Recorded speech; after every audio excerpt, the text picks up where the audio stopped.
rescue at 911. All right, we're recording. Capital R, rescue. We're live. Okay, we're better. Okay. Call this meeting to order. This is a regular Hildale City Council meeting held at 320 East Middle Avenue, Hildale, Utah, on Saturday, February 22nd, 2020, at 9:04. Let's have a roll call, please. Should I just do the roll call, John, or do you want to do it? I can do it. Okay, good. Councilmember Spee, Yes. Councilmember Dudson, Councilmember Nickel. Here. Councilmember Layden, Here. Councilmember Barlow. Here. Here. Mayor Jessup.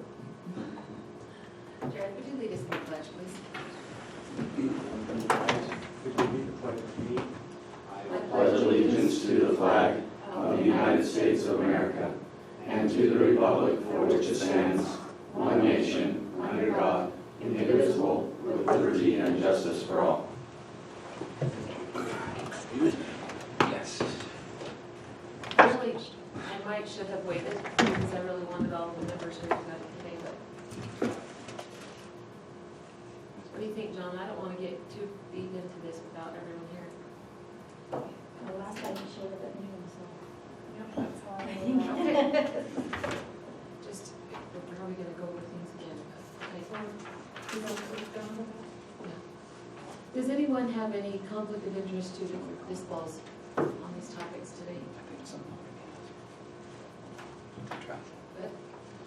In public comment, we invite the public to speak. Keep your comments to 3 minutes and please state your name for the record. We're counting on you. Since I'm the only public, I guess I have to speak. 3 minutes already.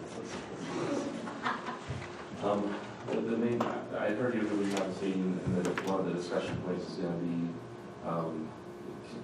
system improvements and development and water, and obviously that's something he's very involved in and very interested in. And so I thought I'd come and try to, I know over the past 4, 5, 6 months, there's been a lot of communication. I don't think all of it's been great communication, but I wanted to make sure kind of clarify where we are at this point. And that way, as you're having your discussions, you kind of know where that fits into the UP's big picture. One of the complications right now, obviously, is the UP has a lot of water rights on both the Utah and the Arizona side, and there's competing demand for that. There's a lot of need for irrigation water in this town. The water rights are currently in irrigation status, and it's been developed as irrigation water. There's canals and water lines and reservoirs, and there's a lot of lines through town that aren't being utilized, but there's already lines and infrastructure started, so that whole irrigation system is using those water rights. The discussion is about whether or not taking those water rights and that water away from irrigation use into culinary makes sense, and that's a discussion that we wanted to have for a long time. We started to try to have, and things have gotten complicated, so we've kind of reverted back to just putting our focus back in irrigation, sort of the status quo. From our perspective, we absolutely still think that in the long run, a lot of those water rights would be better served as culinary water. It's better water, it's gravity fed, you're not pulling it out of the wells, you're not using excessive power, there's not any contamination issues. And so ultimately, I think that's still the long-term big picture thing. The question is just sort of in our mind when. And the overriding issue there is at what point would the asset be used specifically for the purpose that we want it to be used for, right? If we were to just deed it to the city right now, would it actually be culinary, would it actually make it all the way to culinary use? Would the value that was transferred actually have the impact that the board wanted it to have? And so those are the things they're evaluating, and I know that it's easy for everything to become very, very personal, and everybody, we're all new in our job. I've been the director of UEP for 4 years. That's not very long if you think about how complex an organization is. Our UEP board They only serve 6 years. It's a rotating board, so we're always gonna have new members on that board. In fact, right now, we have 2 members that have only been there for a year. And in another 12 months, we're gonna get 2 more members, and Arnold Richter and Don Timpson are dropping off. That's gonna be a huge loss. That's December this year. So it's gonna be, for the most part, a revolving UEP board. We know that you guys are dealing with issues you've never dealt with before. The tough part is that we have to find, in order to actually make things happen in this town, we have to find things that fit your rules, that fit our rules, and that are in the best interest of the public. And so, I think kind of a little bit of a zoom out is necessary here, because the communication that we want is not that we don't trust you or that you shouldn't trust us. The communication is, there's water rights that are being used as irrigation. Everybody seems to agree that ultimately they should be culinary, and there should be a complete change in how we're using water in this valley. The question is when and how. The when, we're fine taking as long as it takes. We understand this is a complicated valley, and that we've all stepped into some big messes. And it may take 5, 10, 15, 20, it may take 50 years to sort some things out. And the UEP is ready to wind down as quickly or as slowly as necessary. And we could be here in 10 years still talking about water rights if that's what it takes. They want to get it right, and that's the important part. So the when, we're willing to be as patient as it takes. The how is, I think, the main issue right now. One of the main concerns that the board talks about consistently, and one of the main concerns that I have, is that if those water rights get converted from irrigation to culinary, and they don't have, and I've said this before, 2 impacts, then I think the how is done wrong. It has to lower water rates, and it has to improve water quality.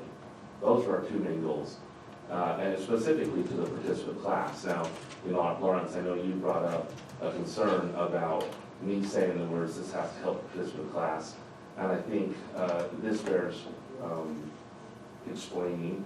I don't mean exclusively the participant class, right?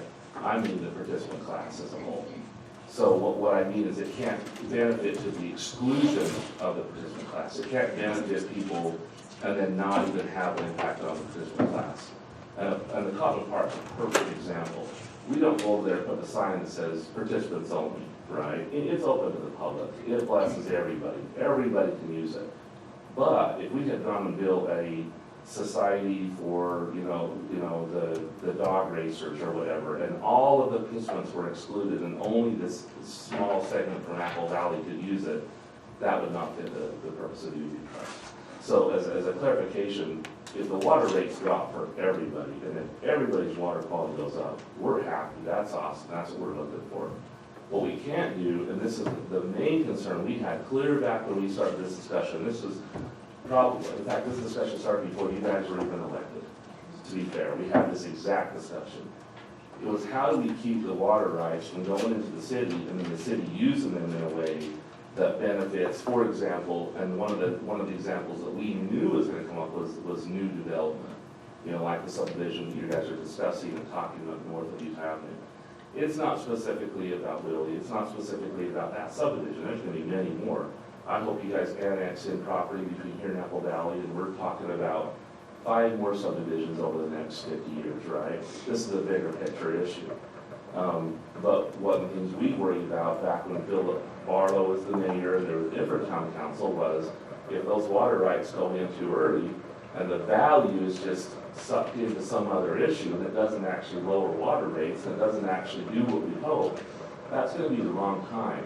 So that's why we're being patient. And so the how is that they have to come in a way that they're protected and that they do what we want, they do what we want them to do.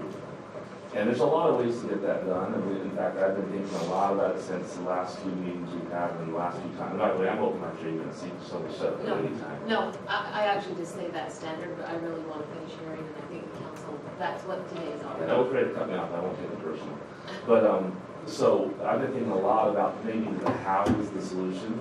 And there are some creative ways that we could probably get this accomplished in a way that didn't transfer control and money immediately, but was a transition over time. So there's a lot of ways other than just saying, here's the water rights, we're out of the loop, good luck. And we're talking about, by the way, it's no disrespect to you guys, we're talking about the same thing with the Short Creek Community Center. We're talking about the same thing with the building that Cherish Families in. We're talking about the same thing with the building that Hunter Adams is the director of a medical clinic. We're talking about the Hildale clinic. This same conversation is happening on about 20 different pieces of property or different values. And it's always, when's the right time and how is it gonna have the impact that we want it to have? So I'm hoping that you can see that one of the things that happens quite consistently is as this discussion starts to get productive, there always are gonna be people that walk in and want to tear the progress down or the conversation and stop the conversation because there's personal agendas or hard feelings or history or animosity towards the UEP or whatever it be. I mean, this is a complicated town and it's complicated people. I've sat in my office and had 1,000 conversations with people that were just completely ticked because of their history, and there was no consoling them, and there was nothing I could say, and it's just, they're gonna be mad forever. And I think, okay, well, I hope their kids feel differently, we'll work on the next generation.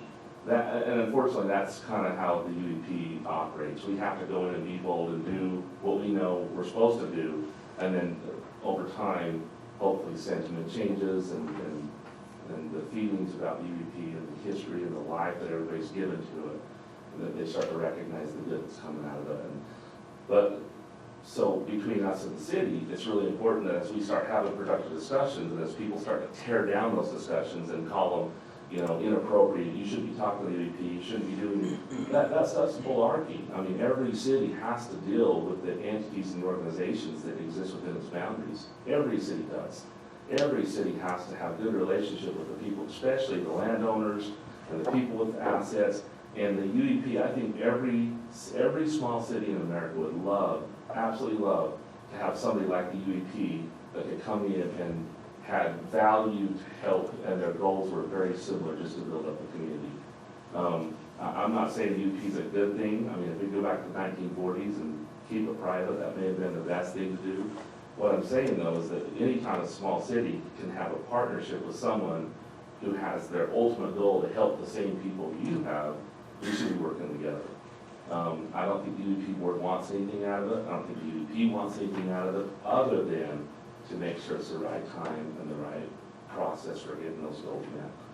So with that said, the board and I have had a big discussion, and we have some ideas, and then we're going to be talking to your, I think there's a channel to go through that you set up your process, talk to your city manager, talk to the Colorado city manager, talk to the utility director, and maybe have a meeting and start talking about some ideas. And I hope that out of those meetings can come some ideas that will feed up to you guys. And ultimately, I hope that we can get the water being used to its best and highest use, which is culinary water. Better water, higher quality, lower cost. But I think the main message that I want to get you guys about water is we have to make sure that if that happens, that the value doesn't get sucked into future problems. If you can't charge impact fees, for example, because and one of the decisions you made is on a development, we're not going to charge impact fees for a long time. Well, what you may find out, very likely, is that you have system improvements you have to make in order to service those customers. And so you're going to start looking around. If you can't charge an impact fee, which is the primary way that most cities improve their infrastructure, they say the new growth has to pay for infrastructure, and that's through impact fees. If you can't do that, and you limit it and remove that from the table, and that's your decision. You decide if that's appropriate or not.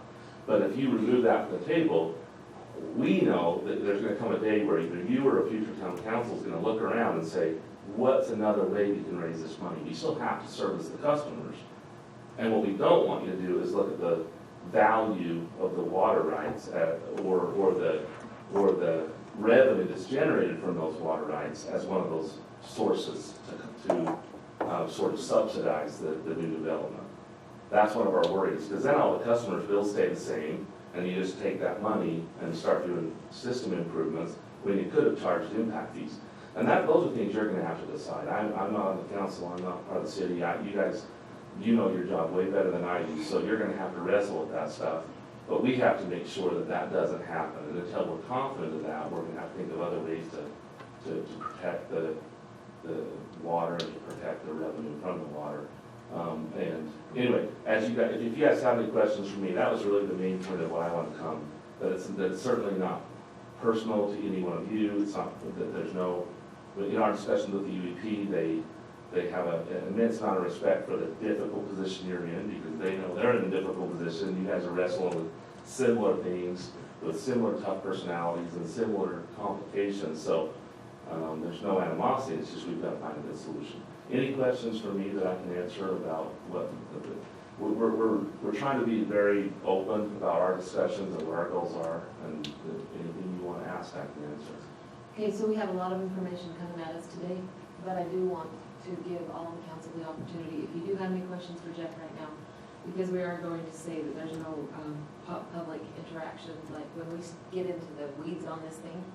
So I would invite all of you, if you would have a question for Jeff, go ahead. Not so much a question, but just a comment and an acknowledgement, appreciation.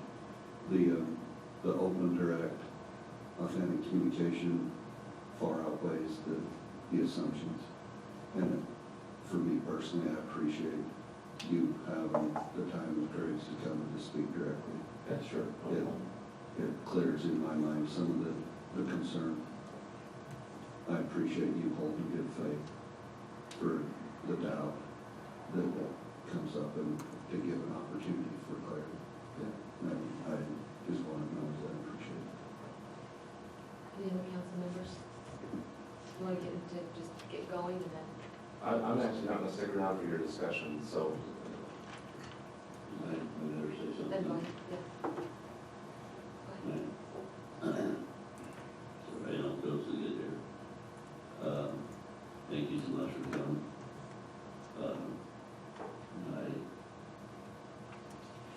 I'm a member of the UEP too. And I keep getting the feeling that you're over there and I'm over here. And I've been trying in my very utmost. I'm part of the club. We're all part of this community. And I don't want to make it personal.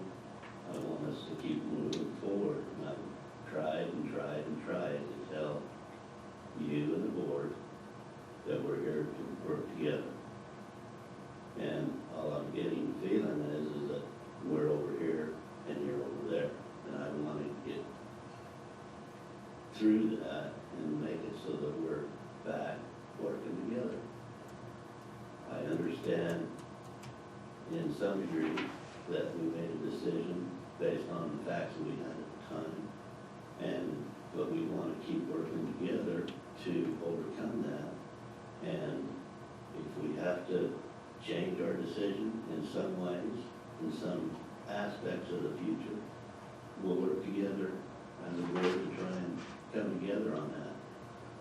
But this water that we have now, that your children, my grandchildren, are all drinking is bad water. It's not good water. We've got to work our way together to bring good water back into our system. And right now we're hearing big, huge numbers. On one hand, we've changed our existing water, and we'd rather work with that water that's maybe available. But I want to take the maybes and get back to working together on this, and I've heard that from you, and I really, really appreciate that. And I just want this to get away from when I go up there and I get cussed out and cussed out and cussed out. I want that.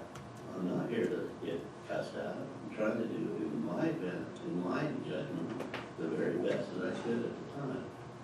But there's a lot of things that have happened since that time that we're hearing now and working on with the problems that we got. So please take that back to the board that I'm not here to, and I'm just one of us. But we will work all that I can. I might get sued personally for, I have the option to change a few of the decisions that we have to make. So we're just gonna work and look forward to the future where we can have some good water again. So please take this right, that I really, really appreciate you and the board, and please take back the message to them that I, Uncle Dave, I'm still part of that beneficiary class. I may have bought all my property and got it all out from there, but I'm still a member of that class up there. Just like you, just like your father, and just like everyone else. So we're gonna keep working together as a board with the UEP board on moving forward. So I don't know what else to say, but I wanted to make sure you understood that I'm here to work with you. I'm not here to bat heads. Thank you. I appreciate that. If I could give it just a short response, I think, and I know some of the comments you're talking about being cussed out and stuff. I think one of the things you have to recognize is that the UEP board has their forum to speak, and that you have your forum to speak here. And a lot of the comments that you say reach them, and the comments they say reach you. But I think from everything that I've heard, like, the comments about the city needs to grow up, both of them, things like that, I think what you're hearing is more frustration about the process they see and the decisions coming out of the town council. It doesn't have anything to do with you personally. It's not a personal thing. They know you guys are all good-hearted and hardworking. In their discussion, it's always about, let's look at the actual process they're using. If they can't figure out what that is, I'm like, wait, where did that decision come from and why? And they can't figure it out. I think that's where you get a little bit of frustration coming back. It should be predictable. There should be a clean process. It should produce the same results over and over. When people come and want exemptions, the first question should always be, wait, why doesn't our rule answer this? Is there a modification to our policy that could just solve this for them and everybody like them? And then you modify your policy and then you apply it. And that's how the board, and by the way, the first year the board was in there, they were having the exact same problems. And we had to work with them, with professionals and attorneys, and help them understand that this role that policies make. Policies protect you. If you follow the policies, every time something comes and tests your policy and it reveals a weakness, that means your policy needs to be updated. Not that you need to go make a special, a concession or a special agreement on the side. That opens you up for criticism, opens you up for favoritism, and all those things. So I want you to understand that everything that I appreciate. See, I've seen Maha, I've seen Donnie, I've seen Jay Barr, I've seen a lot of you come up to those meetings. We appreciate you being there, and what you're getting is really them trying to communicate to you for the town council, but it's more about the town council, this body's decisions that they're a little frustrated with, that they don't really understand. So I wouldn't take it personal. And truth be told, is they understand it's going to take some time, and that's, I think, one thing Don was trying to say is, look, it's going to take some time to refine your process. But now I'm going to switch from what their perspective, which is not personal. They're just trying to communicate that they don't get why you're doing some of the things that you're doing, and maybe there's a better and more artful way of doing that. But now let me shift to my perspective, because my job with the board is to help them navigate the same stuff you guys are over here dealing with, right? Big decisions that have a huge impact, and there's all these laws and policies and regulations, and there's the people personally, so your heart's tugged to do what they want. They're dealing with the same stuff. But my advice would be, and this is, you can ignore this, the gospel according to Jeff, and that is that rely on your experts. Don't hurry. I mean, sometimes if you get to a meeting and you think, man, this is a big decision, and I don't feel like I have enough information, you may have to just wait, even though it tips people off. But you got experts that understand this stuff way better than you do. I couldn't do my job if I tried to do it off my own knowledge. I have to have top attorneys, I have to have engineers, impact fees, for example. You can't even pass an impact fee unless there's an entire engineering study, because the law understands that impact fees can't be calculated with the heart, and they can't be calculated by amateurs. And I'm not saying that you're amateurs in the full sense, but you're amateurs. You always will be when it comes to engineering. None of us have an engineering degree. None of us understand what the costs are going to be for a system expansion. We don't even know what, I think it involves tanks and some lines, but other than that, I have no clue what sort of dollars it's talking about for system expansion. So when you're talking about impact fees, you've got to have a professional, an engineer that you rely on, that you trust, a report sitting in front of you so that you have the conclusion of what the cost is gonna be before you make a decision. I think that would be my advice, is to make sure that you actually really have those experts that you trust and you're listening to them. When you have an attorney in the room, your attorney, you hired him, you trust him, and he's saying something, you gotta be listening. You should be saying, how does this impact the law? How does it impact the engineers? How does it impact the people? And you just rely on experts, because none of us are so good that we know all these areas. And that could keep us out of a lot of trouble. It's helped UEP immensely. We were really close to making multiple decisions that an expert was able to push us off that course and keep us on good ones, so. Well, I appreciate everybody coming to the table today and just getting a lot of information. I feel like we make good decisions and we have a lot of information. I don't mean to interrupt you, but Maha has something. I just had a couple of things. The first one is I just wanted to thank you for coming and communicating with us. And I second what JR says. I think we really do want the best. Before I was even city council, I just remember, I think we were just standing at the school with Zach Renstrom, and you guys talking about the water was before I was involved at all, and the concept of us pumping groundwater out and feeding it to the people and running fresh water to our cows. And he just said, the whole system is backwards. We really should flip that system. And so the thing that I appreciate is the fact that you're willing, and that the UEP organization is willing to come and talk to the managers and the utility director and press on that course, because I think we actually do have an opportunity right now with our water quality and our possible grants. And if there ever was a time to get fresh water to the people and pump water to the cows, I think it would be fantastic. And so I just wanted to thank you for that, and your willingness to think of ideas and be creative, and also to protect the asset. I think that's an important step that even as a city, you know, our analysis that we just got back on our audit was protect your resources, our assets. We have no accounting for assets, and so I respect what you're doing in protecting the assets, and I think we have a duty to protect ours. And I just look forward to both of us working together and coming up with something. I think we can. I think we have very, very similar interests and a very similar public that we're both supposed to serve, so. Thank you. Anyone, any of the council have anything else? Well, I second that this has been a good conversation, and I appreciate you bringing the information to us, because that's definitely going to help bridge any gap there is, and thanks for being here. Sure, absolutely. Okay. You good? Everyone's good? Okay. Thank you. Thank you so Right, much, see you. Jeff. Thanks, Jeff, for coming. I have Braxton for us. The what? I have Braxton for us. Informational summaries.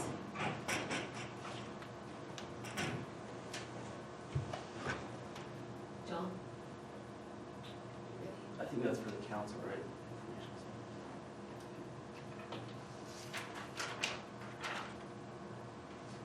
We don't have anything on that. That could have been a UP thing, actually, right? Right. Isn't that typically Gotcha. Council comments, does anyone have anything that they would like to add?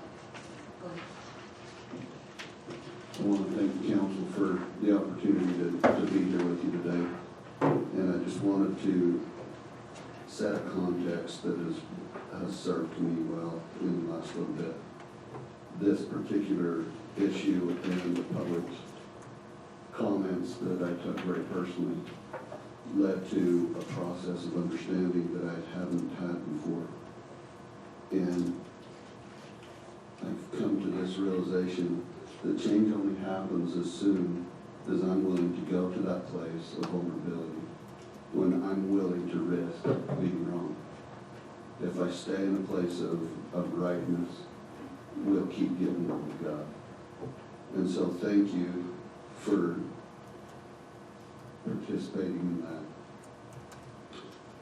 I want to acknowledge that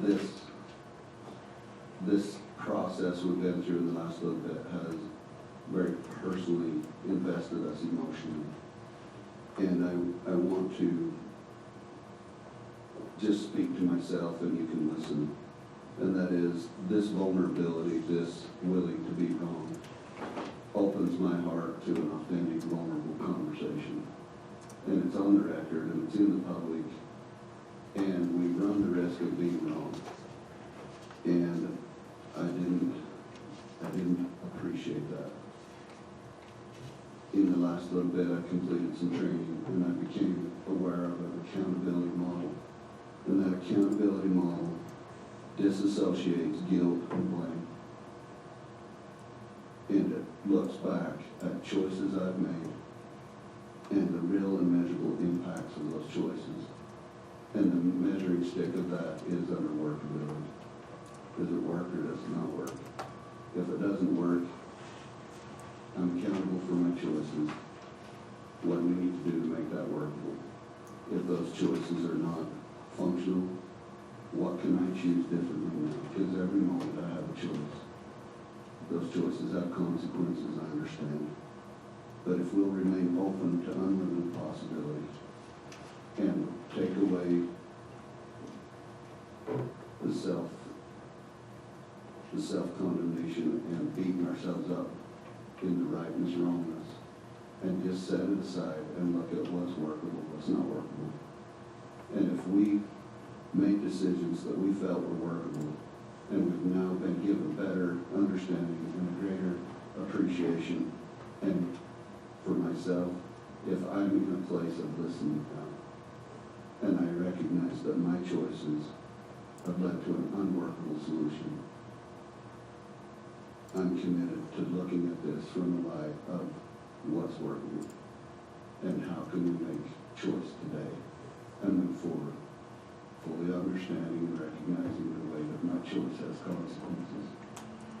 But every moment I have a choice, and I choose to lean into workability, and I choose to set aside blame and guilt and look at this in light of workability. It was touched on just a minute ago about the subject matter experts, and it reminded me of this. This is all that I am. My culture, my life experience, my religion, my civic duties, my family, my professional exposure, all of that makes up who I am. And the people elected me to be me. And as I sit on this council, I'm 1/5 of a decision. And all that I am instructs me on how to listen. And I choose to not make myself a subject matter expert, but I choose to use all that I am to listen and to make wise decisions. And I appreciated that clarity. So my comments today are to us as a council and to staff. This is where I'm at, and this is my community. I'm committed to workability, and I'm committed to learn and grow. That's my comments this morning. Thank you, Lance. Anyone have? Good. Well, when are we moving on to? Because today is gonna be beating us up over our vote, which I've been feeling since we made it. This is unnecessary. I don't have blame, I don't have guilt. And sorry I'm feeling emotional right now, but you know, this isn't what today is supposed to be about. I don't regret voting with the information I did have. And I know that it's easy to beat somebody up over it, but we were told we don't need impact fees. We were told we don't have impact fees currently, and we made a decision based on that. If this today is gonna be constantly about this, and feeling guilty and feeling blame, that is not what I came here to do. You know what, after that vote, we went to Christian and said, Christian, if you could help us find a way that this won't be discrimination for the next group that comes in once we do have impact fees, that's one thing. But I'm not gonna sit here and rehash it 9 months later on a vote that we made in May over a development. I get that we're trying to move forward, and I get that we're trying to work with these people. But Lawrence, I don't feel guilty. I don't have blame. And I'm not gonna constantly apologize to staff for a decision I made. Mayor, can I start my presentation? Yes, let's do. Okay.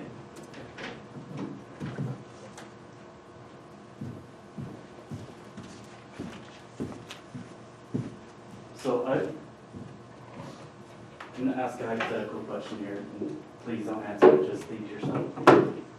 Are you feeling right now like you just got out of a car accident, like you have whiplash, like it's your business? The reason for that is,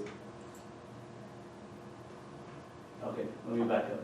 I have absolutely no confusion about my role as staff. What we do is we provide information to you and you make decisions. When you make a decision, what I do is right for the brand. I'm gonna take your decision, I'm gonna execute it the best I possibly can, and at the next opportunity, I'm gonna provide you with more information.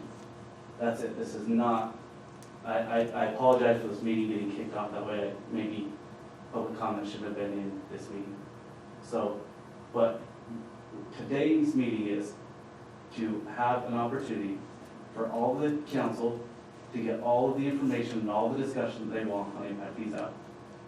And to present 3 possible options to you as council members right now. It's not to rehash anything, it's simply to understand what impact fees are, what the consequences for waiving them are, and what you can do about the impact fees that you waived already. So, if, Councilmember Sheet, do you feel good about that? This is not a rub your nose in it, this is not what's happening. And although the tone of the meeting has started that way, I apologize for that. That's not what this is. In fact, I pulled this speech up to say, it doesn't matter if any mistake or a non-mistake or anything else has happened. I live by this quote because I love it so much. What you do is you show up every single day and you give your best and then you own your consequences and you move on. We're not looking backward right now. We're looking forward. Is that fair? Okay. So if, with the mayor's permission, what I'd like to do is just start with discussing very broadly what impact fees are, what our cap facilities are, just a very, very broad discussion where the council can ask questions, they can start wrapping their mind around this. Is that agreeable? Yes. Okay. So I'm going to talk about everything from the city's perspective, but I'm going to leave one thing out, and that's potential risk about waiving future liabilities, or waiving future impact fees, and Roger Carter's going to touch on that a little bit. Okay, sorry, I got a little, I really hope that this will be a very positive meeting, that was the reason for breakfast. I think it's good that we're clear the air though, because it is very emotional, but this really is an information day. This is questions and answers. I've had from different council members, I don't feel like you gave me what I needed. I did not have enough information, or I was left out of the conversation. I don't want anyone to feel at the end of this day that anyone has been left out of the conversation. It's all about this information. So please, feel free to be open and honest, and if you need to cry and it feels emotional, do it. It's okay. We're gonna walk through this entire day just to get information. That's what this is all about. So John, I appreciate you leading us on that. And I'm gonna go get me more coffee, so I'm not walking out. Okay, so on page 8, go ahead and hold this up, page 8. So I'm going to tell you a story about Jane and Bill.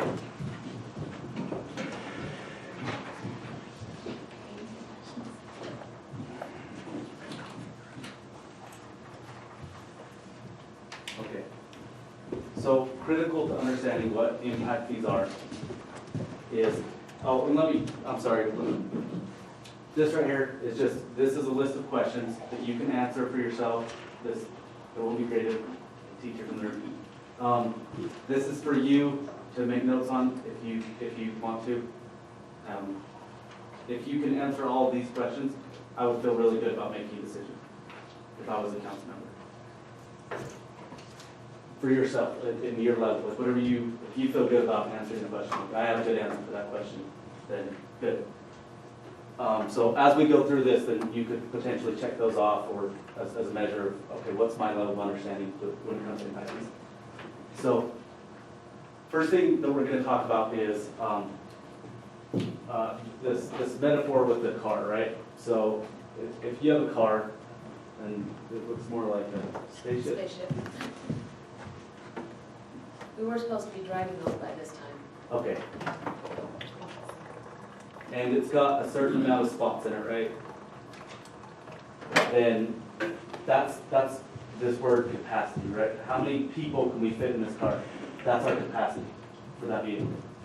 Okay. So when it comes to impact fees, there's 2 concepts that we need to delineate between, and it's really important. The first is an improvement,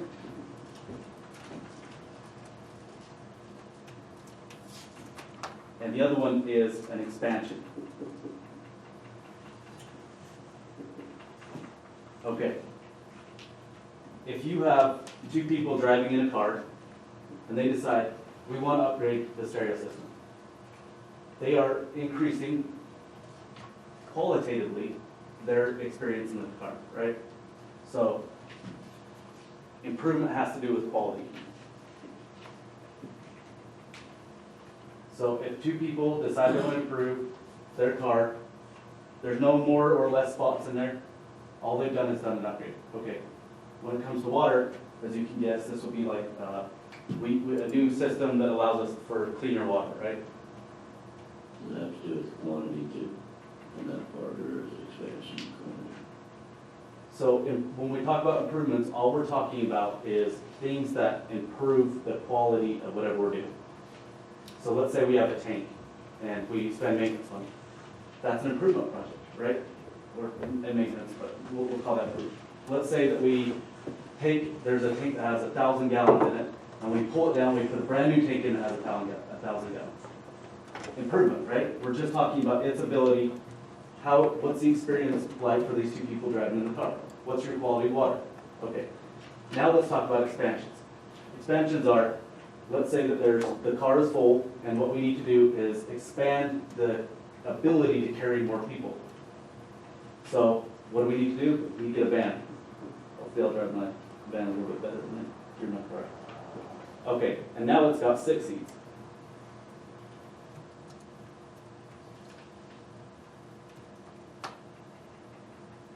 Okay.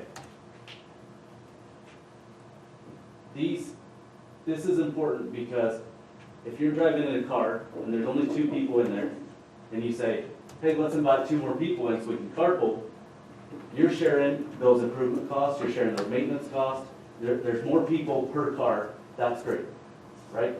So, however, if you say, let's invite 3 more people, okay, 1, 2, and now we need to upgrade the van, then we're paying for 1, 2, 3, 4, 5, and we're gonna have to upgrade, it's gonna cost us more money for the van. Does that make sense? Am I losing? Okay, so expansions are quantity. It increases capacity.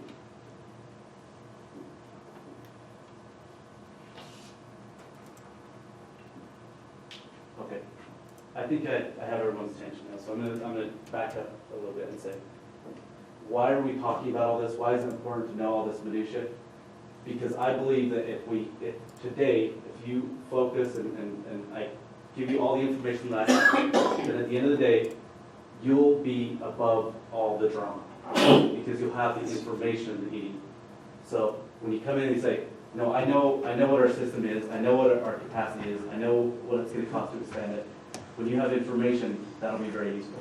So as we dive into the minutia of all this, it's really important that we understand it. Okay, so now we understand improvements versus expansions.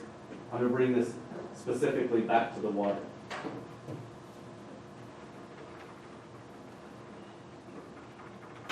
So let's say this is our full capacity. We're at, I'm going to throw a wild number here, this isn't true. But let's say our capacity is 1,000 gallons per minute. That's, and we'll talk about sport capacity a little bit more later.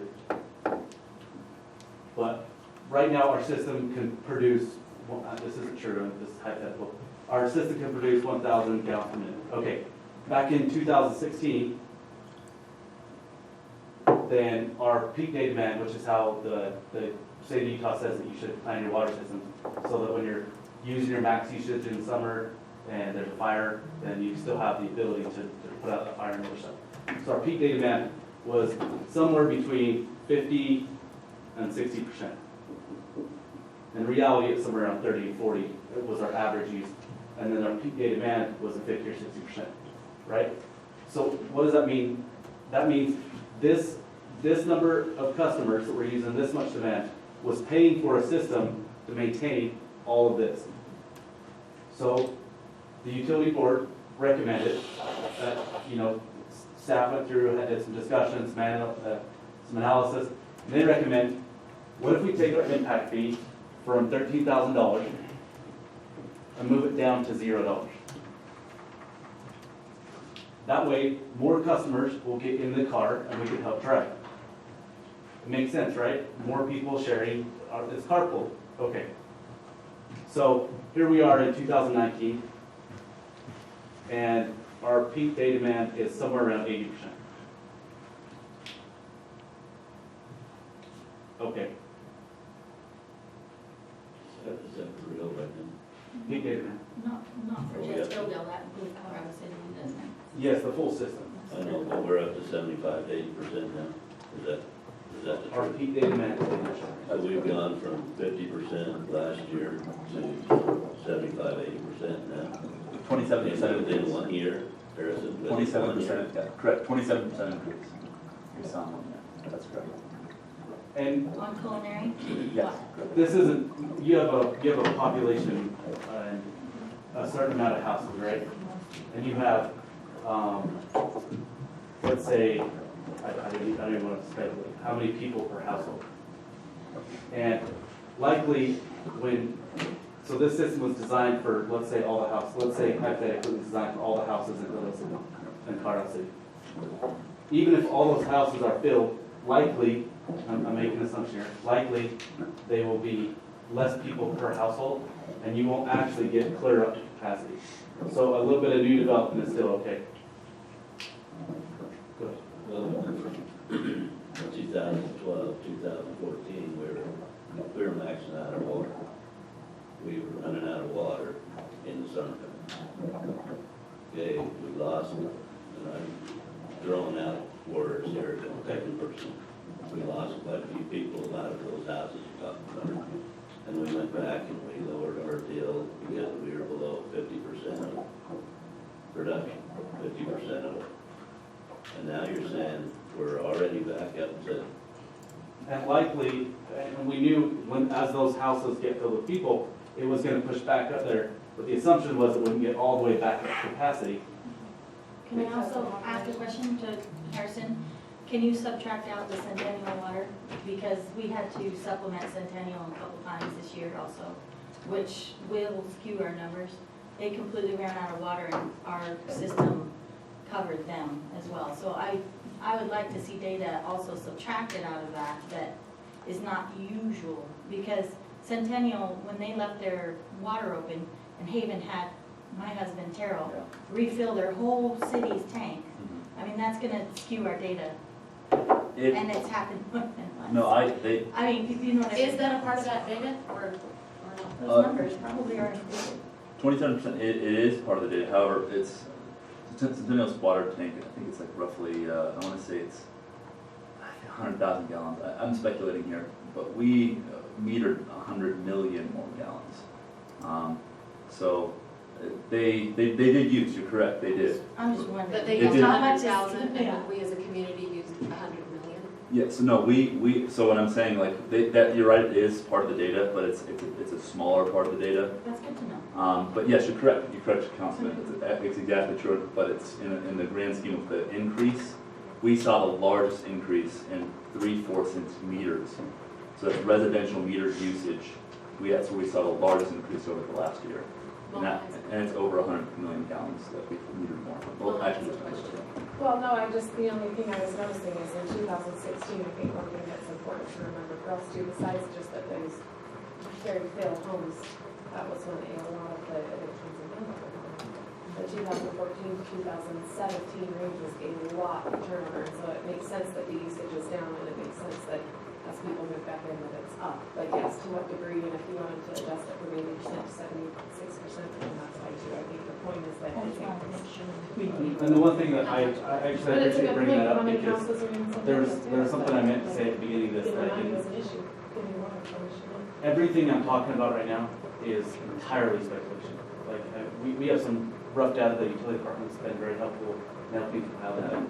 There's certain things that are speculation, like what the, you know, if we could talk about how good the data is, and this number can move around, right? And I'm not claiming that the report that you have in front of you is like 100% scientific. Like, it's not. The map in front of you, I click those dots on myself. Like, this isn't, so let me be very clear. There are certain things that are speculation, and what we're doing today is understanding concepts. It's not making like hard and fast decisions based on broad data. You know, here's the data, now we expect you to make a decision. That's not what we're doing today. What I'm doing is generally creating some scenarios with the best data that I could in the time available. So for illustrative purposes, help you understand. That's it. Does that make sense? I'm gonna make one comment. Harrison, Oh, sorry. please make sure that same scenario that you bring it to the utility board's attention on our next meeting next week. Say the same thing that you just told us. I had no idea of that kind of, We didn't. but I know we didn't know that, but what I'm saying is our growth that's big time spiral from what I had any idea that we were at, so thanks so much for bringing that to, that changes my whole. Right, and Councilman Jaber, just to kind of track back a little on how we have been tracking increased metered water use, but you're correct, now that we have the annual numbers, because we just finished up 2018 and 19's analysis, just because it doesn't get billed until pretty much this month, so now we know what that actual mean increase over that period is. We just, that's correct. So I mean, obviously, that's, yes, correct. And we don't, I mean, let's go down the speculation logic lane, right? So there was a certain amount there was a quantitative number of houses in the valley, and when they were all filled with very large families, then we're above or pushing capacity. Let's say pushing capacity, okay? So let's say I'm throwing a number out, 95% capacity. The van was 95% of capacity. I think at the time we're playing was like 140 or something. Let's just pretend, okay, now, today, as those houses get filled, there's still the same number of houses. Likely, the households will be a little smaller, but what kind of increase or decrease do you think that's going to cost? Overall, when all the houses are filled, we're going to be somewhere up around 85 or 90%. And this is all speculation, obviously, but I mean, you can just logically go through it and say, if all the houses were filled, we're close to capacity. If all the houses are filled again with lower households, it's going to be somewhere less than capacity, but okay, does that make sense? All right, so I'm going to walk through 3 different scenarios. One is exactly where we are right now.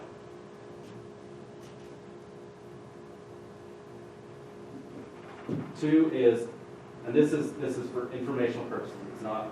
2 is what we've agreed to with Southside.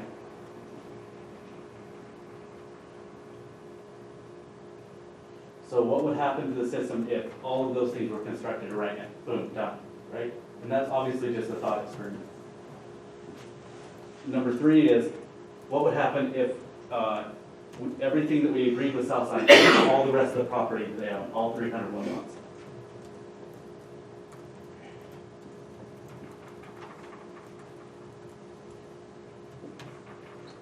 And 4, what would happen if all Southside property and an equal number of growth?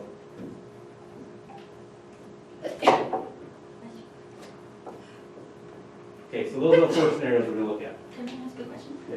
Remember when we were in your office and I asked about the previous growth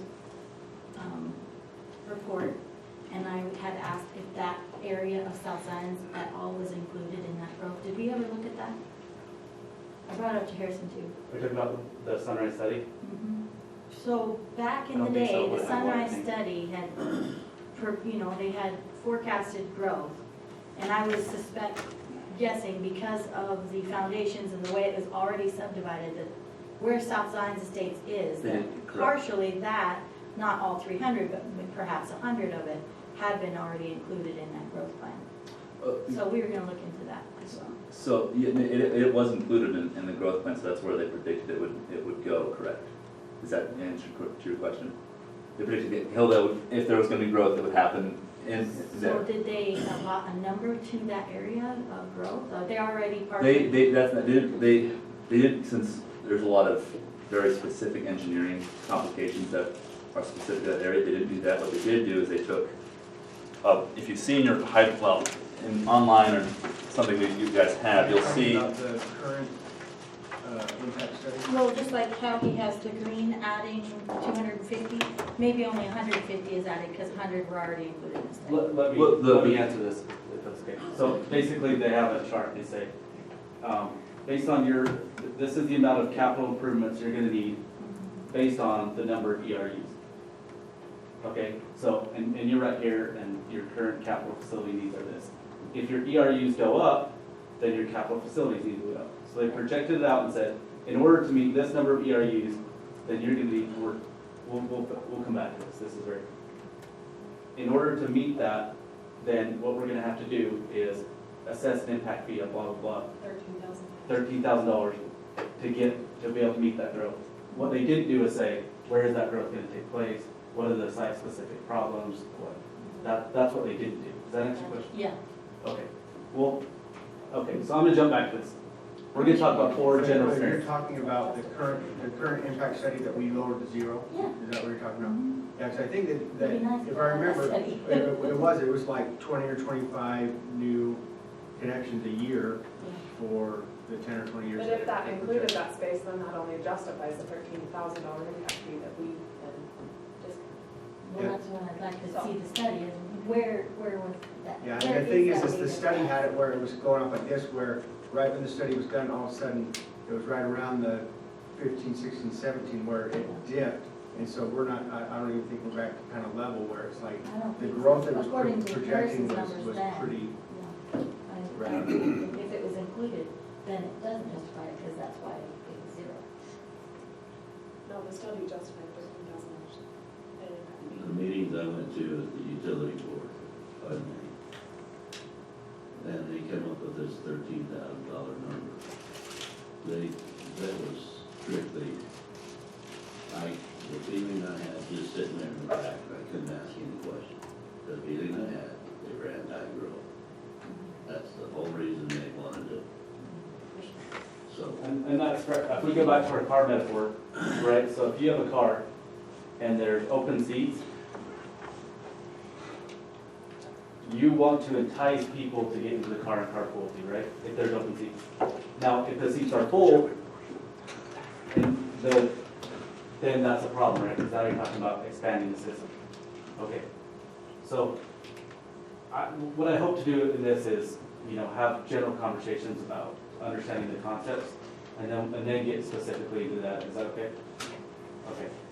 So,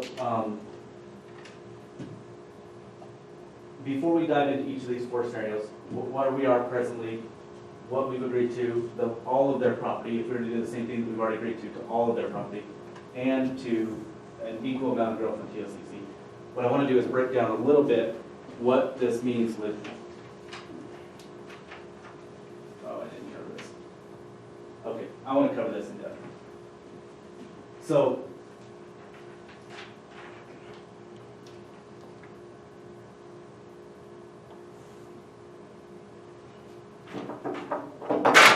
we'll walk through all this, but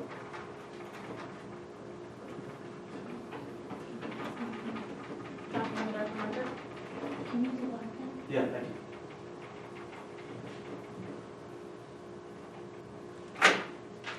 Would it be possible for you to turn that a little more? There we go. I'm glad you can see it. Okay. John Castle, is Roger available for a while there, or is he gonna go? Are you here for the duration? Oh, I'm I sorry. had nothing better to do today, I want to be with you guys. Oh, sorry. Harrison, will you get Roger one of these other chairs? I'm okay. No, that's I'll I get thought that you were in gonna give Harrison. him a cookie or something when you said that. This is gonna be a long day. okay. This is where Jane comes in. Jane is, her median household income is roughly $30,000 a year. Jane is a current resident of Hildale City. Her house value is,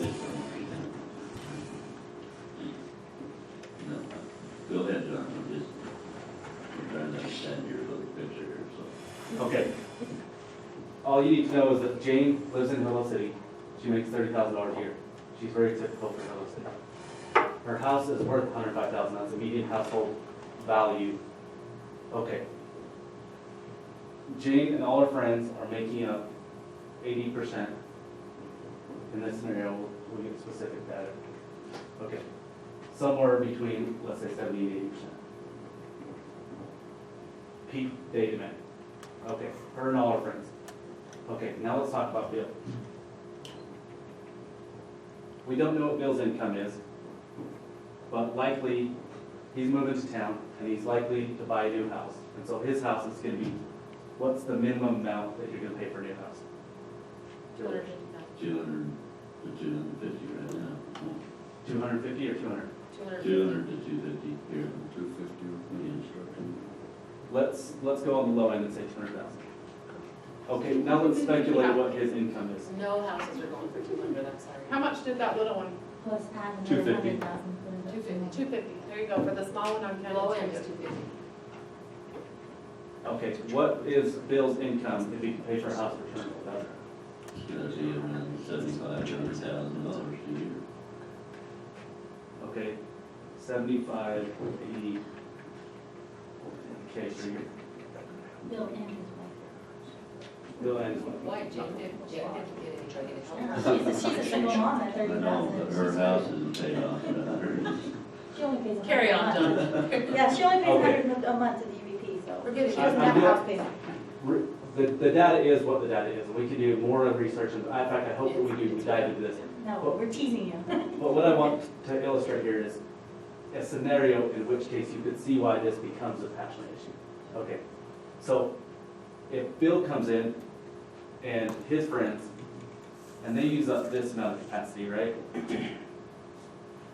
He's making $75,000 to $80,000 per year. And the system expansions that happen here get redistributed among the whole spectrum. Does that make sense? Either the utility customers pay, which is everyone, which includes Jane, or she pays for utilities, or she pays through taxes. Okay. So that's generally what happens if you waive impact fees and then you need to do system expansions. Or you go to the state and get funding. There's other options. Yes, there is. Even though it's So, rare, it does happen. grants, right? So let's talk about funds. Grants and state, I think I looked up some stuff, there was some state help that they do various. That's exactly right. That's exactly right. So we're going to talk about, and this is kind of the crust of, we'll get into more details, and with the scenarios and everything, this is kind of the crust of what the decisions that the council had before, right? So if you waive impact fees, there's a various amount of ways that you can pay for those. One, and this is what Arizona state law requires, I'm going to call this a taxpayer option.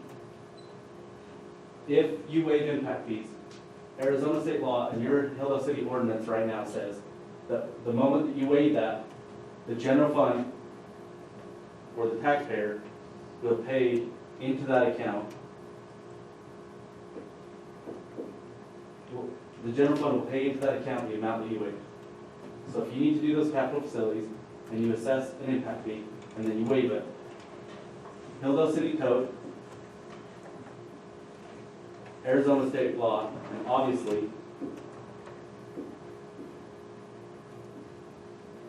TOCC, all say the way that that will be paid, if you have to do an expansion, and you assess an impact fee and you waive it, the way it'll be paid is the general fund will pay to that account.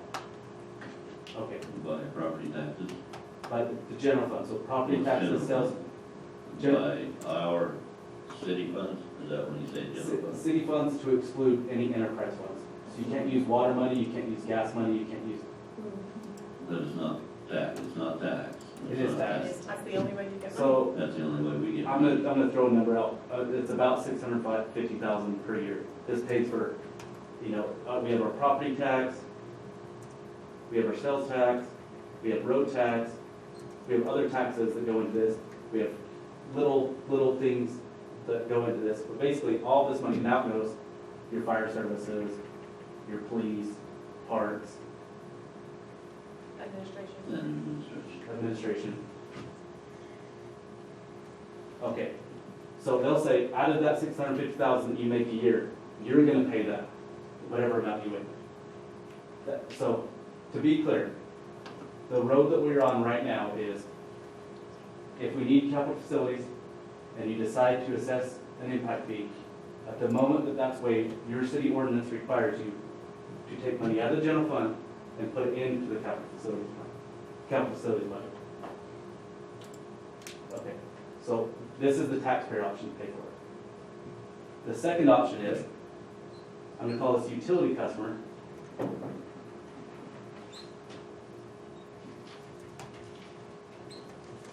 The second option is, you have to expand your system, you need capital facilities, but instead of assessing an impact fee and having future development or future growth pay for it as they come in, what you do is say, we're gonna pay for those with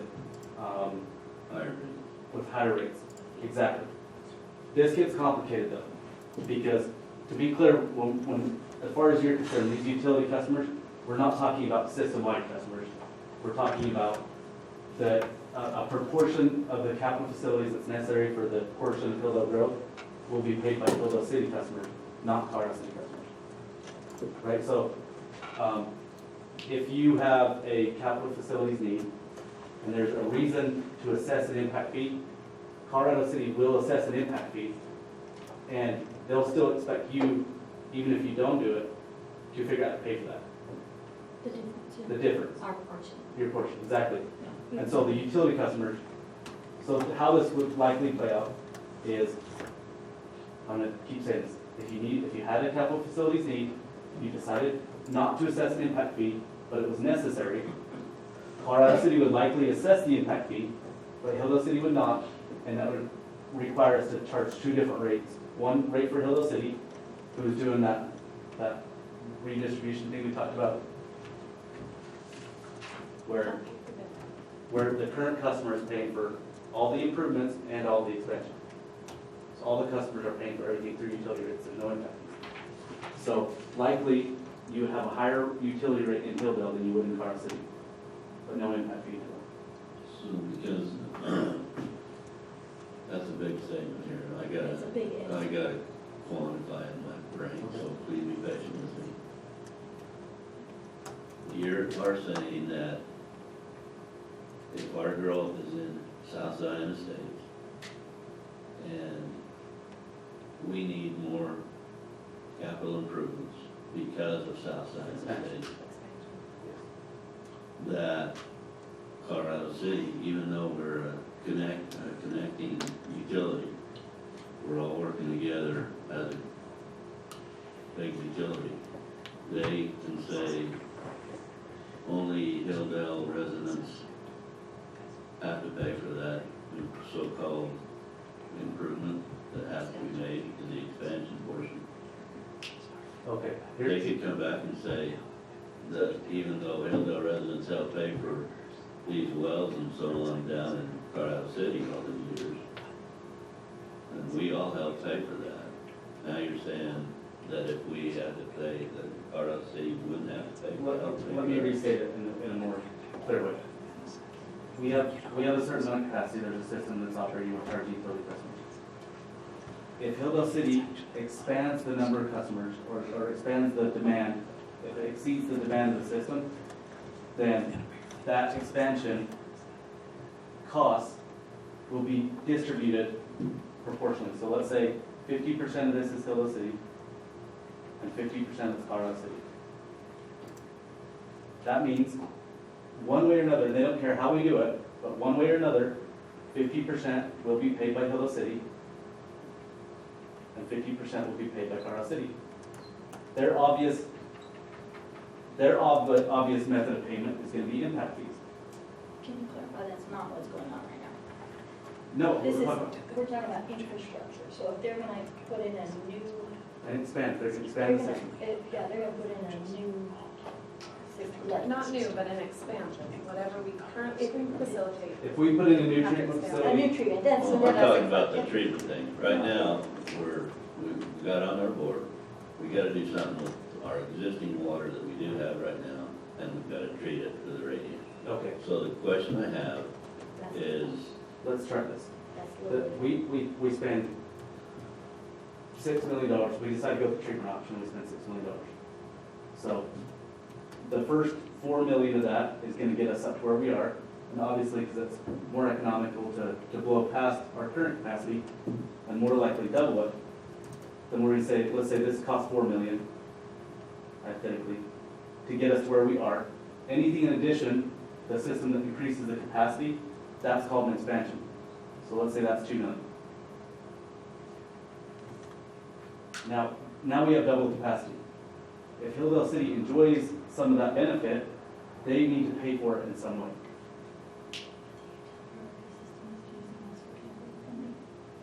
So $4 million is not coming from Okay, so that's the next option, right. So this is, if we have to pay for it, if there's need, and if we have to pay for it. If Carl City's not gonna say, we'll just cover the cost, we'll get impact fees from our residents and use that to pay for the whole thing. No, they're gonna say, equitably, if you're enjoying some of the benefit of the expansion, you'll pay for some of it. How you do it is your business. There's a letter in there from Vance, basically says, we trust that you'll figure out how to pay for this, your portion, your portion. if they build a new treatment. We're not talking about the radiant thing now, because that's gonna mostly be covered by the priority system and SRF system. They're talking to Harrison, they're gonna be. Okay, He's talking about like infrastructure. If we grew and wanted to put in a new treatment plant, for example, right? I mean, just say, Yes. say Colorado City wanted to put in a new treatment plant, we'd still have to pay our portion that we use. well, what if we put the treatment plant up Water Canyon? Doesn't have that's to. the scenario I They take care of Still the new. other So water. that's the scenario we do, we say, But it's in Hildale though. okay, We still so have to pay our portion. 5 million of that is gonna be what it costs to get us up to producing the level water that we're currently producing. Let's call that an improvement. That will be paid by utility customers on the system. The expansion, let's say that we spend $2 more million increasing the ability to produce water. So here, I'm putting number 2. Let's say there's 1,000 gallons per minute. And over here, there's 2,000 gallons per minute. Whoever enjoys the benefit of that increased capacity will pay some way. Does that make sense? If Hildale City enjoys the benefit, let's say we use all the growth, we'll pay all the $2 million for the expansion. It's always been this way, it's not. And Colorado City says, we're gonna use impact fees. And if you choose not to use impact fees, no sweat, but you're still paying your fair share, reasonable. So this is why I call it utility customer option, because you have two, either you assess an impact fee, or you have the utility customers pick up the tab, like we've already discussed. Okay. The next option that Councilmember C brought up. What about option number 3, where we just say, we don't know exactly how it's going to be paid for, but it's a large amount of money, and there's federal grants, there's all these other options to pay for it. Okay, so let's call that grants / windfalls. SRF, WTCC, Bergen. All of these things that are outside the taxpayer or the utility customer. Grants and windfalls, right? Some outside force just comes in and says, we'll pay for this. That's not entirely out of the question, right? That's pretty reasonable to Well, assume. for our radium in particular, because we're so high on the priority, I'm sure you talked to Harrison about that. Okay, what I'm gonna ask Councilmember C is that you hold on to this or remind me about this one in a couple minutes. Okay? Because we're gonna talk about this one. This is a possibility.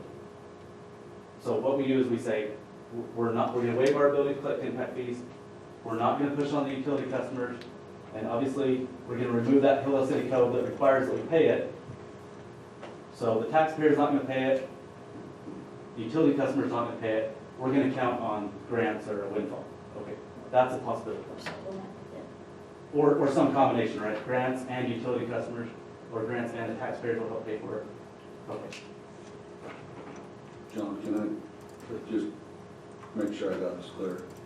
So you're saying that we have a given capacity, and at one point we were near that capacity through evictions, move-outs, whatever happened, we're well below capacity.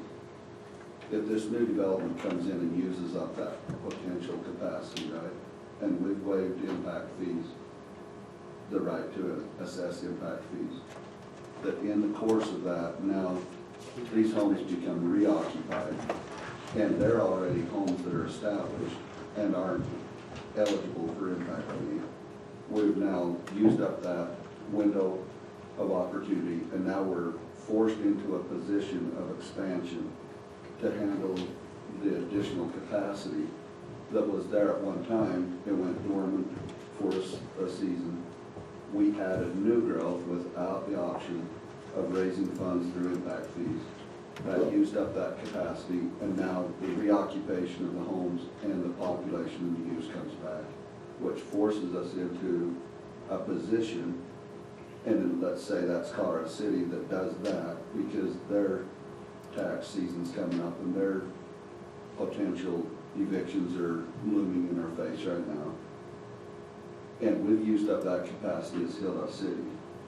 Town of Colorado City is saying, we have already assessed impact fees to handle the capacity of our existing homes and usage. You expanded new construction that is using up that joint capacity, right? And if there has to be systems improvement or expansion, that is your burden to help. Let's go back to the car metaphor, right? So you have this car and it's got 4 spots in it. What Hildale City and Colorado City jointly, through the recommendation utility board, has said is they've made this logical assumption, which I agree with. Okay, they say, if there's empty spaces in there, it's in every utility customer's benefit to fill them up. Okay? If and when you ever need more spaces, said we need to upgrade to a van now that has 6 spaces, whoever sits in that seat will pay for it. That's it.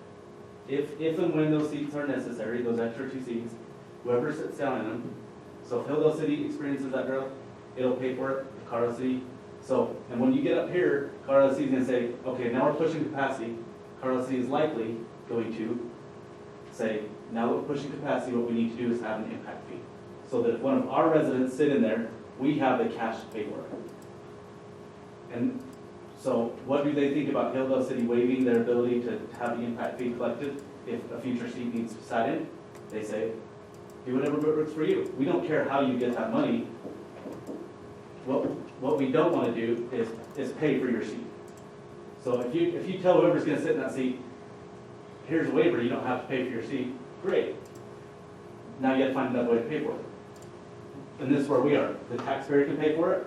You can redistribute the cost of that seat among all the other ones. That's the utility customer option.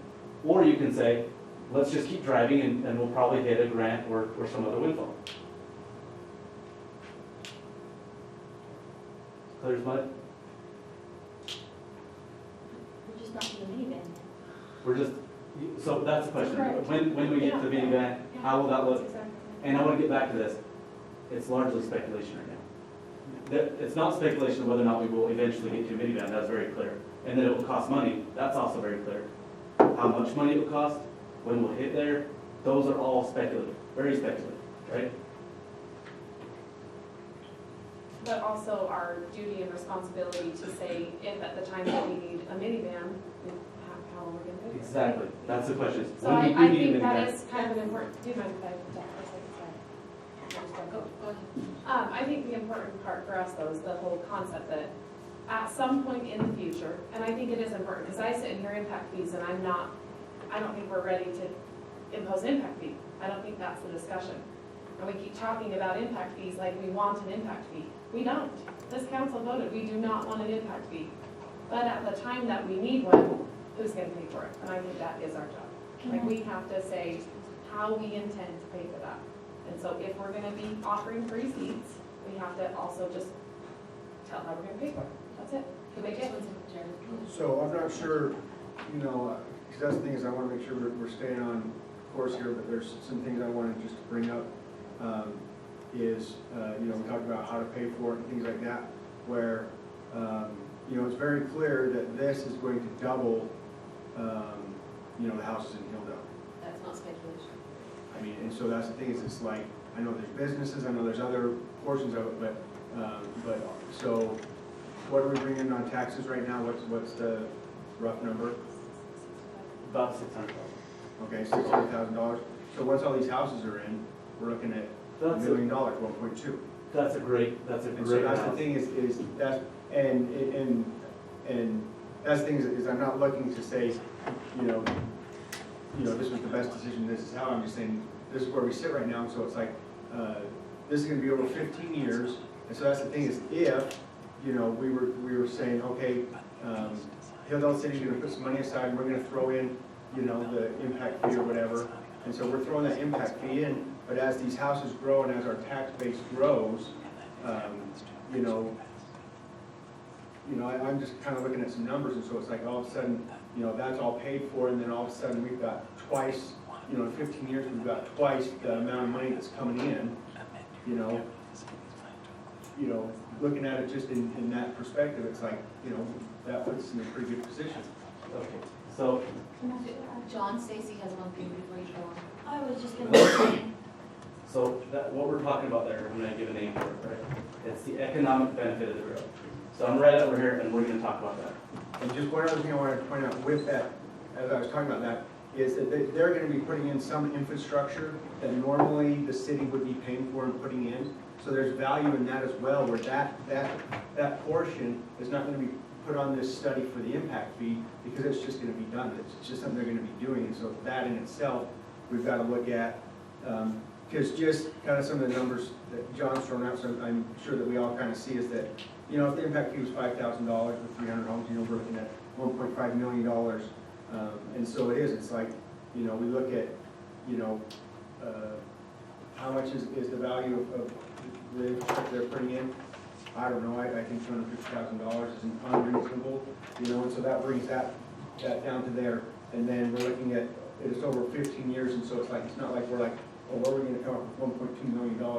You know, it's something that's over time, but that's the thing is, as we're throwing that money in, our tax base is coming up, you know, not exactly at the same rate, but I think overall that, you know, we're gonna be in a decent position where it's like, it's not gonna take, you know, we're not gonna have to look at it and make sure we have money put aside, and that, you know, since that money's, you know, over there doing that, we're not gonna be able to do this, but I think, you know, down the road, you know, kind of like you spent that economic benefit, that it's like, you know, I don't think that we're sunk, you know, with where we're at, but I think that if we look at it the right way, that it's gonna be a pretty good position, you know, and it might be 10 years down the road. So to summarize what you're saying, that there is, and although there's a cost to this, to potentially taxpayer to the customer, there's also this large benefit that's gonna come.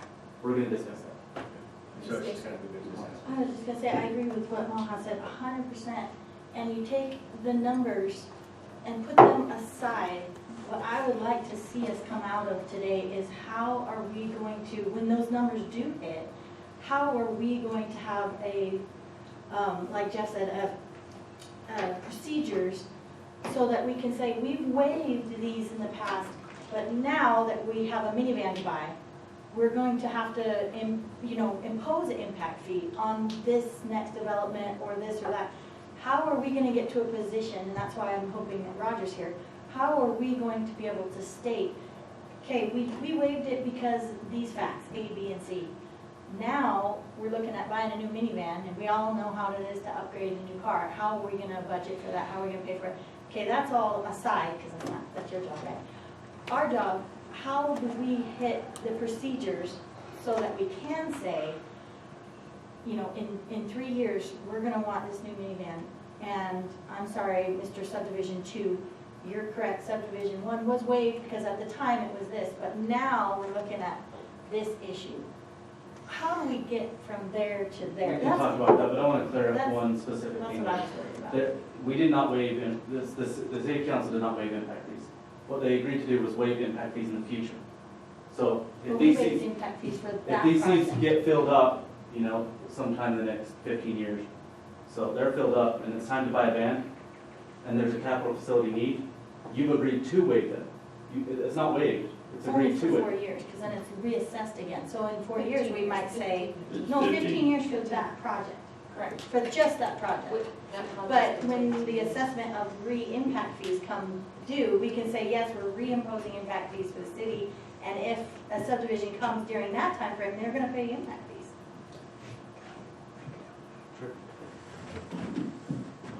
So something to point out here, that when a developer or property owner pays an impact fee, that goes into the impact fee account, and then it can only be used to pay for their proportional increase to the capacity of the system. So it's not like you can take, you can take the impact fees from 5 customers and use it to cover the needs of 10 customers. Does that make sense? Yes, and that's one of the things that came up during the South Zions, as I had said. South Zions can't pay for all the rest of Hildale's impact, they can only do theirs. I mean, I remember that part too. I'm just saying for us to reassess impact fees, isn't it every 4 years that we do this? By law, it was every 4 years? It's actually every 5 years by our utilities IGA. Or 5, IGA, yeah. I Well, knew it was some and reason. assessing we had impact to. fees is not important at all. Is there a capital need? Is there a need for a capital expansion? And if there is, how are you gonna pay for it?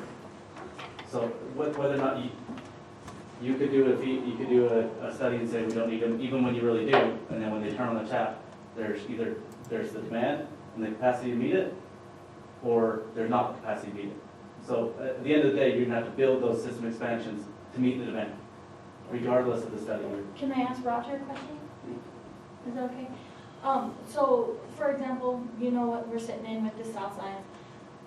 Does what I'm saying make any sense for the next subdivision or the next people that come in to, so that it wouldn't be discriminatory, to say, now we have this data, and so we're going to impose impact fees from this data on, from, you know, in 3 years or whatever, when it comes time for the IGA to reassess impact fees. Wouldn't that be prudent for the city council to stand on that without being sued, to say, yes, in the past we had no impact fees for these guys, but since then, our 5-year IGA has come up and now we're doing the impact fees at 2,000. I mean, are we pretty safe here, or? So the question that you're asking right now is exactly what he's already planning on covering. Oh, That's So what I that's- said, let's not skip ahead, let's Is do that what fair? John's giving us, and then we Yeah, so ask. he's- Well, That whole what question, you're that whole gonna box, cover, or- I'm not Yes, even, he's gonna cover that. Yeah, and I think the way John's going to, some of what I'll talk about will kind of have more groundwork. So you'll address that later? I know we want to get to the very end and say, okay, now we've got our answer, but I wish that we would just let John keep going, and then when it's Roger's, then we'll ask Roger questions and all that. I didn't know that was gonna come to the end. Yeah, that's- I should have, Okay. you know, and we didn't do a very good job putting this together and saying this is exactly what the agenda's gonna look like, so.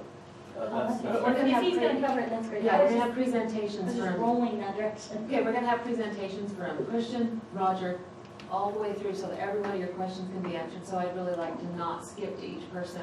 Let's just let John finish his, but if the questions come, yes, and I want to be very, very clear about sidebar conversations. Let's not have any sidebar conversations. Anything you have to say needs to be addressed to everyone. I've been called out a little bit on allowing sidebar conversations on both sides. Please, no talking between the council. Anything you have to say must be public. Is that clear enough to you? So on page 9, so these are the 4 scenarios. Okay, this is, we go back to the word speculation. This, I'm sorry, just really quick, is there any way that we can get just an outline of kind of what's gonna be covered? Because that's the thing, is like I had this stuff I wanted to bring up, but I just didn't know when it was best, and so, just at some point, just. just some kind of- spitball, and then if it's like economic benefit, I'll just put it on there, and then we'll get to it. Does that work? So if you have questions, go ahead. Well, I just don't know how today's working, so it's like, I know we're gonna be covering a lot of stuff, but I wanna get to a point where it's like, oh, I thought this was gonna be covered and it never actually. You wanna is. write down questions as they come, and then where you see that fits in, or do you wanna tell them more? It's just, I know that we're here to talk about a lot of things, but, you know, We don't don't know know what's coming. Okay. This is, I don't know how to tell, like, put in words the gravity of this, understanding this issue. In my opinion, if it needs to go later, if we need to move lunch here, and you need to have every single question you have on this issue, I think deserves to be answered. So as long as you're willing to put in the time, we're gonna get there. That's Are what they I, gonna talk before lunch? I suggest write down questions as John's doing his presentation. If those questions are not covered by the time we get to lunch, or by the end of this day, we're gonna go back and cover every one of those questions. But every time there's a question, it kind of hijacks the meeting and we go somewhere else, where he is going to get to those. So please write down your questions, and then maybe John can say, okay, right here, what are your questions? Can I ask a question about our meeting? After lunch, are we still gonna be talking about this issue? No. Okay. No, okay. So before lunch, if we haven't met this question Then regarding we'll keep kids. going until, yes. Oh, okay, good, you know, cool. And Sorry. I'm so I didn't sorry. mean to- no, no, You no, know, I I didn't think mean that to this could have talk been organized better, it could have been presented better. There's some complications this weekend. I apologize for the rough exterior of the meeting. All the data's here for us to have good conversations, but the last 20% where the polish isn't there, so. Okay, on page 8, page 9.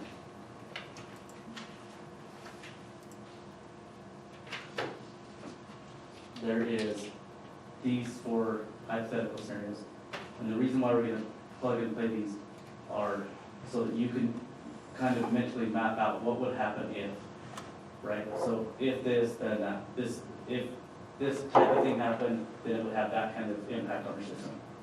So, the first scenario we're gonna talk about is what currently is. So on page 10, you can see a very rough, this was not produced by the utility department. I just literally counted the dots, put them on houses. So this is a very rough picture to just kind of show you what it looks like for all of our current customers.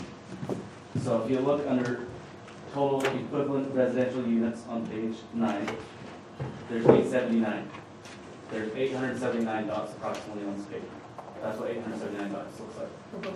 Yes, 309 in Hildale, 570 in Hildale. 309. That's on page 9.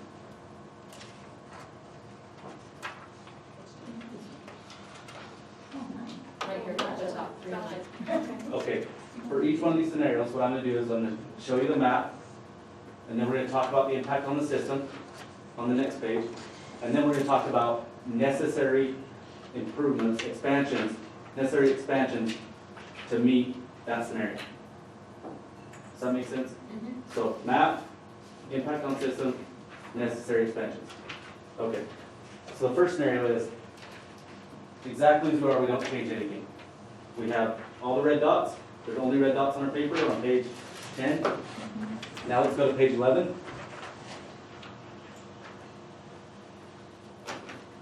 Okay, now I'm gonna go through this first one slow so that we can understand what's happening here. The first column says peak day demand. That's what our customers are asking of us. How many taps are going on? How much, like Stacy said, how much are we helping our neighbors? Overall, if you take everything and average it very roughly, this is kind of where our system's at. In Arizona, there's 1.1 million gallons and this is the source, the first row, peak day source. That's how much water is being demanded to pull out of the earth. 1,120 from Colorado City and 607 from Utah.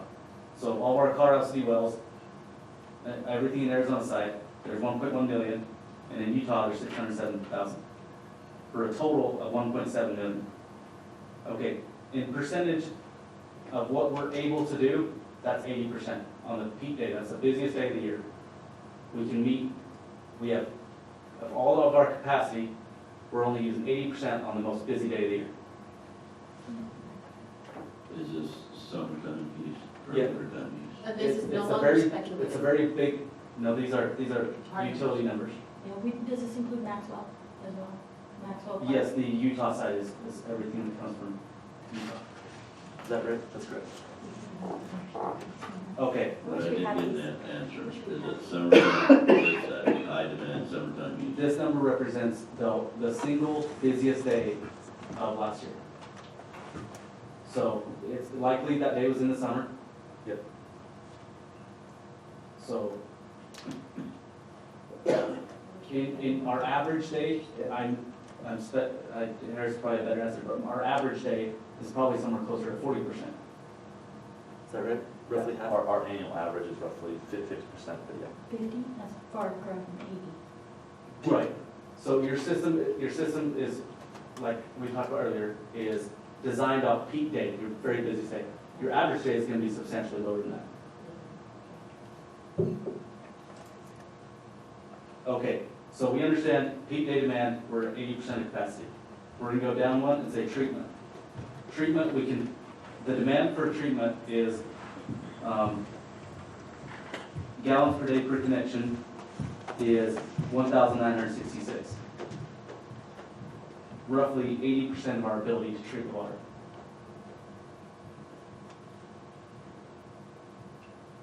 Oh, I'm sorry, 1,200. So our treatment facility and the water that's doesn't need treated, we can roughly treat 1,500 gallons per minute. Okay, we're gonna keep going down the road. So, actually, I'm gonna go back up to source. So, see how Hildale City, or Utah is 607,000? Yeah, he lost one, that's 527%. Okay, so what that means is, of the water that's being produced in Hildale City, which is, if you go over one column to capacity, we're only extracting 115,000, but we're using 607. Which, we kind of knew that, right? We knew that we were taking wells from Colorado City, we're pumping the water out of the ground, we're treating it, and it was going up into Hildale City. And a little bit was coming out of the canyon. So that, A little bit is coming in the canyon to blend, The- or is that just, just look at the quantity, right? So a lot's coming out of Colorado City and a little bit's coming out of Hildale City, and then they get blended. it is the blend, right? Right. Okay, yeah. So- That's what I was wondering. What you have is, we're using more water than we are producing. In Hildale, we're producing a little bit of water, so in Hildale, we're producing 115,000 out of the horizontal wells in the canyon, and we're using 607. So we're using 527% of our capacity. But that's okay We're not because, using the power plant well at all then, right? Is that? no, right? Correct. We are not allowed to use the power plant long, but it's been, it's shut off. So if you go over to estimated availability, this is capacity minus what we're actually using. So in Hildale, that's negative, but if you go to the total, we're still okay. I'm a little confused here, sorry. That's okay. So, Because we've always used the wells. yeah, So that's now okay. you're saying that we're only supposed to be counting the horizontal because that's your 525? No, we're using it. So Hildale City's producing, their capacity is 115,000. We're using 600,000. And that's running a deficit, but that's okay. But the deficit is just the wells. That's just meaning the wells, right? It's who's producing it. It's always been, yeah. Yeah, exactly. Okay. Okay, so if you go down one thing that says total, that's both of them together, then there's still 432,000 available. So this is okay. Hildale City's running a deficit, but the system is doing okay. There's no problems with the system right now. Okay. When you say the 527, though, the deficit coming from the wells, are you later gonna say that's our portion? No, I'm just Not saying City, it's that's what it is. It's already I producing it, know, I now we're wonder- purchasing it from Colorado City. Right. I'm I'm not, just there's no wondering- games, we're just walking through this, like, No, I'm just trying to say that, is this proportionate with your example of? no, let me skip really quick. We'll jump back to it. Okay. The next page is the recommended capital facilities for the current system, and you'll see there is none. There are none. Like, it's okay. Right now the system's working. Hildale City's running a deficit, that's okay. Colorado City's pumping more, Hildale City's pumping less. So we're using more than we're pumping on the Hildale City side, but that's not a problem necessarily. I'm just trying to quantify these numbers into money, but I'm sure you'll get there. No, these don't equal money, this is just our system, it's maintenance. This is what it takes, this is our capacity. That's it. So if you look down at capacity, that's how much we can produce in each one of these categories, and that's how we're doing it. So treatment, we can produce 2,457. Would be better if I pointed on the screen. No, it's fine. If that doesn't equate to money, then I'm fine. So this capacity, these are what we can produce. So in water rights, we've got 300 acre feet of water, and we're only using 84. So we have a capacity, we have availability of 72%, 216 acre feet of water. So all these numbers are green, except for this one, but it's okay because it averages. Like, Yeah, but you took out the power plant well, and the power plant well was 3 or 4 times. The power plant well was the very best well we ever had for as long as we had it. You got it completely off the map here, but that's okay because we can't use it anyway. So is it Colorado City? No, it's Hildale. That's what. So That's what I was it's not trying to part of our figure current out. system, but we're not recommending any capital expenditures. Separating it and then with the map. Yeah, so I'm just trying to say that Colorado City can't say that we're not. Because we had to take that off, but It's not for a all problem those because years, we had to use. we the charge power some plant well. customers based on how much they use, and it doesn't matter which side of the border they're on, they pay the system. It's a shared system, it's not a problem. They don't look at this as a problem. In fact, this is a good thing, because this water is good water and we use it for blending. There's no problems here, I just want to highlight the Hildale City from the deficit. That's it. Okay, so the next page, page 12, is the capital facilities that we need in this scenario to be able to operate. As you can see, there are none. Now, we know that we'll have to do something, but we can live along. This is a new minivan, like, Yeah, this is the new car, if we want to increase quality, or potentially new minivan. We'll get to this, you'll see in a minute. Okay, so we're gonna skip 12, no, today we woke up, the water turned on, there was no problems, other than the radio. thank God. Okay, That's enough. so the next one we're gonna talk about is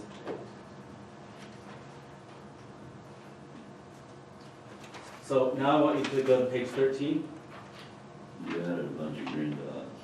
Okay, this is the scenario, what would happen if, right now, all the waivers we've already agreed to, those 26 lots, what would happen if they build? Today, okay. Now let's talk about what would happen in that case.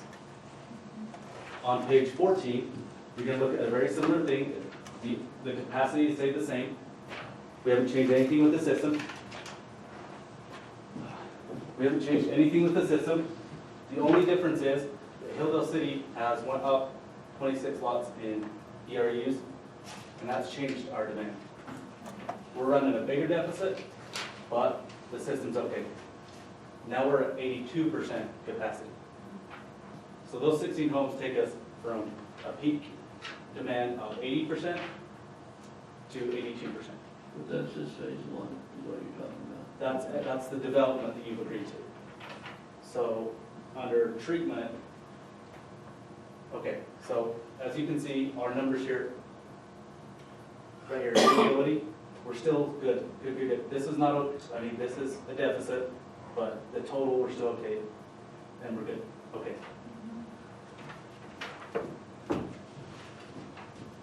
Okay, so next page, page 16, 15. On page 15, if the developers go up there and they do all of those things, then we're still okay. We're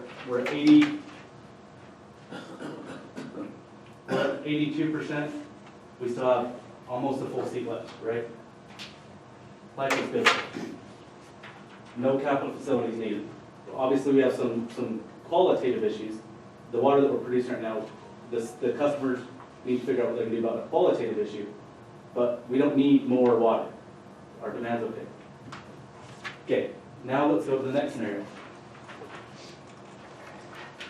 Page 16. Now this is where I'm going to introduce something. There was some confusion based on the video, based on the contract of what was agreed to and what wasn't. But if Hildale City were to agree to waive all of the impact fees for all of the property, not just the development agreement you signed, or you voted on it. But if you were to vote to do the same thing for the entire property, then it would be 301 homes approximately. And if they built all those, then we're gonna talk about what that would do to the system. What kind of, Isn't it 250? 250? 301 is based on the max allowed in their zone.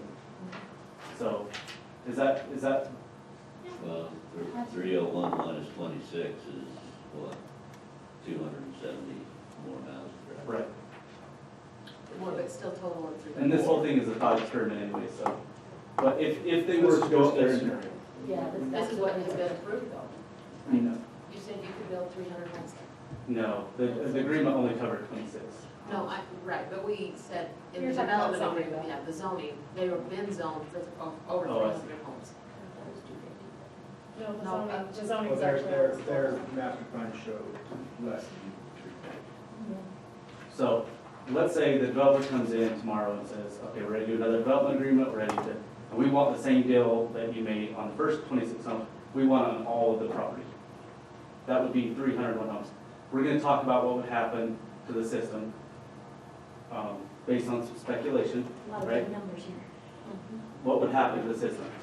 Now, keep in mind, we still have these funding options to pay for anything that we have to pay for, but this is what happened to the system. So let's go to page 17. We pause for 1 second. Do you have a, Oh, can we take a 2-minute pause for fire? Please. Okay, yeah. do you have that, the impact fee? Is that what this is?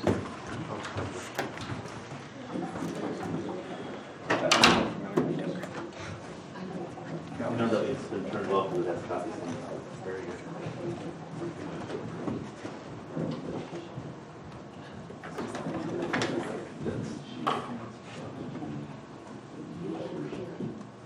I can't hear what everybody else is saying, but I can't control what. No, and I'm not, and I wasn't trying to correct that. In the public meetings, it clearly states absolutely no sidebar conversation between council members. And so even like his past their gum, I'm always on high alert. So, no, we can't control each other's actions, but. It's But also, I had it it. is straight up just distracting, like I sat next to somebody that sat and whispered through the whole meeting, and I was like, I can't hear. It's better that for me to get a, if I don't stay focused on one thing. And that's how I am, but me. No, you're another mother, 6 or 7 different mothers.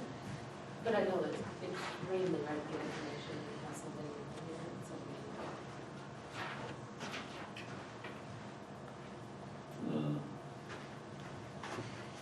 It's always been my way of ask questions as it come up, so we mentioned. And all I was saying is that if I have kind of, of course, if we're gonna be getting impact fees, we need, where it's like, just to kind of have a, where right now all we have is we're gonna talk about impact fees. I went to a conference on it, which was super nice, but they had like a, actually, was it our training that she did?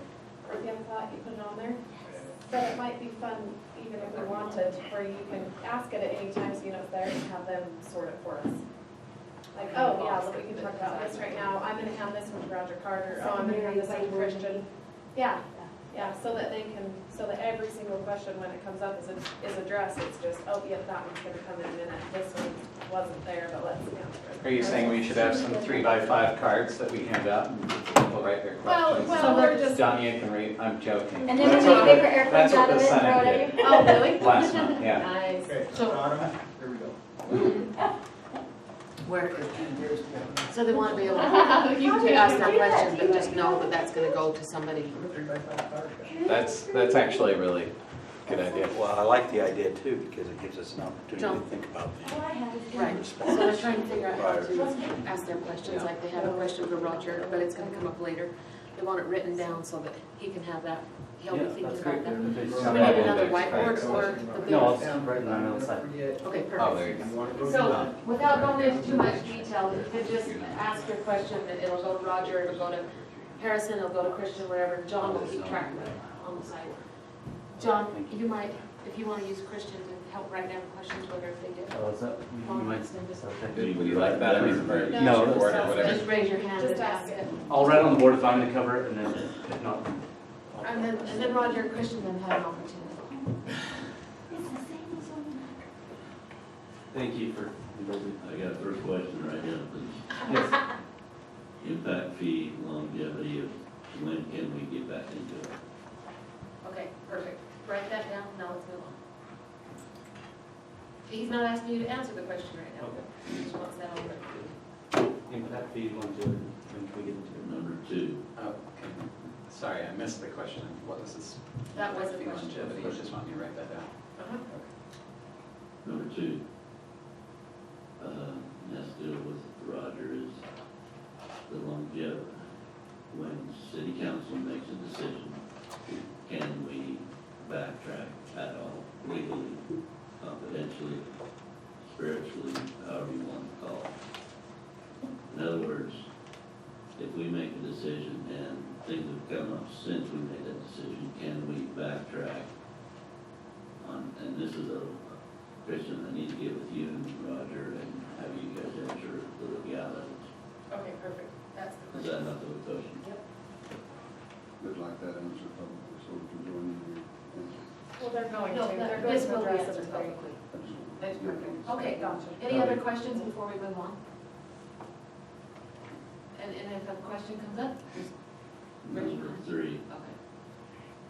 Roger, we built your tanks down in Washington 1988, 1990. And what my question is for you is, when Little Valley went to their expansion, I haven't caught up on your history on it, and it has to do with hurricane in the same way. If Little Valley has a great big development come in, do they have to come in with their engineers to the city council and determine how that's gonna impact the current capacity and everything else? Does the city council get a big old study of how that, and how legally they can ask that current new developer to have to pay for his facilities? Okay, Is that, that's a perfect question. Okay. Any more questions before we move on? I just have one statement. It's really quick, only because he brought up tanks. 3 years ago, Jeff had told me that the UEP would be interested in helping the city come up with a 1 million gallon tank. He said it needs to happen. The UEP at that time was open to the possibility of helping us match grants and stuff like that. So maybe put that on there, because I know we're gonna talk about future developments and how that would affect our numbers and stuff. I don't know if that would still be on the table with UEP, they kind of mad at us not now, but at the time, it was Okay. in discussions. All right. Are we good to go? Yeah. Jared, for a second? Council, that's how you, okay, let's go.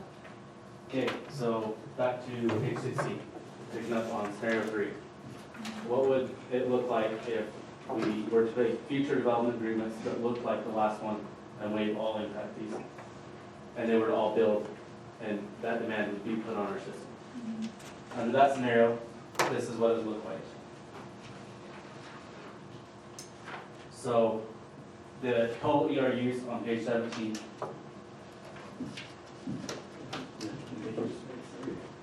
So total ERUs go up to 1,180. You can see that Utah would actually pass up Colorado City under this thought experiment. And overall capacity would be negative 7% in terms of our ability to pull water. Okay? In terms of treatment, we would be at, that's not right, I didn't adjust the number. Oh, treatment would be fine because, that's wrong. Okay, obviously it would have an impact on the treatment, the treatment demand, and that's likely to go bigger. The reason why I didn't focus on that, I'll talk about in a minute, because treating is, under this thought experiment, we're gonna do the horizontal wells, not the treatment option. So I overlooked this. But likely the demand for treatment would go way up, and that would create a problem. Demand would be higher than capacity. Storage, at under 5,110 feet, which is roughly Jessup Avenue. It's actually a little bit north of Jessup Avenue, but under 5,110 feet, then we'd still be good on capacity. We'd still have 30% capacity left, but almost all the development would happen over that line, so there'd be the entire storage need for above that wouldn't be being met. Does this include running horizontal wells? No, it's a system just right state, now. and that amount of demand was added to the system. These are the problems it created. And now I'm going to go into a hypothetical way that they can be fixed. So on page, But John, can yes, I ask one question? It does not include anybody else, no, just Southside. It's just if that development happened. People came in at the same time, that would be adding to this. Yes, Is that right? exactly. And like we gave out 17 new building permits so far this year, or last year, and that would be added on, because we're gonna have more of those. Well, this is over 15 years supposedly, so I'm sure our horizontal wells will kick in. This isn't a scenario I'd expect. I doubt we'll ever be looking at the map in reality. It looks like this. This is a thought experiment to help you understand what just, you control everything else, you leave everything else, and you change the one factor you want to look at, and that will tell you what kind of impact it will have on your system, if that makes sense. Okay, so this is the map we're looking at. We just talked about how it's going to create some problems. Now we're going to go to page 18. So if we go to page 18, then this water rights amount, I use a number that we can all relate to.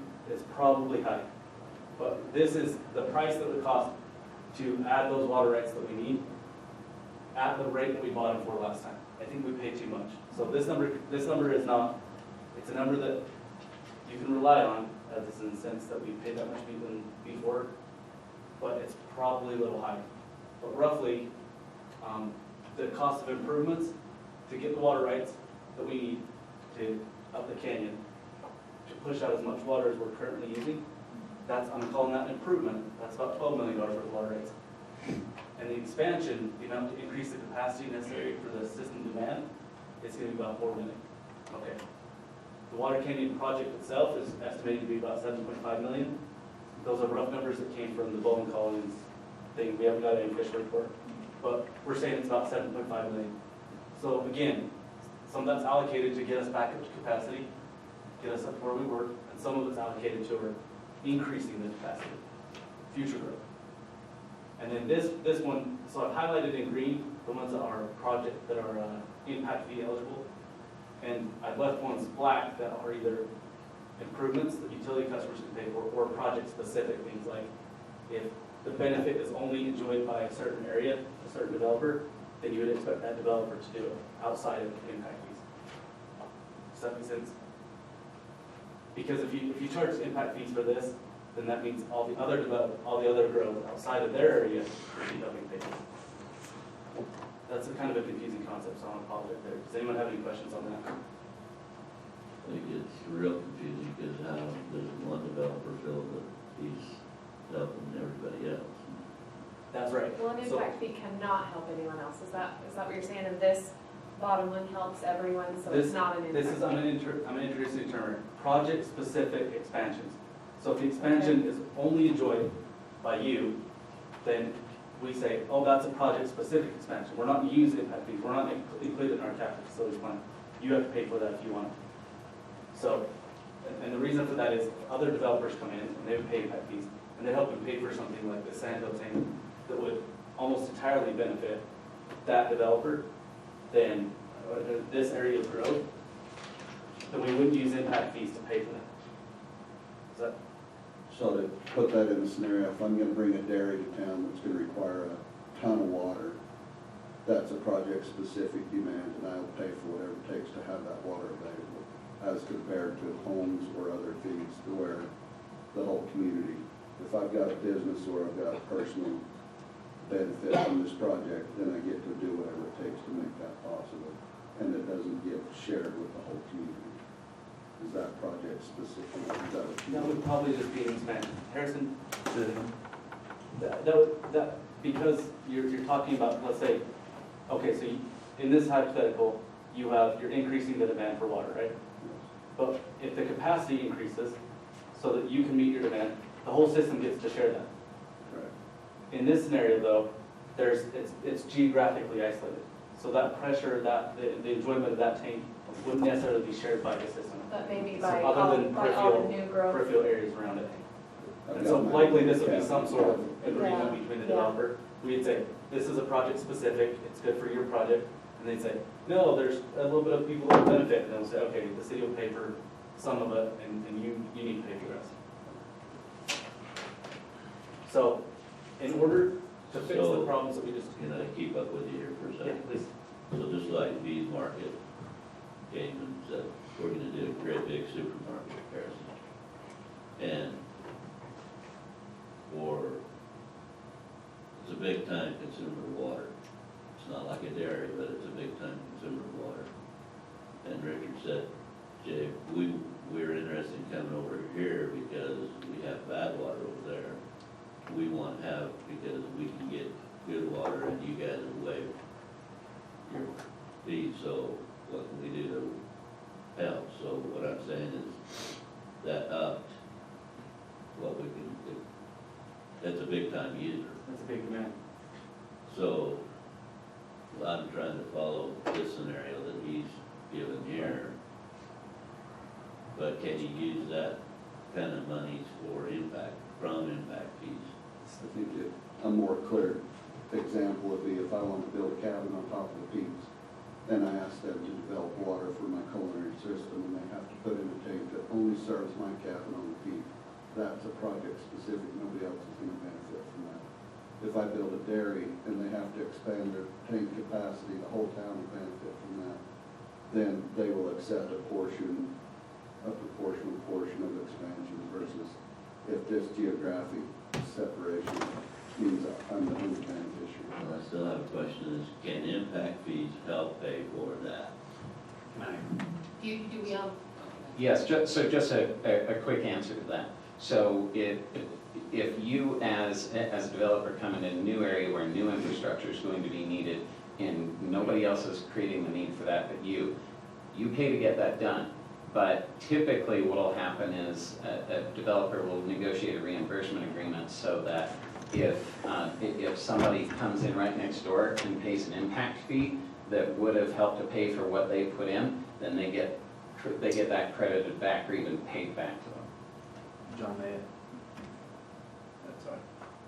I was just saying, what's going on right now, which is not hypothetical, which is real, and I don't know if our council's aware of it, is that Centennial is planning on hooking up to us. And so much so that they've already had meetings on it. They're considered a water district and have come to the utility board and are over half of our voters on the utility board that say, we want your guys' water. So how does impact fees, I'm assuming doesn't affect them at all, however, they're gonna be part of our numbers for our usage. It's gonna be massive. I can't imagine the city being in a position where they're assessing their residents' impact fees and not requiring other districts that are using the same system to also. Because they'll pay for We're gonna it. tell them the same thing the Colorado City told us. You're gonna pay for your portion. Yeah, they'll pay for it, for sure. And I assume they'll do that through impact fees. Yeah, they do. So they do their own because they're their own water district. But one way or another, if we have to increase capacity to help meet their demand, they'll help. Got it. On one point on the developer agreement, or not developer, pioneer agreements, which is what Christian was talking about, where a developer would install infrastructure that then other people would later on benefit, and you have a reimbursement clause. While they are theoretical in nature, as in we exist, like your local water systems, really don't use them like at all. Like your Washington County Conservancy District, your St. George Water District, your the Ivans. When I said, hey, what kind of pioneer agreements do you guys do? And they said, I mean, we're aware of them, but if the developer has to put it in, that's their business. They pay for it. And thank you. That's how most water systems handle that. They don't even bother with the pioneer agreements to say if it's you have to build it, put it in, and that's there. Someone else hooks on, well, thank you. They can give you a handshake, but we're not going to require anything. They're not rural either. Right. So on, this scenario that we've been going over, wondering if we can go back one, because, here it's saying that water rights need to be addressed. But if you go back to page 17, it shows that the peak day demand of water rights and the availability,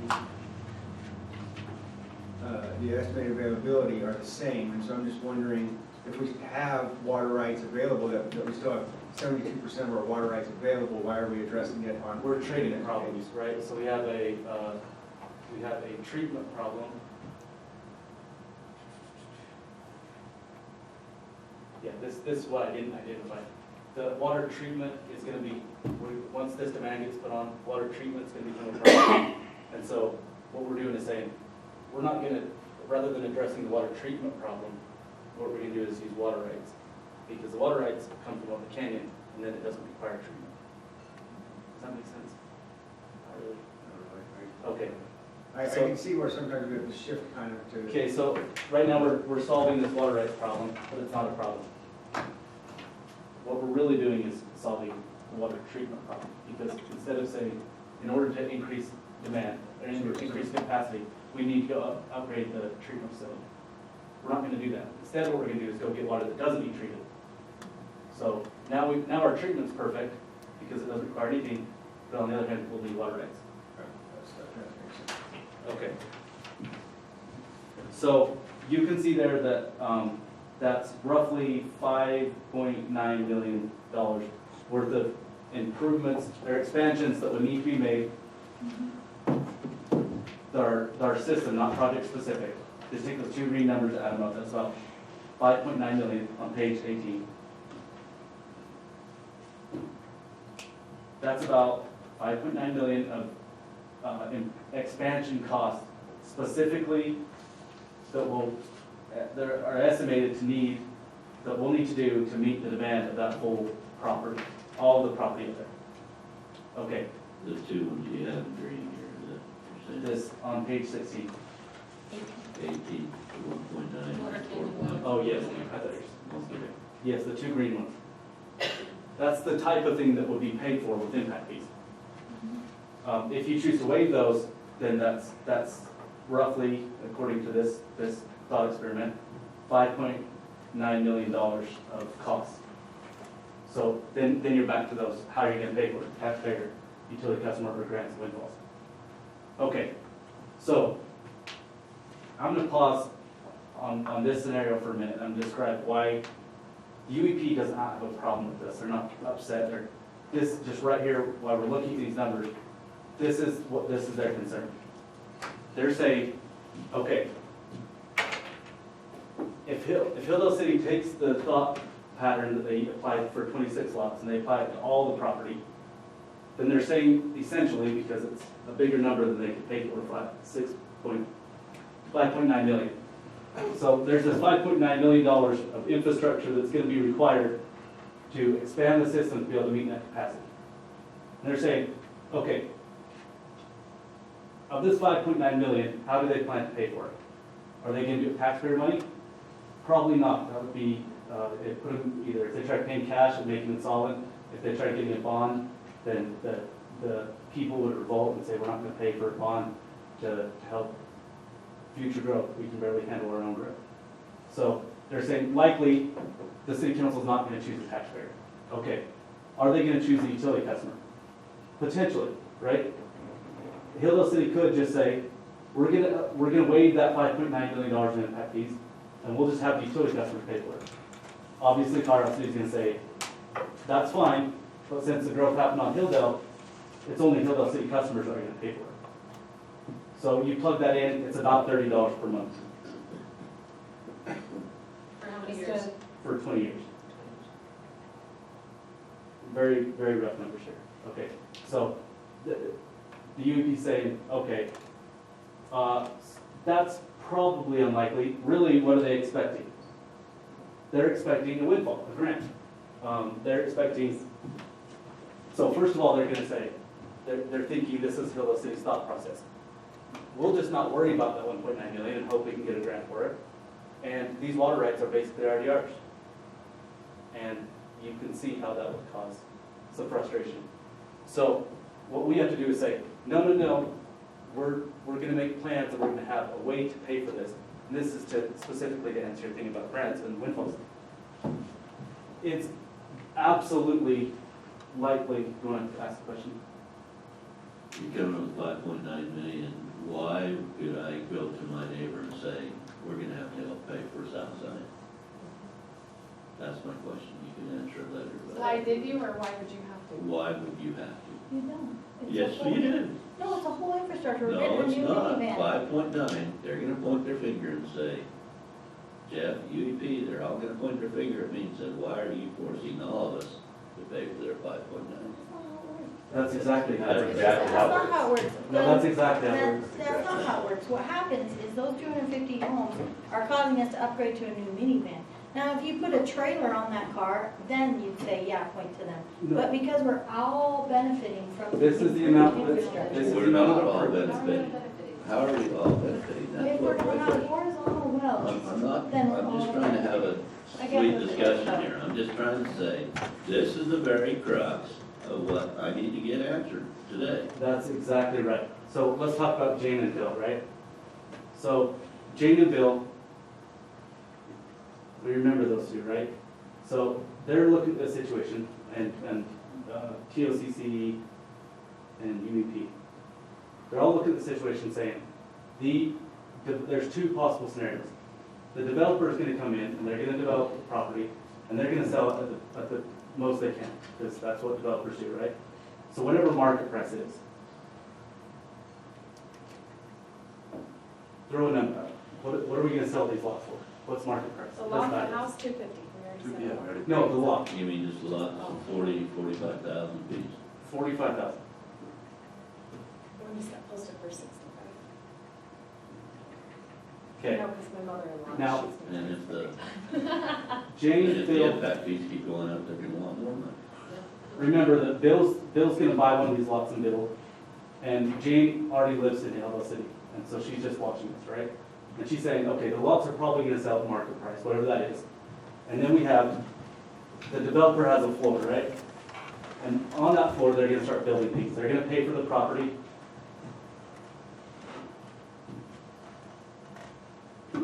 Okay, they're going to pay for engineering. They're going to pay for their attorney fees, and they're going to pay for roads, and they're going to pay for infrastructure, and they're going to pay fees. Okay, and then there's going to be, hopefully for the developer, there's going to be a gap here, and they're going to make some profit. Okay, so one of two scenarios is true. Either they're going to make profit, in which case waiving this impact fee, the last thing, this little impact fee right here, is either going to increase their margins, so the developer is going to make more money, or conversely, which the developer is arguing, that these margins are so tight, this stuff is going to stack up. And actually what's going to happen is when the city assesses impact fee, it's going to spill over. Right? It's going to, at some point, then if this impact fee gets assessed, it's going to spill over and we're going to lose money. So what we need you to do as a city is to take that impact fee away, so that we can still make money and do this project. Bill's looking at that and he's saying, great, now I can buy the lot. Jane's looking at it and saying, who's going to pay for that? Is it going to be the taxpayer? Is it going to be the utility customer? Or is it going to be grant and windfall? And each one of these people, Jane, Bill, Carlisle City, the UEP, are all looking at that question and saying, which scenario is it? Is the profit margins going to be increased? Or is it actually pushing it over the market value, in which case this amount right here will be redistributed and paid by somebody else, either the taxpayer, the utility customer, or a grant and windfall? Can you add a third scenario that's come up though? Please. That we had, this is one of the pressures of our vote, is the developer says, forget it, I'm just gonna sell 250 lots. So you could take all those padding down and make their profit much greater, and then put a third one on where it's just them selling 250 lots. The city impact would be way, way, way, way bigger. Because now, instead of dealing with the developer, you're looking at 250 different owners. So, I mean, that's a whole nother scenario on that I think is a reality. Right, and that's not necessarily specific impact fees, but when you're weighing the cost of what The large. making Jane pay for this, there is this other thing, let's put it in here, that's for discussion. What if the developer doesn't develop? We write Just it down. sells land. What if the developer doesn't develop and just sells? Yeah. That's an absolutely great thing to consider, but still, the impact fees, you're still in the scenario, right? But when you're weighing the cost of maybe shifting that onto Jane, maybe you have to think about that. Okay, so now let's go through one last little episode here. Page 19, this is what it would look like if so we have all the red dots, which are current customers.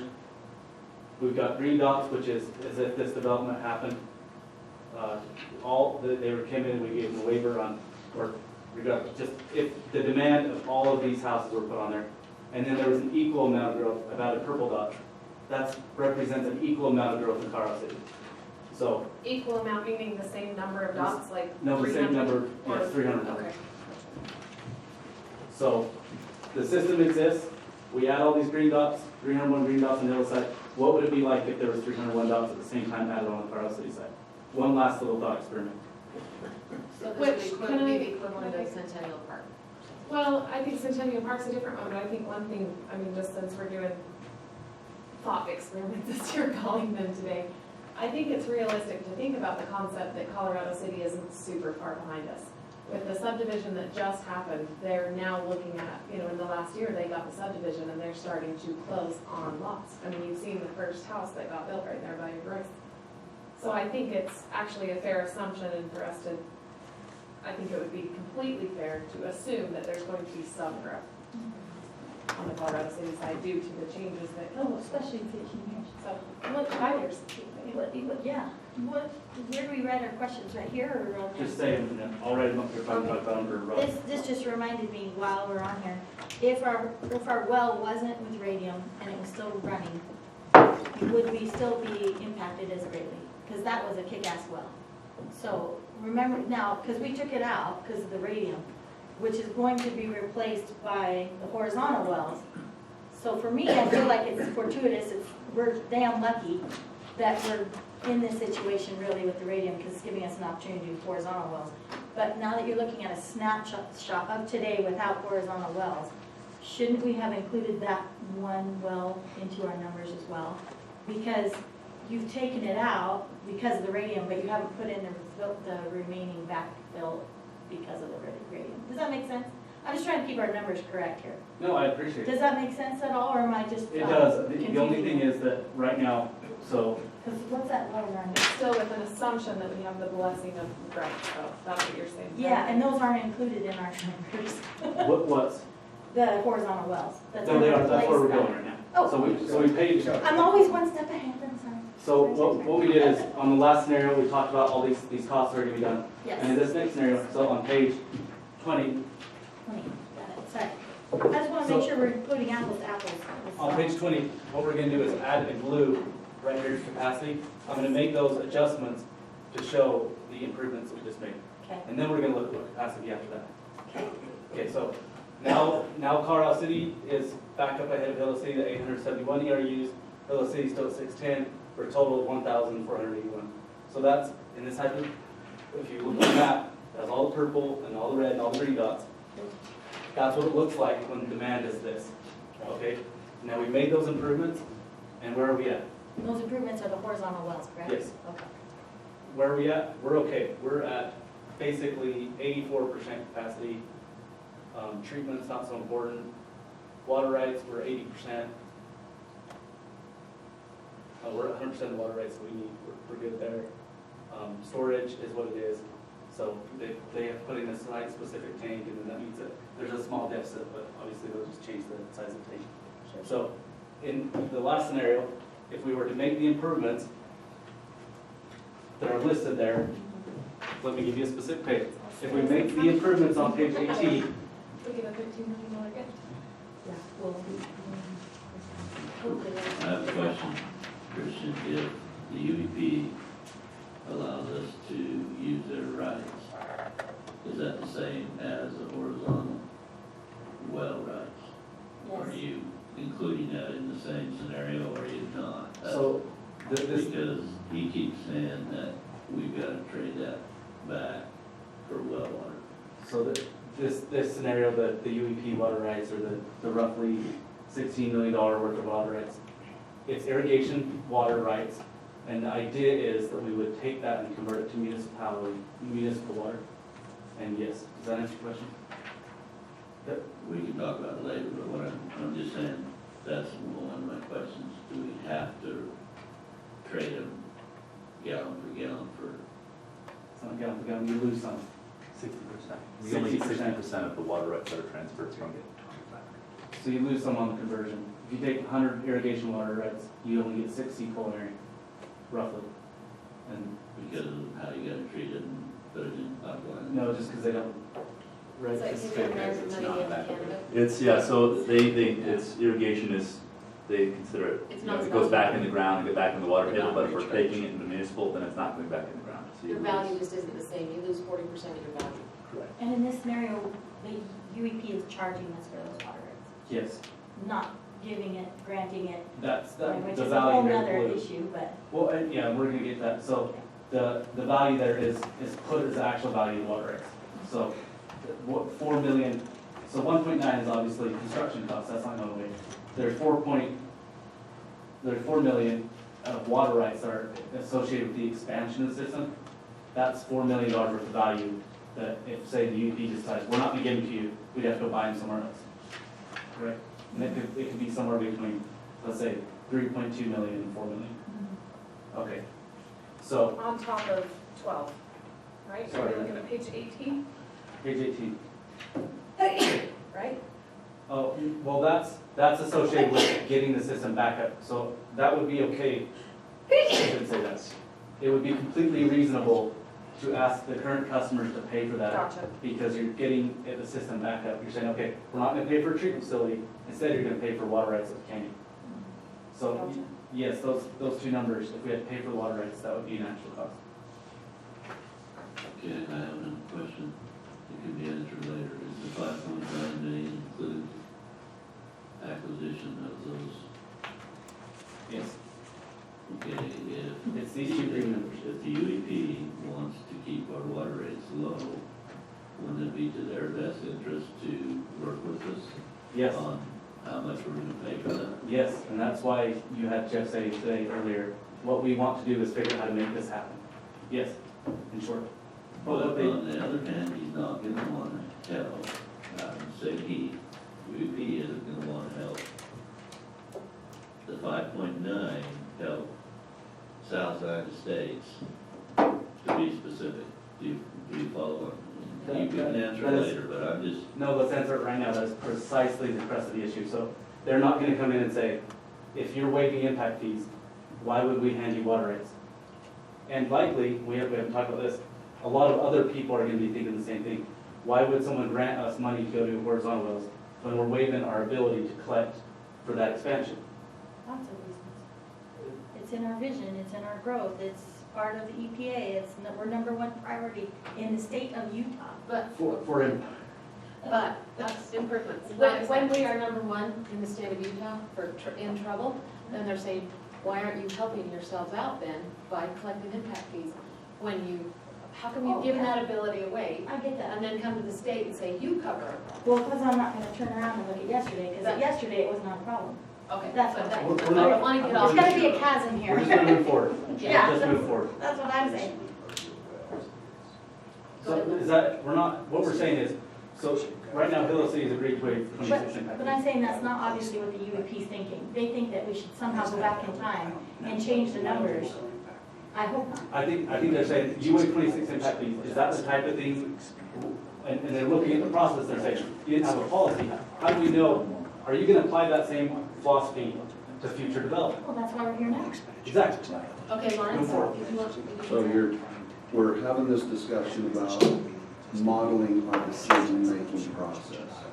And you're saying, if right now it is workable for us to find windfall or find grants to fill this need in this scenario, when the next scenario pops up, they want to see us have that discussion up front saying, we've had good success with grant writing. If we waive these fees, we can go to this source, that source, or the other, and here's our plan to pay for that up front before we waive the fees. That way, others looking on, whether it's a vested interest or whether it's just the general public saying, oh, okay, I trust that their thought process doesn't imply that they're gonna burden me with that. That's exactly right. If you had a grant, if we had a grant that said, this is going to pay for those expansions, right? And now we have all this capacity. And we don't wanna wait, we don't wanna assess an impact fee because we have all this extra capacity that's paid for by a grant. At that time, why would anyone, RSC wouldn't have a problem, UEP wouldn't have a problem, they'd say, yeah, you have the capacity. You're not shifting that burden or closing your eyes and running in the dark and hoping that something will fix it. You know how you're gonna pay for it. If you read Vance's letter, that's pretty much exactly what he says. We trust that you have some way of paying for that. But there's that problem with grants and law in that number 3 scenario, because to me, it's not a sure thing. You're talking about speculation. And with speculating, yeah, they'll only help us with our radium issue, but they won't help us with capacity issues. So they will have us issue. The expansion.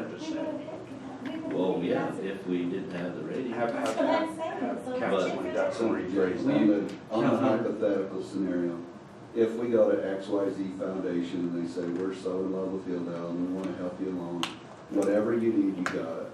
And we bring that little wild card to the table and we say, we want to expand clear out to Cedar Point, whatever that is, and we've got this little wild card we're going to pull out of our pocket. Then the people can look at that and say, okay. And that wild card would have to say, we understand that you have this potential to call upon our goodness, right? If we have that thought process and those kind of assurances at the table when we make the decision to waive an impact fee, there's no issue. What we didn't have in this discussion was a public discussion of how this impact fee would be raised, or this amount would be raised. We waived it, we felt like we had good information, and to that point, we're now being educated on the process that is now, it'll kick in every time there's a waiver, whether it's 18 homes on Richard Street or whether it's 300 homes on Sheriff Avenue. This same process will be engaged. I'm so sorry, I missed it. Will you restate what you said? My feeling, we keep talking about pulling this out of our back of our pockets. I haven't been able to operate my business that way in my whole entire life. What today is today. Last week I had such a terrible week with my issues. But grants and windfalls are a so-called Navy in the state of Utah that you show me where I can count on that and I'll believe it next summer sometime.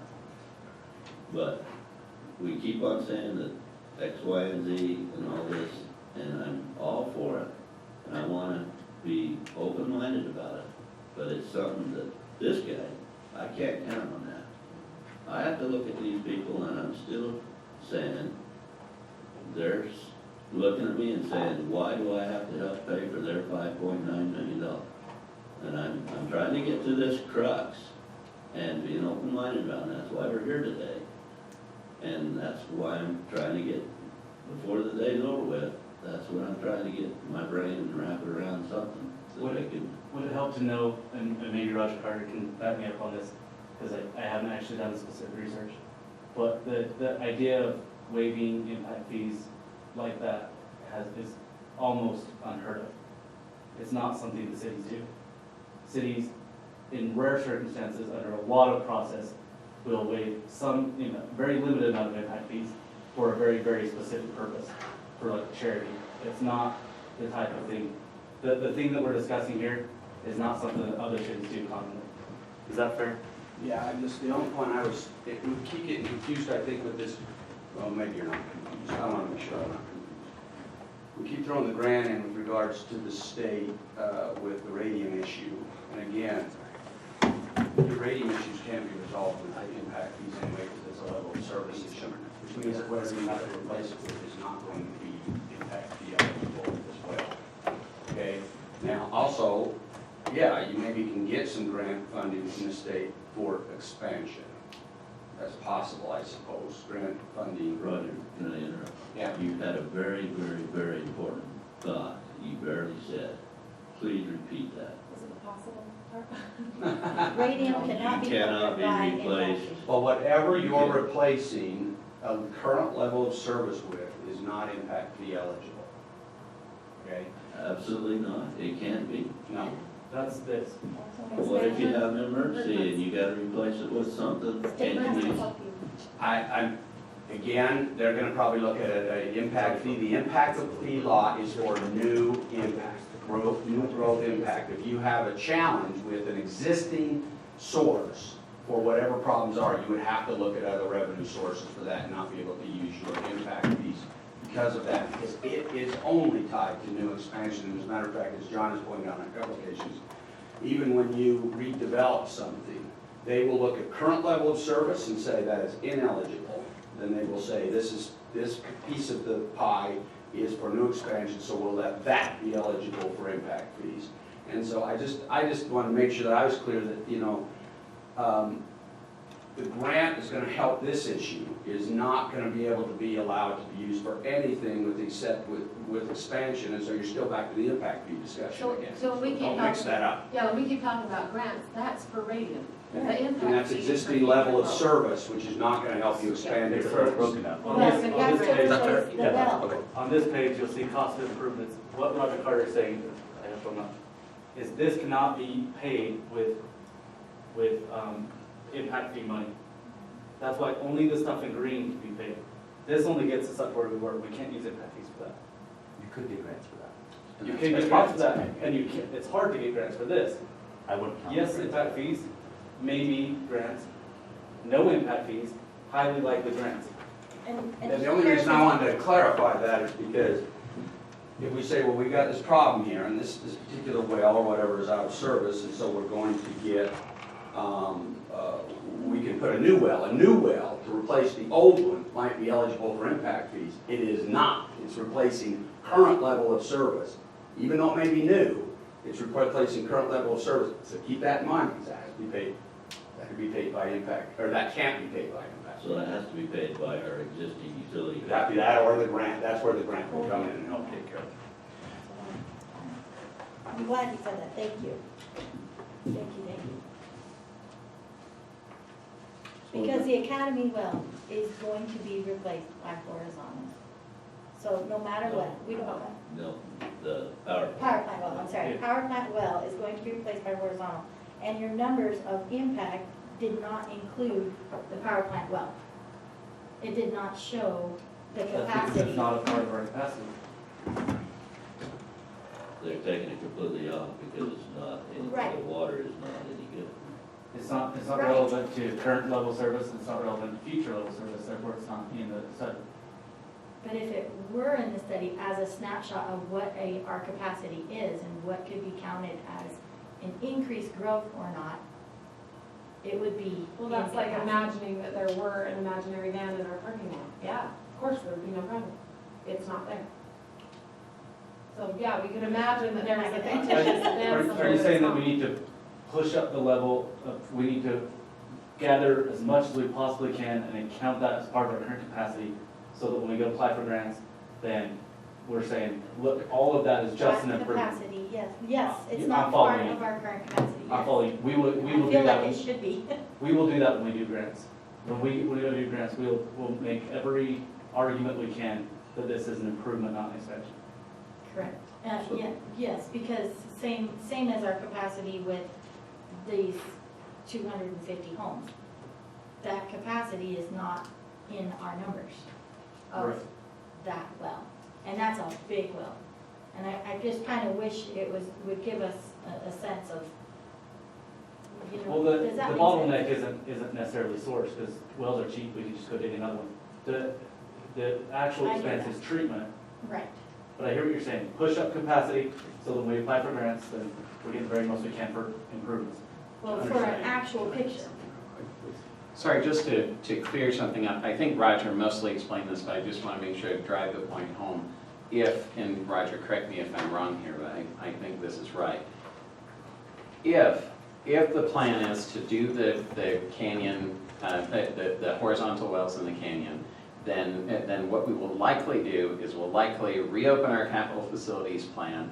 We'll have that put in there as a project. The engineers will allocate certain portion of that to current demand, certain portion of it to future demand, and that portion of the project that is allocated to future demand is what will go into the impact fee calculation. Right. So, just so I'm dialing it back to what Roger was saying and what you're asking. In looking at the differentiation right here of what's impact fee eligible, take the scenario of a water treatment plant. You say we have a capacity of 1,500. If we put in a 5,000 capacity treatment facility, 1,500% or 1,500 gallons per minute is the percentage of that improvement that is not impact fee eligible. Existing level of service. And you can see it in black there, I mean, Got it. Okay, under improvement. okay, I understand. And for perspective, the amount per customer that you would be shipping that per connection would be 3,000. See, that's individual Hildale City customers pay $3,000, roughly $3,000 a piece. Over how much time? Over Whatever you decide. whatever, yeah, it's whatever we decided, whatever company. So I'm gonna sum up, because I know you guys are done listening to me. On page 9, Back we're to gonna go back to page 9.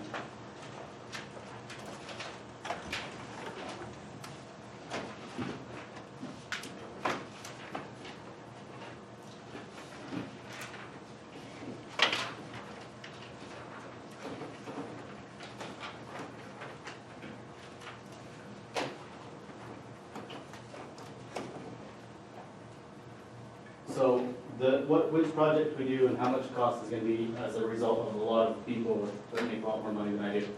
And it's gonna take time and everything else. So the speculation is the quantity.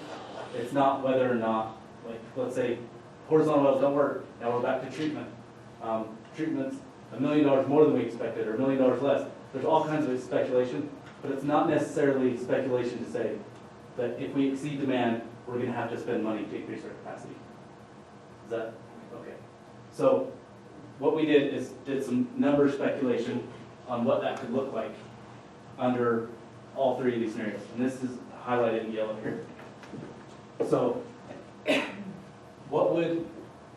what's, John's best guess, for whatever that's worth, estimated necessary impact fee for the water canyon treatment well. So if we do the horizontal well option, this is my best guess. Current ERUs, obviously none, we're at 0. Okay. Current plus the amount we've already agreed to, those 26 extra units out there that we've agreed to waive those impact fees. If they did it now, 0, it'd be okay.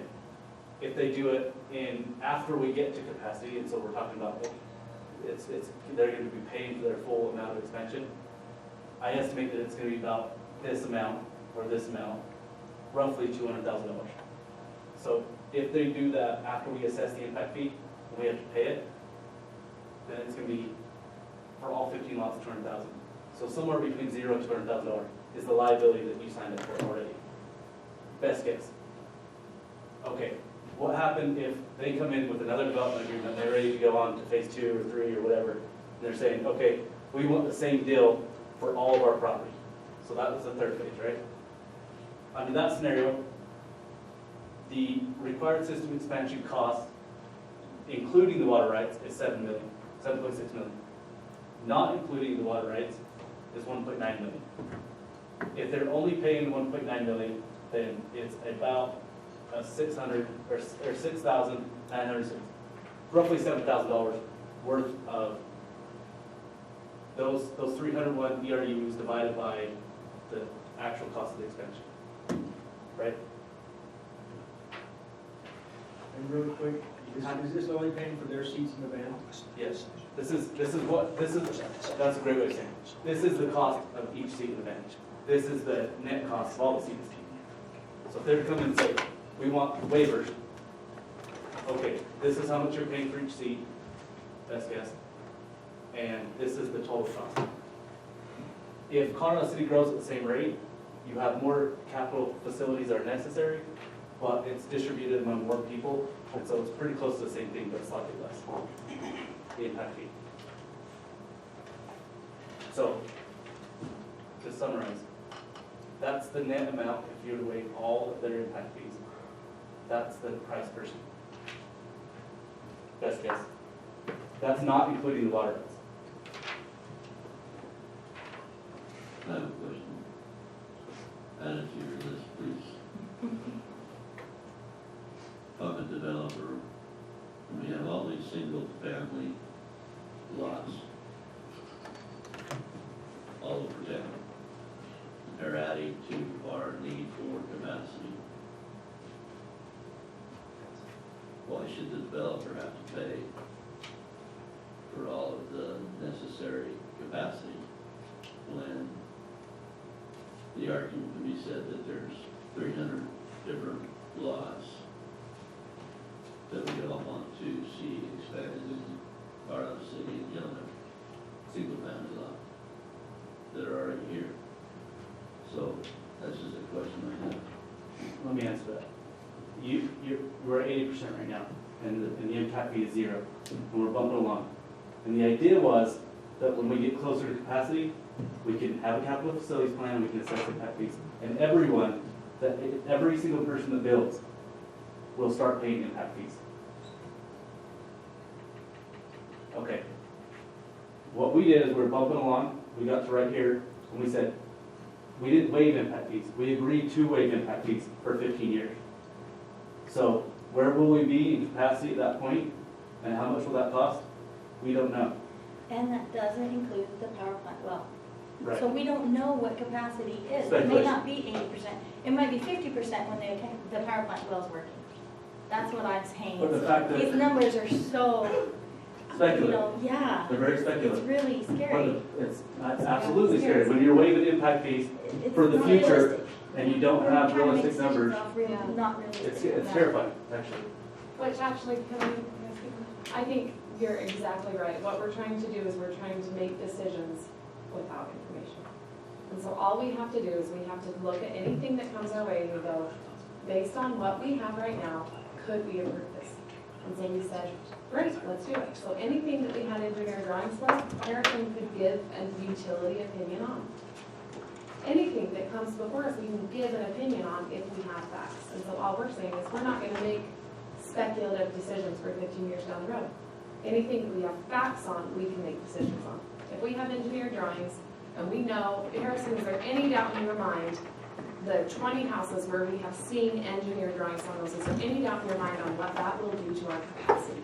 If it happens in the next year, what would not affect our capacity very much? If He it- is able to give us an opinion because he has information. And so what we did is we said, staff, guess, we don't like that you're guessing, we're gonna guess, we're gonna jump 15 years down the road, and we're gonna speculate that it probably won't have an impact, and we're gonna waive our right to impose an impact. All we're saying is, let's not tie our own hands. We're tying our own hands behind our back. We don't want an impact fee. As long as we don't need one, we don't want one. At the point that we need one, we're gonna want it. That's it. So in order But to, I still need to get to the crux of the 5.9 million. That's what I'm calling. Okay, can I run our scenario? Okay. All of us, 1, 2, 3, 4, 5, 6. My van carries 7. That's it, we're gonna drive to St. George for lunch. Is everybody good? You good to chip in for fuel? Yep, it's gonna cost you $5. Let's go. Hey, John threw in 3 friends. And he says, you guys, it's okay, we'll just take a bigger van. It's gonna cost a little bit more fuel, a little more to rent. Can you guys just up your cost to 10? What's the big deal? That's great, right? What's the big deal? I don't get the problem. You good? If you, do you see it? It just doesn't I'm really real work. good, Yeah. but I've just got to The extra 5, we go, John, we'll up it to a bigger van. but y'all are gonna have to pay 15 each. And they go, well, that would be so fun for us because we wanna be part of the party, let's do it. And all of us agreed to get in the bigger van, and we all drive, but we got to stick with our original amount, our $5 got us to town. And they said, well, we wanna jump in on the party, so we're gonna pay 15. That is in every other development, go talk to anyone who's built outside of this town. If you are expanding, you get to pay it. We're not gonna hand it to the jail. So, in order to keep this conversation future oriented, there's two major issues. The first one is, how do you want to pay for the agreement you already made? The second one is, what policies and procedures and what decisions and how are you gonna make those decisions, all the stuff for if another developer comes in and asks for the same thing. So, really quickly, I'm gonna talk about the 3 ways that you can pay for the liability you already have, and then Roger Carter's gonna talk about the way to, what potential things you should consider when you're addressing this in the future. The first is the taxpayer. That 200,000, so right now the liability signed up for is somewhere between 0 and 200K. And that could, like Stacy's mentioned, maybe our number's off, and it's always 0. It just stays 0, we never have to pay anything. Or maybe it's more than what I estimated, it's more than 200,000. Whatever it is, it's a floating number. You can have the taxpayer pay for that. And the way that happens is you don't do anything. If you don't do anything, this is what will happen. Because your ordinance says that you will, and you've already agreed to waive those in the future. So this is, let's call this the current patch. This is So you talk about just the 26 lots. the 26 lots. You've agreed to waive those impact fees. When they come due, your ordinance says you'll pay them. So unless you change your ordinance, this is the road we're on. So if you don't do anything, here we are. We're just gonna press on and life's gonna be great. Okay, number 2, remove the ordinance that says that you have to pay these impact fees if they're assessed and you waive them. In which case, Hildale City utility customers will pay.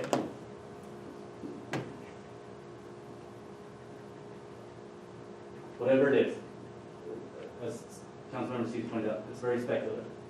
Whatever that number is, when it comes due, if we refuse to assess the impact fees, or we say we'll waive them and remove the ordinance, there's 2 ways going about it.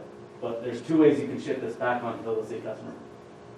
And to be clear, that's Hildale City customer, not Carl City customer. Like what we're doing with the roads. Like, Like we're doing. What are we doing with Like roads? with the roads, with all our public hearings to do with the roads, putting it back on the customers. Is that what we're doing? I don't. Well, that was the that's option to drop the ordinance and then put it on customers. No decision on roads. So No, that's what the public hearings were on that I was doing. the last option I would say is other legal options. And if you want any staff input on option number 3, any other legal options, then I recommend that we do it in executive session. So those are your 3 options for your current liability. I'm gonna leave those up there for discussion, and Mary can move on it however she wants. And then, if Roger Carter, you're ready. But we're still talking about, John, this is just the 26, the first phase. Yes, and to remove any ambiguity, we do have a resolution drafted that says, in case there's any confusion whatsoever, the whole development agreement only applies to those 26 lots. For sure. So if the developer comes in and says, no, this was for the whole property, like, no, thank you, we're talking about 26 lots here. When they come in. Like, Well,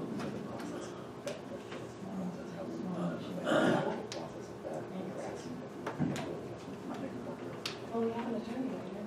I don't, that's all I'm saying. Are we ready for questions?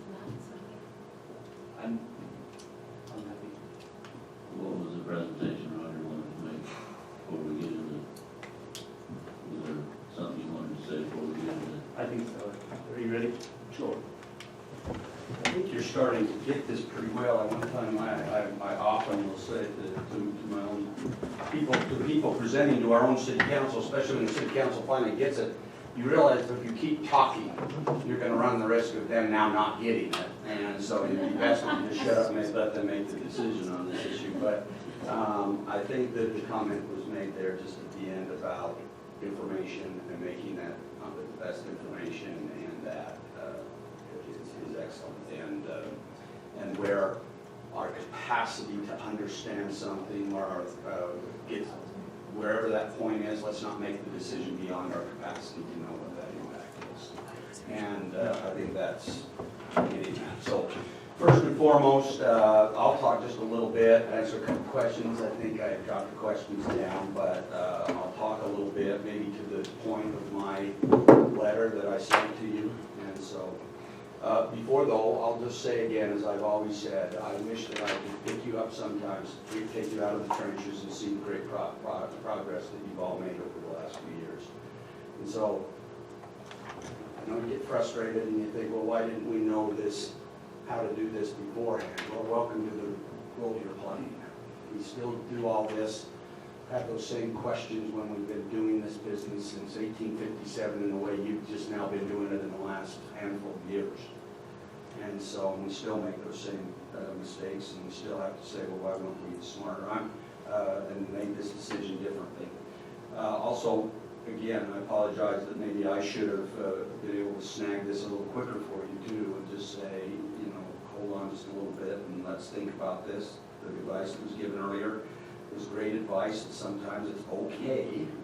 We do it all the time to say to a developer, it's okay to say, we need some time to process this.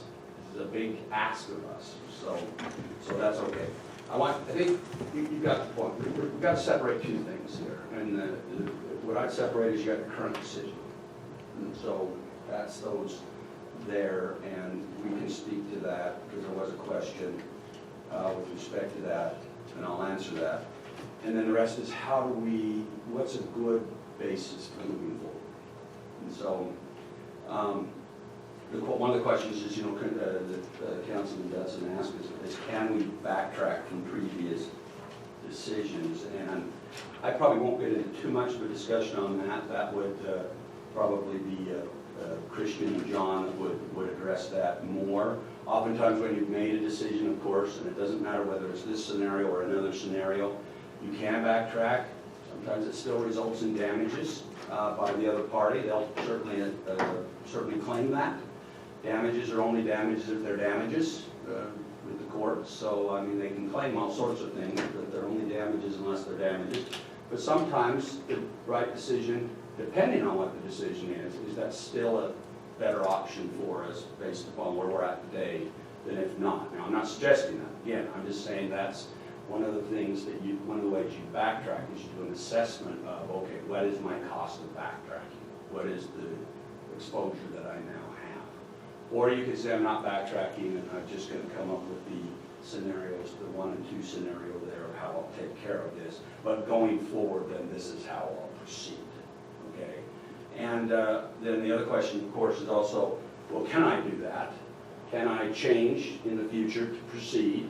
And especially as it relates to both the arbitrary nature of decision-making and maybe the worser part. I know that's not a word I use all the time. My mother tells me it's not a word, but it is to me. A worser part of that would be particularly in this community because everybody wants to add the D word to everything, discrimination. So arbitrary can become discriminatory in this community, whether it is or isn't, just by the very claim. And then you have to walk through this claim valid or not. So to answer that question, though, sure, you can change those things.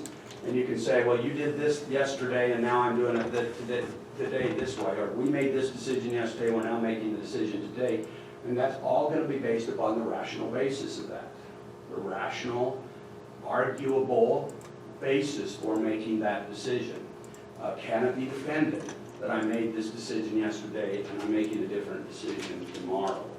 And so that's kind of where I'll probably focus a little bit on this and it's really going to go to the letter I gave you prior. So let me talk just a little bit about that. I was going to give you kind of a draw out of theory, but I don't want to on the board. Everything that you make, well, not everything, but a good deal of the decisions you make and a good deal of the decisions that are being asked of you to make are really at the end of the day to try to create predictability and reduce uncertainty. So when landowner developers come in and they're asking you to grant them certain things, why they're doing that is they're trying to get clarification, reduce and increase predictability and reduce some of the uncertainty of what they can expect. Quite frankly, our land use laws in the United States are built for that purpose and for a reason, because we respect private property rights, and so if you This is why they get predictability when they get to a certain point in the process, that what you told them at that process, they get at this point in the process. So that's what we're all trying to do, is to, and both sides are trying to do that, because you want to make sure that what you're granting is going to be the product you get. And so everybody's kind of in the same business of trying to create that. So how do you do that? Well, process is going to be an important part of this. So we used to have, we always had two theories. We've had what's called rational choice theory, which is essentially the fact that we have decision makers, rational decision makers that have predetermined determinants, meaning they have choice. We know what those choices are. And so it is much easier for us to pick under a rational choice theory when we know that these agents have predictable determinants, and then everybody kind of understands that. That's the rational choice model. Unfortunately, we live in a society in which we have kind of a game theory. That's now a new one. And then part of that has existed because of information, connectivity, those type of things. And that's where one rational decision maker, where you can have 30 rational decision makers, and they're all making different decisions, and depending upon the combination of the decisions they make, the outcome can always be different. That's a very difficult scenario and environment for you as legislative bodies to deal with. And it's made more complicated by the fact that there's an infinite amount of information. So that can change rapidly and all the time and instantaneously. So the goal, I think, for decision makers like yourself is to pull this out of kind of a game theory and come into a rational choice theory, which means that you have predictable determinants. And the predictable determinants are, they're the framework, and that's the policies and procedures you will use to frame the discussion and the decision, and I'll call them guardrails. So what you'll create is the policy by which you'll create the guardrails by these are the items that we will use to play within, to evaluate each decision that comes on this nature.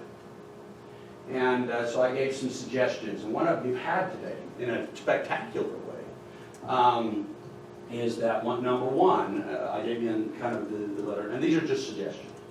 And ultimately you would even adopt them by resolution, I would suggest you do that, because then they provide some procedural process to the whole thing. But anyway, basically, you need a clear understanding. It is the responsibility, in my opinion, for the requestor to come in and be very, very clear on what they're asking for.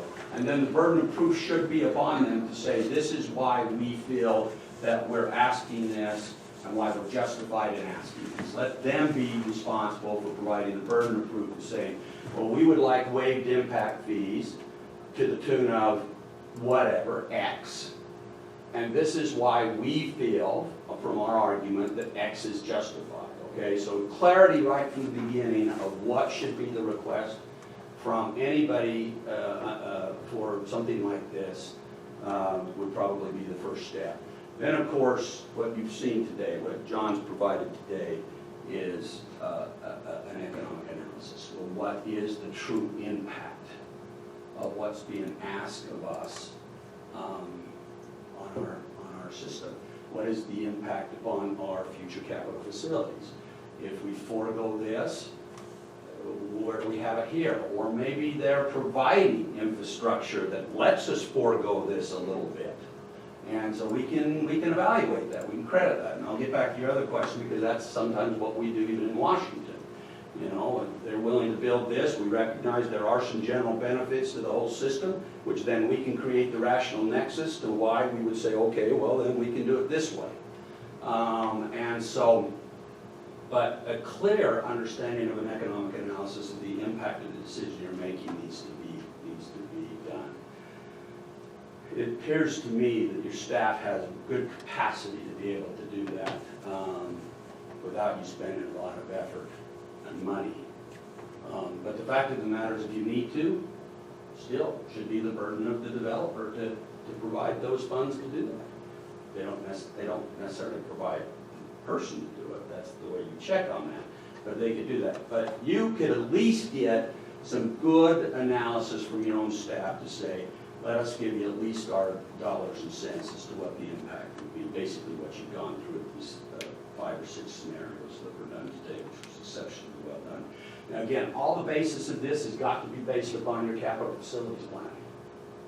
So I am going to strongly suggest that you begin moving on this capital facilities plan and the update to the capital facilities plan, because again, that becomes the base document by which they'll push these requests to and compare them to and say, this is what, because they'll identify your facilities you need in the future. They'll identify the cost of those facilities in the future, and the impacts that everybody will be sharing of those facilities in the future. So your capital facilities plan, I think, needs to probably be, I think you pretty well do there. Now remember, you got 2 parts. You got a capital facilities plan, then you got an impact fee study. They go hand in hand. I was just asking Harrison, and I'm glad to see that you do those, and historically have done those jointly with Colorado City. Again, we'll get to this in a minute, but like it or not, you've got an integrated system. You guys are actually functioning as part and in accordance with Colorado City Council as well. Now you've done that in by the development of a utility board to try to help that. But basically you could almost say in this type of scenario, I am not a city councilman, I'm a board member of a regional facility. Okay? And so we're going to talk about that a little bit, and why that kind of complicates your decision making on occasions as well. But state of Arizona requires every 5 years new capital facilities plan. That's a requirement under Arizona statute. It is not a requirement under Utah statute. Could be under your local ordinance, but it is not a requirement under Arizona or Utah. But I'm glad to see that you're following. You're going to keep Arizona in line, and you're going to keep Utah's your codes in line by doing it every 5 years. And I think you're there. Wow. Yeah, capital facilities plan is being developed now. Okay, so your capital facilities plan, you'll play an important role in it. Yeah. When did we last do our impact fee? 2016 was our last impact fee study completed. We have the capital facilities plan, which was originally going to do an impact fee study on our water, but since we dropped that to 0, the engineer said, well, we don't necessarily need to do it since it's at 0, but we still have a capital facilities plan. And adding an impact fee analysis on top of that, whenever we want to, is not a large ask. We've done most of the work already. It's just numbers after that. Yeah, okay.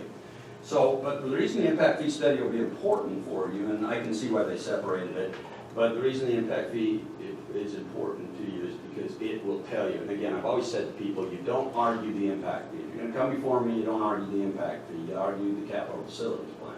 The impact fee is just a quotient of the capital facilities plan. Okay, that's where you argue. You're arguing the assumptions of what facilities I need, what my population growth is going to be, and what the cost of those facilities are going to be. That's where the argument is, because quite frankly, that's where some of the assumptions have to be made. The impact fee assessment is just the calculation. It's the right side of the equal something, okay? So don't argue that, you argue that. But what that tells you then, of course, is what is the cost that this is going to fund all this is going to mean in the future.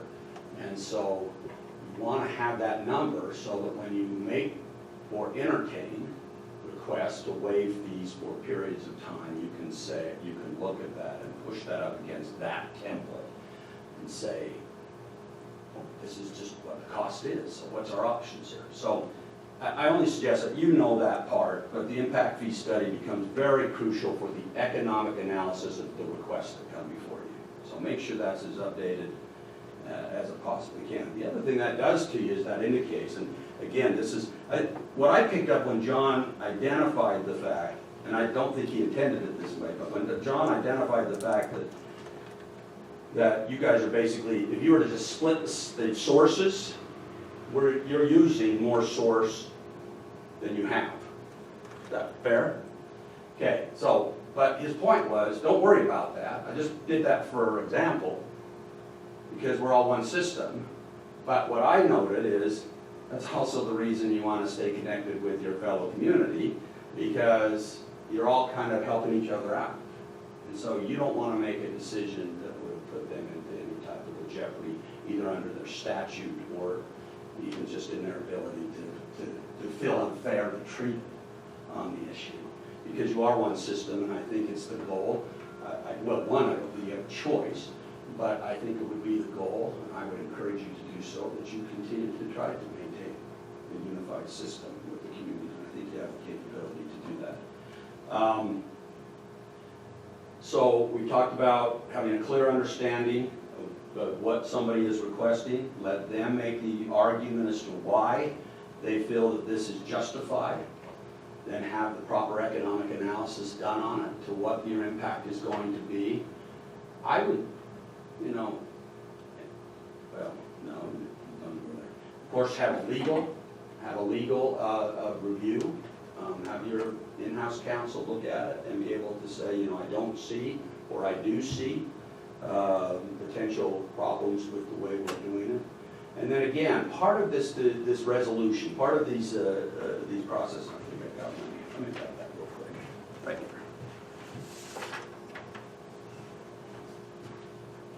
And some of these decisions are made in your community already, but not in some of the other communities. Such as your community says, and correct me if I'm wrong, but your local ordinance says if we do waive an impact fee, we will still keep it whole in some other form. I would still suspect that, is that the ordinance or the IGA? It's an ordinance. Ordinance. I would suspect again, because that's pretty unusual for a city to actually identify that, it probably was related to Yeah, the requirement under. no, it's actually copied directly from Arizona State Code. That's right. So because you're an integrated system, I suspect you use the higher standard, which is Arizona code. So Arizona is a lot more strict on their impact fees, as you have now become aware, than Utah is. You cannot just simply waive in Arizona. You have to identify where the monies are going to be covered. Utah, you could. And so I, again, applaud the fact that the Hildale City Code was built with the higher of the standards because you have an integrated system.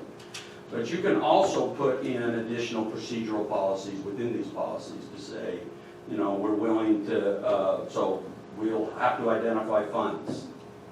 You know, if the council makes the decision to waive funds as part of our basis, we will also identify where the funds are coming from on these scenarios. And that will be part of our decision-making process. And again, if you've decided that those funds will come from the public, I'm not suggesting you have to add all these, I'm just giving some examples. You may also say, well, depending on where those funds come from, we may have public input on that. But these are the things that I'm saying would be great if they could be established in some sort of policies, and I don't think they have to be overly complicated, nor do they have to be overly extensive to create. And where I always feel comfortable as a court monitor is when you have something that you can follow on. You have findings, you have a rational basis for the decision you make. Depending on the types of decisions you make, especially in land use, sometimes you get a lot of latitude to be legislative body and say, you know what? We don't have to have a ton of findings, we just don't think this fits. And other times when you're making decisions, you don't get that option. You have to say, I've got to base it upon a health, safety, and welfare finding. And I have to note that because, you know, again, it has to do with the level of investment the other has. This is slightly different, but there are so many laws that control impact fees, both in Utah and Arizona, state statutes, that I almost put this under a really strong, I would put the waiving of impact fees strongly under a substantial evidence category if I'm advising you. Now, Christian may feel differently, but because there's so much law that governs it, means all you do if you misstep, you've got a lot of you can have some potential vulnerability under the law. And so the statute doesn't address anything, but I think if you guys were to begin to say, okay, we want to have the ability in the future to make decisions based upon this application versus that application. The policies become the guardrails. Those become what you say will function within. And then they also give us the opportunity to find findings with respect to our decisions. So if they're challenged, then we can say, well, we can show that we consistently based our decision X, or our decision to grant, because of these reasons, and we were very consistent with We've consistently shown where we've denied based upon these findings, and those findings are articulated. If you don't have those, and somebody does want to challenge tomorrow the fact that they didn't get this and somebody else got it, then it just has to be unsifted by potentially somebody else. And that can be a court. And so the more you can kind of, and again, I don't think it has to be complicated, and I don't even think it needs to bind you, tight to where it would be almost impossible to create the policy. I think you can create the policy in such a way as that you guardrail any arbitrariness and creates within your policies the opportunity for you to also say, our policy allows us the opportunity to grant this or deny this, and that's what our finding is on this particular decision. So going forward, I'm going to strong, and that was the main intent of my letter to you. The other part I would add to your policies too, again, and we've already touched upon them, is the fact that you do have an integrated system with another community that runs by different, you guys are complicated in a lot of ways, but the fact that you have 2 state statutes,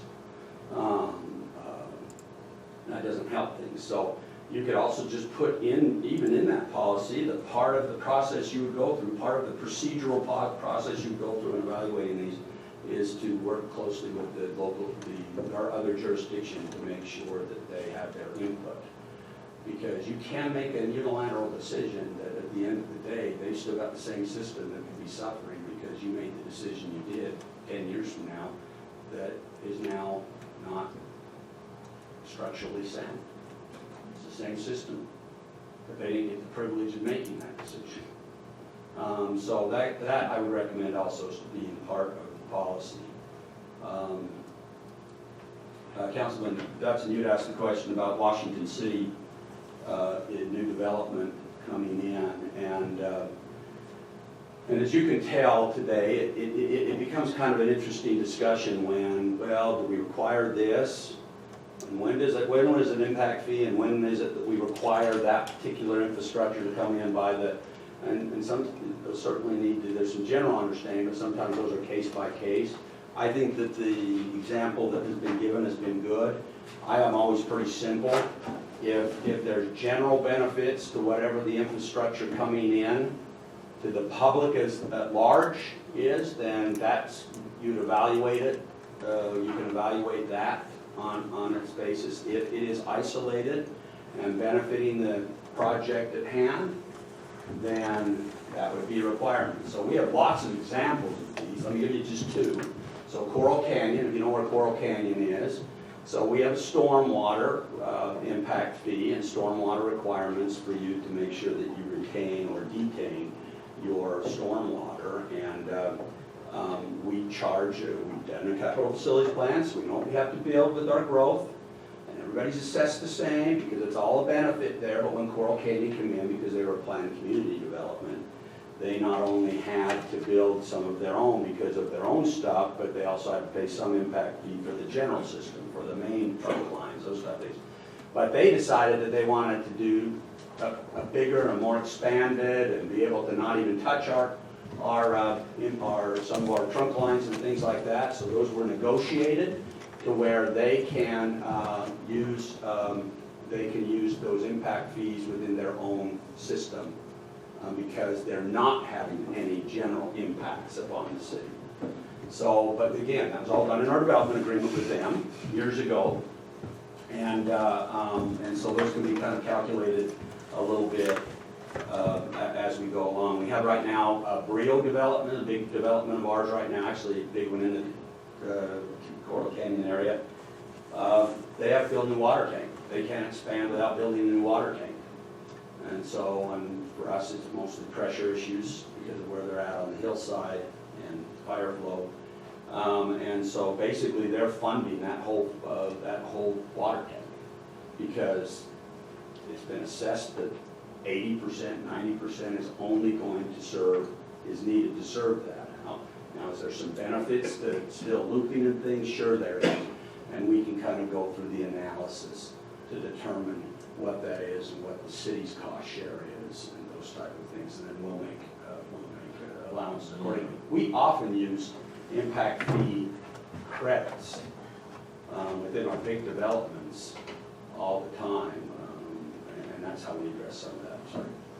But the treatment there, I don't want to interrupt you long, treatment of that water for that particular development has to go down to your treatment plant, and then come back up. Yeah, so all that's part of the impact fee of what we would assess of expansion for any type of our facilities to do that. And so, and it's close. Again, remember, you have to kind of evaluate these two, because if you go overboard in the assessment or what you're exacting from them, then that's not legal. Meaning that you can only exact from them, you can exact from them what their project is going to require. You can't exact any more. But then, how you separate a lot of times in the city is what their larger impacts are going to be upon the system. So trunk lines, those type of things, those can still be incorporated in the impact fees. Sorry, but the development agreement that you sign with them, so they finally get on their way and they know what their costs are to do what they agree with the city. What if something happened in the meantime? Can those development agreements be reanalyzed and come back without you getting sued to Tom, Dick, and Harry? That's, well, yeah, and we have actually did modifications to our development agreements. Usually they've been friendly for the most part. We haven't had hostile development. And this is why it's so important, the work that's done up front with the development agreement, to try to identify as much as you can and give staff and others the time to do that agreement. We don't do it any different than probably you did it. And that is that if a big development comes in, and it's going to be complicated in what they want, what we need, etc. And we say, we need a development agreement. We oftentimes will say, you take the first shot at that. Because I'm not paying my attorney to take a blank piece of paper and put it up. But then what we take it, and then we take it and we work through that and say, okay, does that make sense? Now I can promise you that almost every first drafts of development agreements are more developer friendly than they are city friendly if they come from them. But that's understandable. We don't get offended by that. But then we come in and say, well, that doesn't work for us here, and so here's how we've revised language, and that's when you have drafts go back and forth, and back and forth, and back and forth. You know, and if you become to areas of impasse, sometimes the councils or commissions get involved, and then you work it out, and you work it out, and you work it out, and you work it out until it's done. Now, we'll still have issues come up that may require amendments to the development agreement, but I can promise you, if you work from that level to begin with, those usually become easier then to have some friendly amendments to the agreement than otherwise. And then other times, you will just have some disagreements, but part of your development agreement will also lay out a process by which disagreements will be resolved as well. And so they're not quick and easy. And again, the most information, but almost all of our impact fee credit issues are still based upon, so you could find in our development agreement sometimes 6 attachments, 6 exhibits, and they'll be based oftentimes upon engineers' analysis, economic analysis, and things like that become exhibits to the reason we agreed to the following. define impact fee credits. What does that mean to? So what we would do is we could, I'm trying to get an example. The Coral Canyon is the one that we've done with parks. So we have a park impact fee, okay? Which, remember, there's probably not a city that understands impact fees better, because everybody always tells us we have the highest impact fee in Washington County, and I believe that's correct, and we aren't ashamed of it too much. Because again, we believe in our capital facilities plan. And also, I feel that the reason Washington City is growing like it is because we are offering the product that people want, and that comes at a cost. So, but Coral Canyon is one that, with parks particularly, what they said is they said, we're gonna go in and build these parks, okay? And some of that park's gonna serve their community, but a lot of that park, they're all gonna be, they're gonna be city parks. So they were gonna be built big, they were gonna be built bigger than what they needed. And then what we would say is, okay, we will credit you on the impact fees on those issues. So they bill, we give them the credits, which is a credit certificate. They can provide, they can spend those how they want. When they pick up their permits, things like that, the credit is applied to the permit side. So we've used those probably in half a dozen different subdivisions that we've used, and it works pretty well. So if they come in and say, when they go to their building permit, your people down in the aisle in the office, and they say, well, we're ready to start these 10 homes. Each of them are $5,000, just say $5,000, but you issue them, they have these credits, and they say, we want to use $300 or $400 a piece for these credits on each one of these permits. Is that, am I understanding that right? Yeah, and the development agreement is very specific when the park's gonna be built, how the park's gonna be built, acreage of the park, the amenities of the park. So, but we knew what we could issue as impact fee credit, even though that might have been built 5 years before the park was required to be built. Coeur d'Alene's a great example. We have 2 or 3 parks that haven't even built. And they've got certain dates by which they have to be built. Because of the economic analysis we were able to do at the time, saying it has to be 6 acres. It has to have these amenities in it. We'll have an engineer evaluate this, do a time value of money to that, and that's what that's gonna cost. And at that time, but it's always still based upon the current impact fee too. We don't freeze our impact fees either. They'll be based upon whatever future. So basically what that means is if we negotiated here, but the impact fee doubled, they're not gonna get the same necessary value, but it's because we can't predict the future. So we won't. And so today they're getting probably less value than they did a number of years ago. Our park impact fee is $4,500 in Washington City. But that's, we feel necessary in order to build the facilities that people are requesting that are moving in. So, but to go back to kind of the point, I think that going forward, again, separating that decision from the current decision, and I would be happy, I did get a call, I mentioned I've gotten a call from Mark James, I think, is that the name? Yes. Yeah, to talk to me, because he wondered if I was the one that spoiled. It was great, matter of fact, we had a great discussion, and I explained to him what my role is, and why I just am concerned, and how these can go derail. And he of course wanted to know their current status. I told him I couldn't address their current status, but had I had my druthers, I would have wished that the decision, I wish that we could have had more discussion up front, but I don't know what that means that the decision has been made. Those will be made, those will be talked through by your attorney and your city manager and other things, but it is important for me that we try to create a playing field by which everybody is treated, at least to reduce the risk of a claim being filed to the city. And he completely understood that and even said that they're willing to try to help where they can. Right, I need you to go back a little bit further on this discrimination issue. We've had 2 or 3 people come to our meetings and say, well, city council, you allowed these guys to do this, so if you don't do this for me, then I'm gonna sue you. Mm-hmm. So I need that question examined and talked about today, and kind of by you and mostly by our own Christian. But the reason I say kind of by you is because how does that affect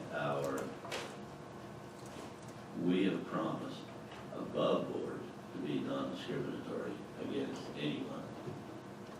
Person, place, color, skin, everything, religion, everything. So we get smacked with things that most normal communities don't get, what I can say, smacked by. So if you could address that for a second. Well, I think I can, and you're correct. Because people, especially people who are maybe opportunists,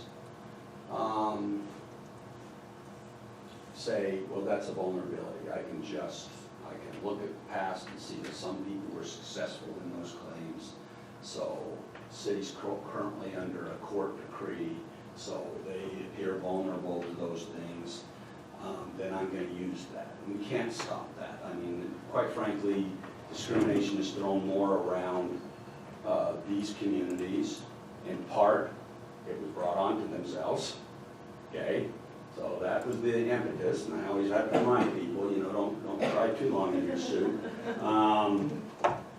But some people say, well, that's a free pass, and that's not a free pass, but they think it is. So I've probably reviewed in the 2 years that I've been involved about a dozen, not quite, maybe 10 claims, people who have at least thrown that down.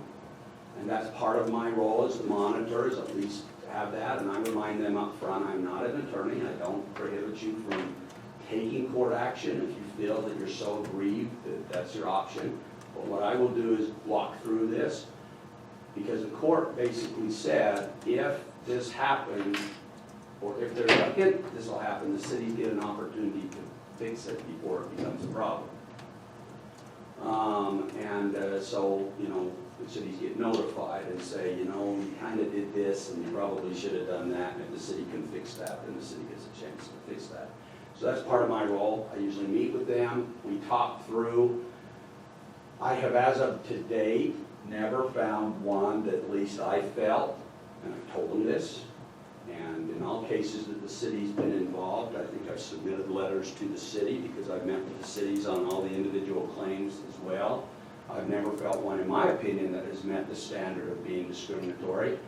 But again, all I can do is say that to the individual, but I think I feel pretty good that as of to date, no additional discrimination claims has ever been filed against the city. So I like to think that I was helpful in saying, I just don't see it.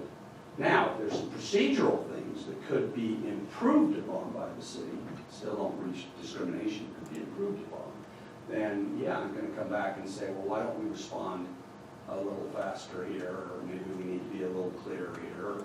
And then, of course, there's the things that I have to keep my eye on too. Thus, the reason for the letter is to say, city, I'm here for you as well, and just to say, listen, I don't want to see you have to go through this too, so from my point of view, I just want to say that I think that this is kind of shaky ground without some good policies and procedures. Again, is it ever going to stop? See, we get mostly hit with arbitrary decisions in the outside world.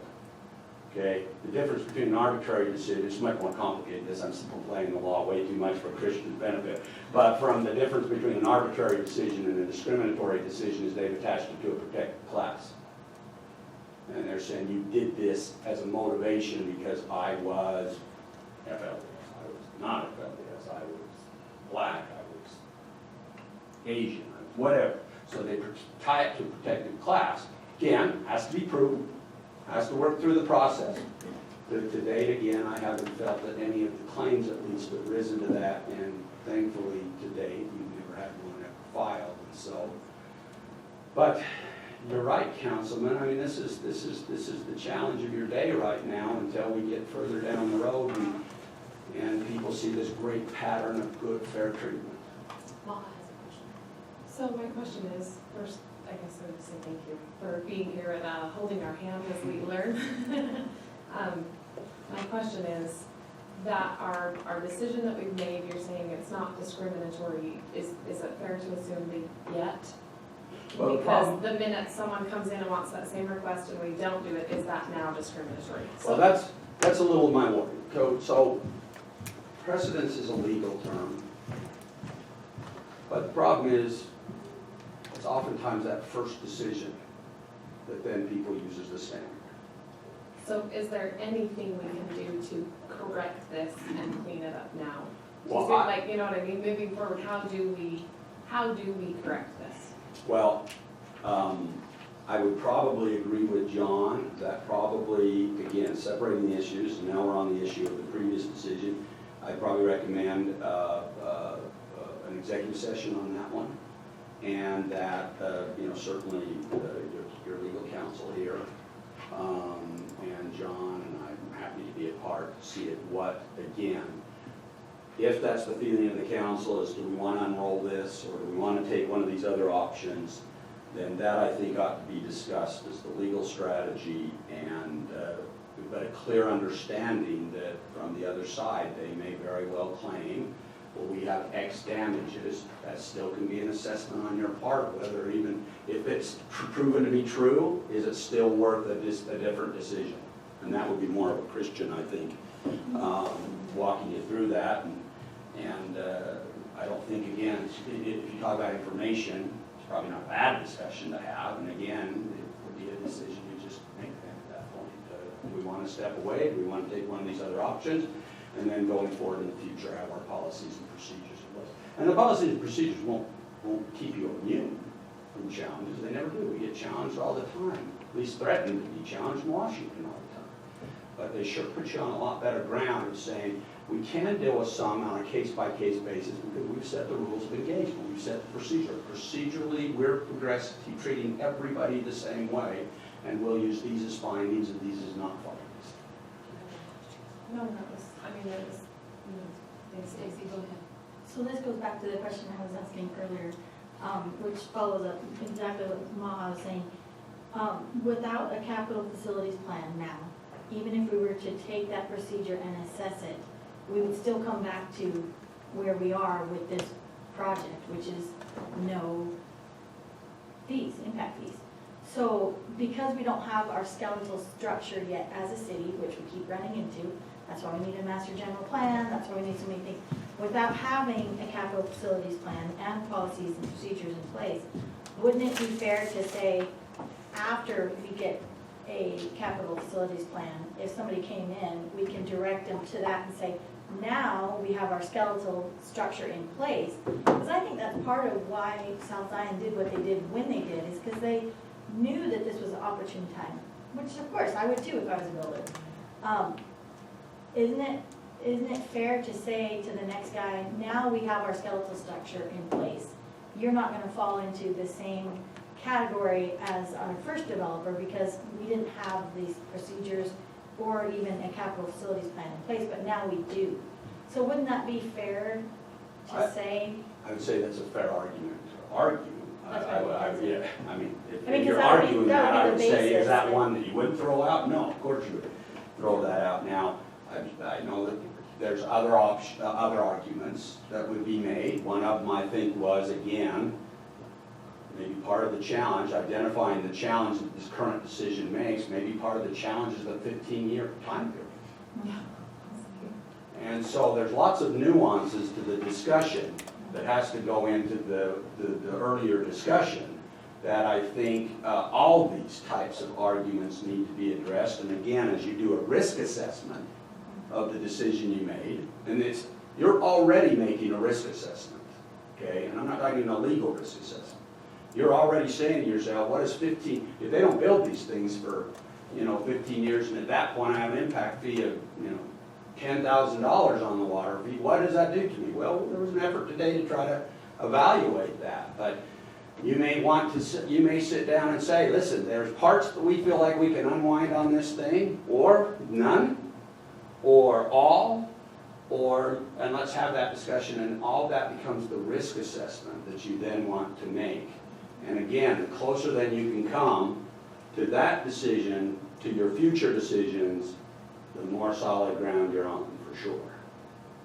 And again, but you also have to decide you did make some decision, and they'll squawk what they're going to squawk, and they may have some validity, and they may not. That will be part of the risk assessment. There, a question for you. Okay, one second. Stacy, are you good? Okay, and then Jared asked next. Are we gonna be having a discussion on findings and reasonings in regards to this today? I know we I don't talked understand about, the question, I'm sorry. well, kind of having a list of why we did what we did. So there is a resolution in there, in your packet, and I would recommend adopting it.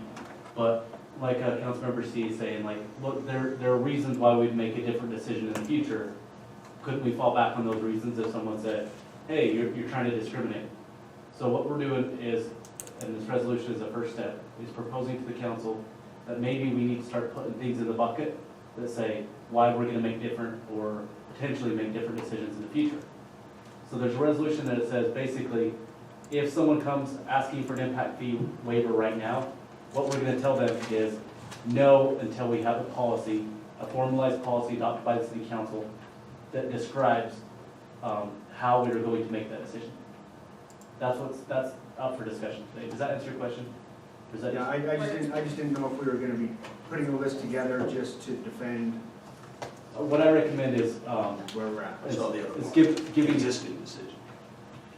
no, I don't, Unless I don't have we anything choose. prepared for that. Okay. We could- Well, so I would say, and John, correct me if I'm wrong, but you have another resolution in there too, Yes, that takes one part of this, I would say is accurate, and that is making sure that everybody's on the same page with what that development agreement means, right? that's right. Yeah, The second so, one is, I didn't get a chance to read this one, so that's the one you were just referring to is, so the nice thing is I separated these things, I said you have an existing decision already made, you have future decision. You actually have a resolution for both, okay? You have one that John referred to that says, we're not gonna make any more decisions on this until we have some good policies in place. You have one that at least is one thing that's being addressed. Now, the question that the council have to have with staff is there some additional discussion we wanna have on the decision made? But the other resolution has to do with that decision too, and it is to try to make sure, and that goes to my first point, to make sure that everybody's on the same page of what this means and what this does not mean, because it appears there's been some confusion on the part of the developer and the part of what the city intended. So that's great. That's one good step. But to your point, Councilman, is there some additional discussion that we want to have on that decision? Do we want to try to come back out at least, even no matter what we decide, and say, well, we're basing it on this, that, and the other? I would always suggest you do that. But that would Whether be- it's today or another day, I guess. That would be a legal discussion in an executive session. That's right. But it doesn't have to be executive session, because it's not, It's based on, I probably, Legal strategy. well, I'll turn that to you. That's my question, is where do we have to go from, what's all this executive session talk? if I we, thought that's why we're having this meeting today, was so we could all talk about it. number 3, other legal. That's Well, I know, but where does it switch from? We can talk about it here openly, and where does it have to go into executive session? at whatever point you want to, if you want to start talking about Mayor, possibilities. may I make a recommendation that it's this way in the noticing as well, but there's, as Roger Carter has also pointed out, there's 2 separate things going on. The first is discussions about past agreements, and the other one is about how the city council wants to tackle future agreements and future, decision-making. So discussing those in one or the other at a time would alleviate a lot of confusion. So we could discuss future decisions and how we're gonna approach that, and I think Councilmember Nichols leads toward that. Or we can discuss the current agreement that's with Southside Estates. Which is the past agreement, past. And my question actually for the past, where it's like, because it's like, I think that in all the open meetings, I've been fairly clear on why I'm making the decision, but I just want to make sure where it's like, these are the reasons that. Can I make a very, pointed suggestion for that? What if the next time we meet, the staff has a resolution that describes why it has all the reasons why the city council has made the decision to waive impact fees as a resolution. And then the next work session, you can add to it or you can subtract from it. And then we'll put that out there so that it clears up any reasons why we made that decision. And that's for the current decision that we already made. It's already made. Go ahead, Mark. Did you get your question answered? Do you have more? I'm lost now, I'm way lost. Can I speak to the general? I just want to remind us that since we made these decisions, we have analyzed ourselves, and there are things that we have done specifically to improve our process. And one of it was, we heard our constituents say we didn't feel like we had adequate access to the public council. And we changed our agenda to facilitate informational summaries for our partners, whether it's UEP, it's Town of Carter City, major developments, and we created a facilitation for better access and communication. We also looked at our policy, and we have already changed and modified our policies to include a commitment to legal review and financial review on all motions. So we've already created that improvement. The other thing is, we added into our policy the 1 week review time for this council to be in possession and review the packet, as well as extending the deadline for inclusion. So we've got time to be informed in that. We've had the court review, we've had the legal review, and right now we're participating in a very specific training on the thought/decision process for future decisions. And so these are positive takeaways of the result of this. And I just wanted to point that out, that we are picking up this thing already. It's not we have to start from here and start over type of thing. These are things we have already, as a council, recognized the deficiency and we're moving forward. So all I hear in this specific training is that we need to continue to a particular place more. That's just my knowledge.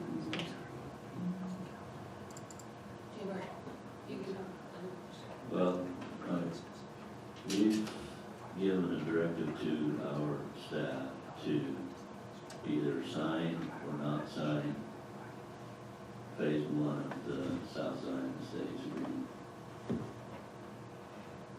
Are we in a position that we answered all of their questions, my questions, on moving forward with phase 1 of South Zion Estates decision, to where we can say to our staff, we'll support you in what we've assessed, or are they coming back to us and saying, where are we at with this, and are we still gonna say, well, we need to table it for another 30 days we still need some more time to study the legalities of what happened, or are we ready to tell them to move forward on phase 1?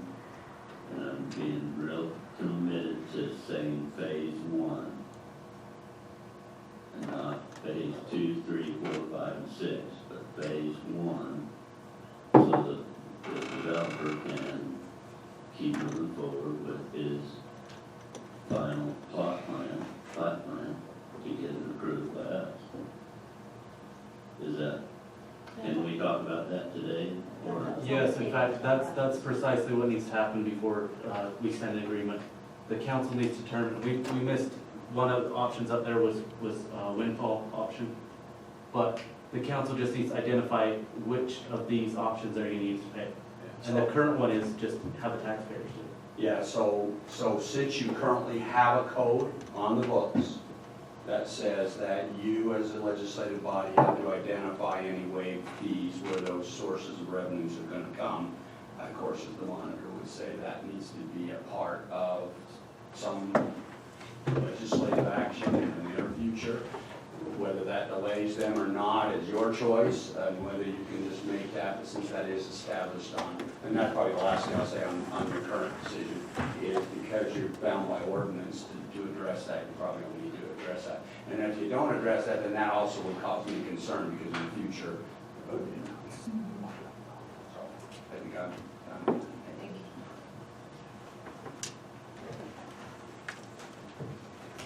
So we want to go into that discussion, John? Yeah, so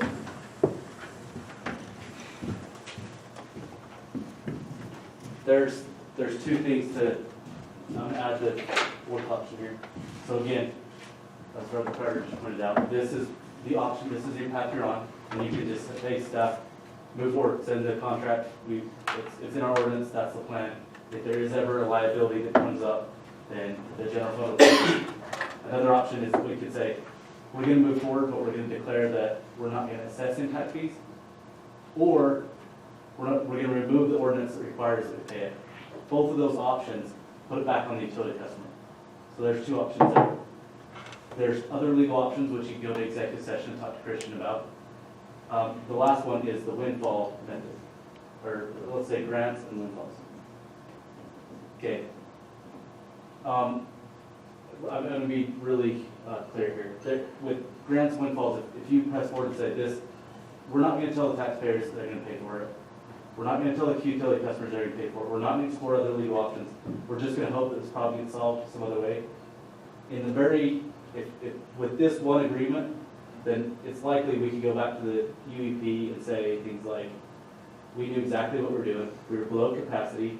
This was a good decision. And if you don't like the decision-making process, we've done things to fix that. So now you still need to do the right thing and donate water rights. We can make that argument. But the policy going forward would have to, I think that if this type of decision was made again, where we said that we're going to use for grants and windfalls to pay for waivers of impact fees, I think it put us in a really precarious position when we go for grants, when we go to ask UEP for water rights. So this one may work. We could probably push this and make it work for this path. But know that if we don't get the grants or windfalls, this is where it's actually going to end up. Yeah. Where, you said 0 to 200,000. Help me understand the 200,000. 200,000 is, and I probably should do more like 400,000 or something. But This, now remember, this is just for phase 1. so there's 26 houses in the planned unit development. Okay. If it's below capacity, there's no reason, if they do the development and the construction before we assess an impact fee or have a need to assess an impact fee, then that'll be $0.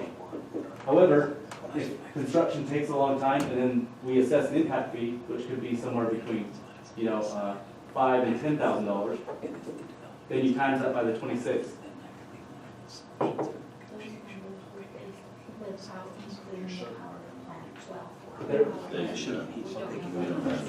We don't have. No, but it's part of the number for. Let me be growth. 100% clear. It's speculation. It is somewhere between 0 and 300,000. And what you're saying is that potentially it's 0, great. But you're still saying, Growth. if there is an impact fee that's assessed, we can pick this option. If it doesn't work out, the taxpayer. If you want to change your ordinance, you can move down to 2. What those numbers are, I'm not an expert. Depends on what the impact fee is. Depends what the impact fee is, depends what the engineers say, depends on, for days I could guess. But then it needs to include the power plant well. No, For it the does. for the original number to come up with capacity from May of 2019, the power plant well was incorporated and going. Okay. So that, the increase is on top of that. I want to correct that point. That's not solely, that number is reflective of, the power plant law is not included, to your point, but the Arizona Academy law, which is not initially included in that, was added. That's not relevant. One second. Okay. There is a guess, and we can argue about this guess all day long. I don't care. It's somewhere between 0 and, pick a number, 1, somewhere between 0 and $1. Okay, that's the guess. We can argue about the guess all day. However, in reality, there will be, or there will not be, capital expenditure needs that will or will not generate a plan, that will or will not result in impact fees. Whatever that floating liability actually is, and I'm not an expert, and I'm not going to pretend that I am. It's out there, whatever it is. Could be 0. Now, as a city manager, I'm going to tell you that it could be all the way up to $5,000 or $10,000 per lot, which could be, let's say, $400,000. That's the reality you're in. It's somewhere between, and I'm not, okay, my numbers are wrong, so it's 0. 0 to 400,000. And right now, the Bees project, we had to put in $6,000 of our own money. Did that come from the taxpayers? No, there's no impact fee being assessed right now. That's where the 0 comes from. No, I mean, that money, where did it come from right now? I'm just saying, so, for example, that $6,000 that we had to get, does that come from the taxpayers, or is that Hildale customers? Let me start again. I'm going to say this one more time. If it happens right now, there is no need for an impact fee, and then will be assessed 0. If it happens after there is a need for an impact fee, it could be $5,000 to $10,000. Right now at B's, there's no need for an impact fee, none was assessed. But then if they start building tomorrow, there's no need for a fee. But they did, And and build we the came up next with day, there's money no need still, for a where'd fee. that come from? They didn't pay an impact fee. No, but where'd that money come from, do you remember? What Councilman C is referring to is the board's request to Ellen Olive Branch to the Centennial Park Water District. So what we put in front of the board is we said, we'll extend a water line out to the highway as an extension to a fellow nonprofit water district to provide that. So it was, Bees did not pay, Bees paid for half of the donation. Essentially, we were trying to say, the initiative is to support a water district. And so we said, Bees would pay half of the cost of extending that water line. And we also want to add an olive branch to Centennial Park Water District to allow them to hook on. But Bees didn't pay any fee, So this, except to us. And this that money isn't paid came for an from- expansion. Yeah. Yeah, so that was an expansion, and where did it come from? That Utility. 6,000 came from, Right, so the board, we went to the board and we said, So we'd that like came to, from customers. we'd like to, Okay. right, correct. okay, so that's what I'm thinking in my head, if it was the same as if we were to do this, where would that money come from? That would be exactly the same, as if we just paid it with utility customers, with the utility budget. We didn't assess impact fees, and we removed the ordinance, so taxpayer wasn't paying it. Hildale City customers would pick up the tax.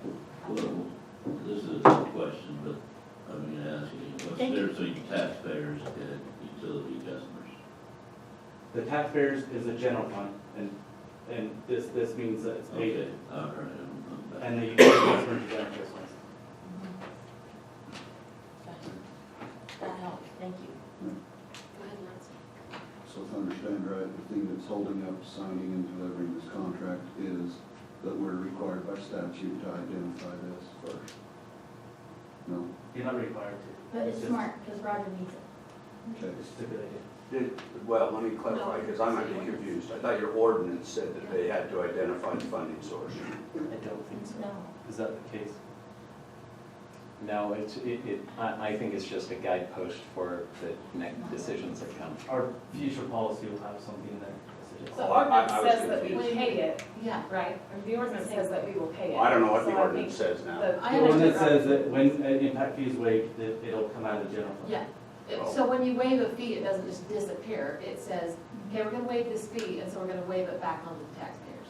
But one form or another, then that, It has to be it's, paid. yeah, it's not, well, I don't know what this means. I mean, is that then addressed within the budget process?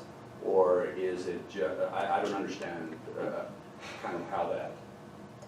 It says, I haven't looked at the ordinance, so I'm asking. So basically, if it says it has to be paid by another fee, does that need to be identified by the council? And again, maybe the council's decision is we're going to do 4, and if we don't get 4, we'll come back and do 1 or 2. But does it have to take some action by the council to identify what area it's coming from, or does it specifically say it's gonna come from the general fund? Because if it says it's coming from the general fund, then 4 is not an option for you. No, it says the city will reimburse the impact fee fund, and it does not identify where that comes from, but because we're restricted in what we can do with the enterprise funds, then general fund's really the only box to check. It would probably go on the balance sheet as a liability, and to come out at some future date. Yeah, and that's the piece that I would make sure happens. It can't, because again, we can talk about something between now and 15 years from now, and it can't just be a hollow ordinance. It can't just be that it's there and we're gonna do it. You need to note it somewhere, and I think that maybe that's the right way. It's gotta be noted as a liability against the. Well, at this Yes. vote, we brought up car wash, is what I was joking about, is car wash, and I said we could probably even look into getting a loan from like the utility department to pay back, because I know they've been taking loans in the past. So that's why I didn't think we were boxed in, because I remember at least Get a us loan talking about to pay it. and who's gonna pay it back? Well, that's part of the liability process, like he's saying. It Well, and was- again, I don't even know if it Goes back to the taxpayer. yeah, I mean, the council could just take action, we're gonna try number 4 first, and I think that would be sufficient, but I think action ought to be taken to what is the procedure of the council moving forward. It needs to clarify for the So future. that, yeah, So to be clear, there's not a budget option for 4. If I go find a grant for the city, it's gonna go to the general fund, which is 1. And so this is going to be paid out of option 1. if I find some grant monies that is paid into the general fund to cover that, it's offsetting the liability to our option one. Yeah, and again, I don't think I'd even have, and again, this is maybe even not even in my scope, but from just a city manager standpoint, as long as the tech council has taken some action saying, this is how we're proceeding on this, we're not just gonna say, yeah, the ordinance is there and we'll let you know at some point in the future and hopefully it's another council and they've forgotten or whatever. I would suggest to the council, and I'm even comfortable if the council says, right now, we're going to make the decision that we're gonna try to find it through number 4, and if by a date we can't, then we will identify where this is going to be budgeted, and you can postpone that a little bit. I don't think you need to throw it on immediately to the liability, but there's gotta be, I think, a record of how we're proceeding.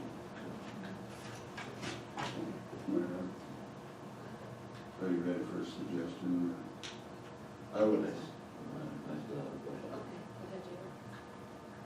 I still can't sit here and feel good about charging the rest of the town maybe $200,000 that it may cost. It may take 2 or 3 years for this first 26 to go. It may take 1 year. We don't know that. I haven't heard anything that says a time limit or put a time stamp on this phase 1. If that's all we're talking about is phase 1, then I don't want to take the phone calls that we're helping them, even if it's a $10,000 or $200,000. We don't, some of us don't think that's very much money, but a lot of people in town think that's a lot of money. Why are they helping them? So I still feel like we haven't addressed that question. Well, go ahead. we did address it, and it's in our agreement, and it's 15 years. That And what phase we're 1 is talking- 15 years. What we're talking right now is risk management, the risk of our decision. We have accepted that we will manage that risk, potentially for 15 years. That's according to our agreement already by resolution.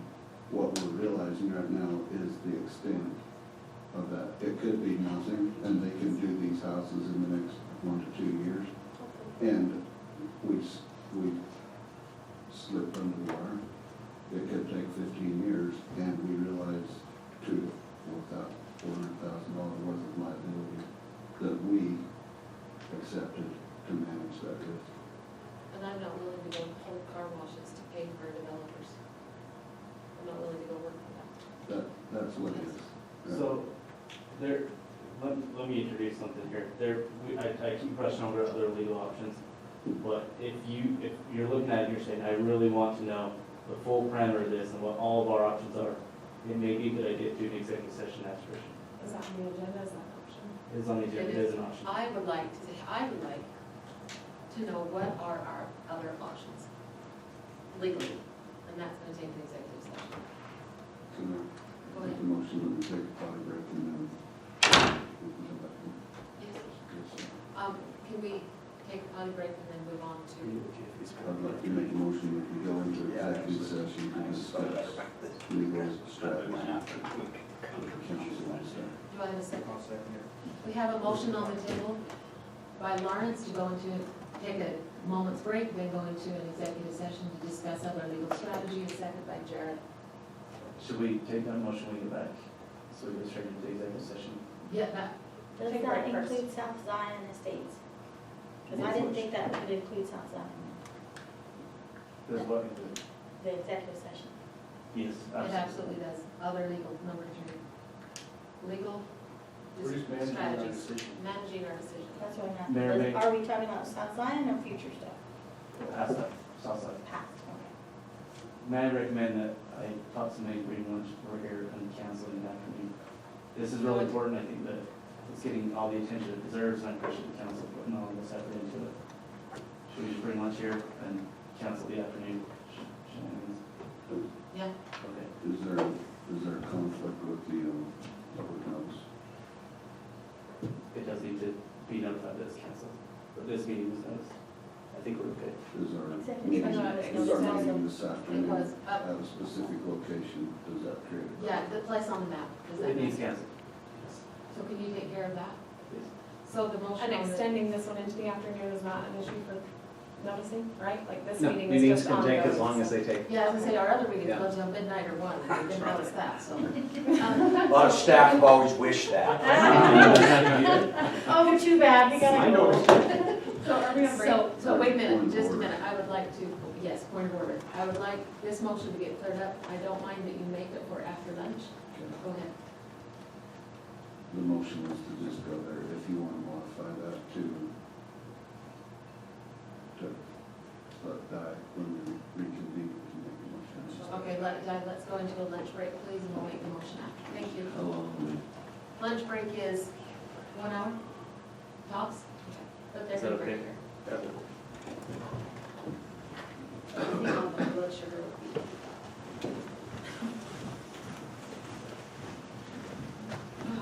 Do you want to I want to take it through the thing?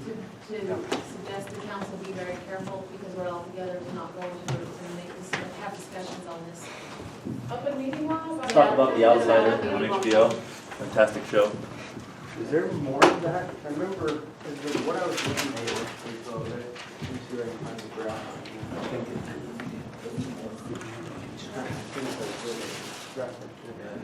Yeah, no, I can, we've got plenty of stuff, and this is just, if I look at this as a draft, it's the same stuff, and you got some more information here, there's some graphs on that as well, stuff like that. Like stored water capacity analysis. Take a look at it, let me know if you think there's anything else I can provide for you. No. With further guarantees, impact fee waivers or whatever. So essentially, the repudiating the contract is just the loss of that extra padding on their margin of anywhere between, 0 and $2 million. And don't they have to join this equation?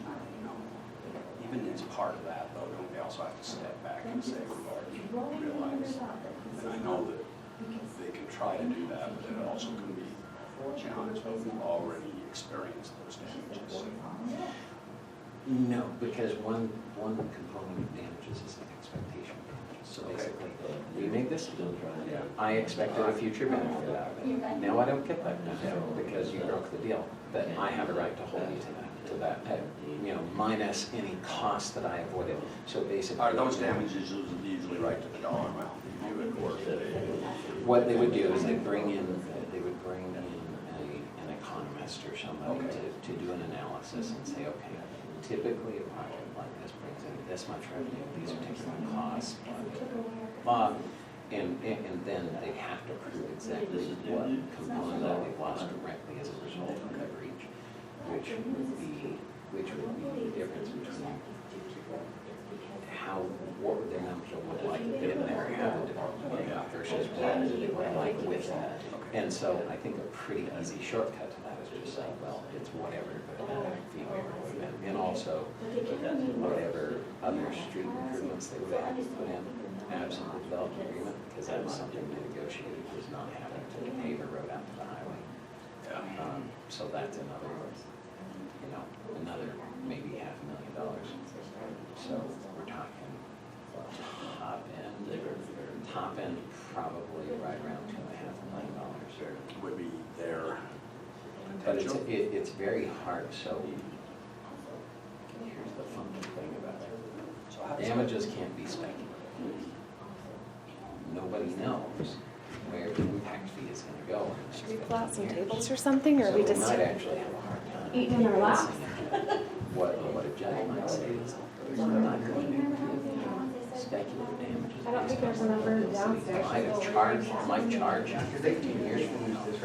What I'm going to do is I'm going to make an injunction that says they have to honor this agreement.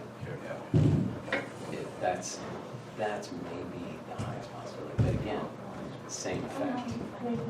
Well, a little bit less, so either they get damages which could be as high as $2.5 There's also that small one too. We're stuck with specific performance. I can get more people than this around my table, so I think we're good. Does that make sense? Yeah, the road component. This should work.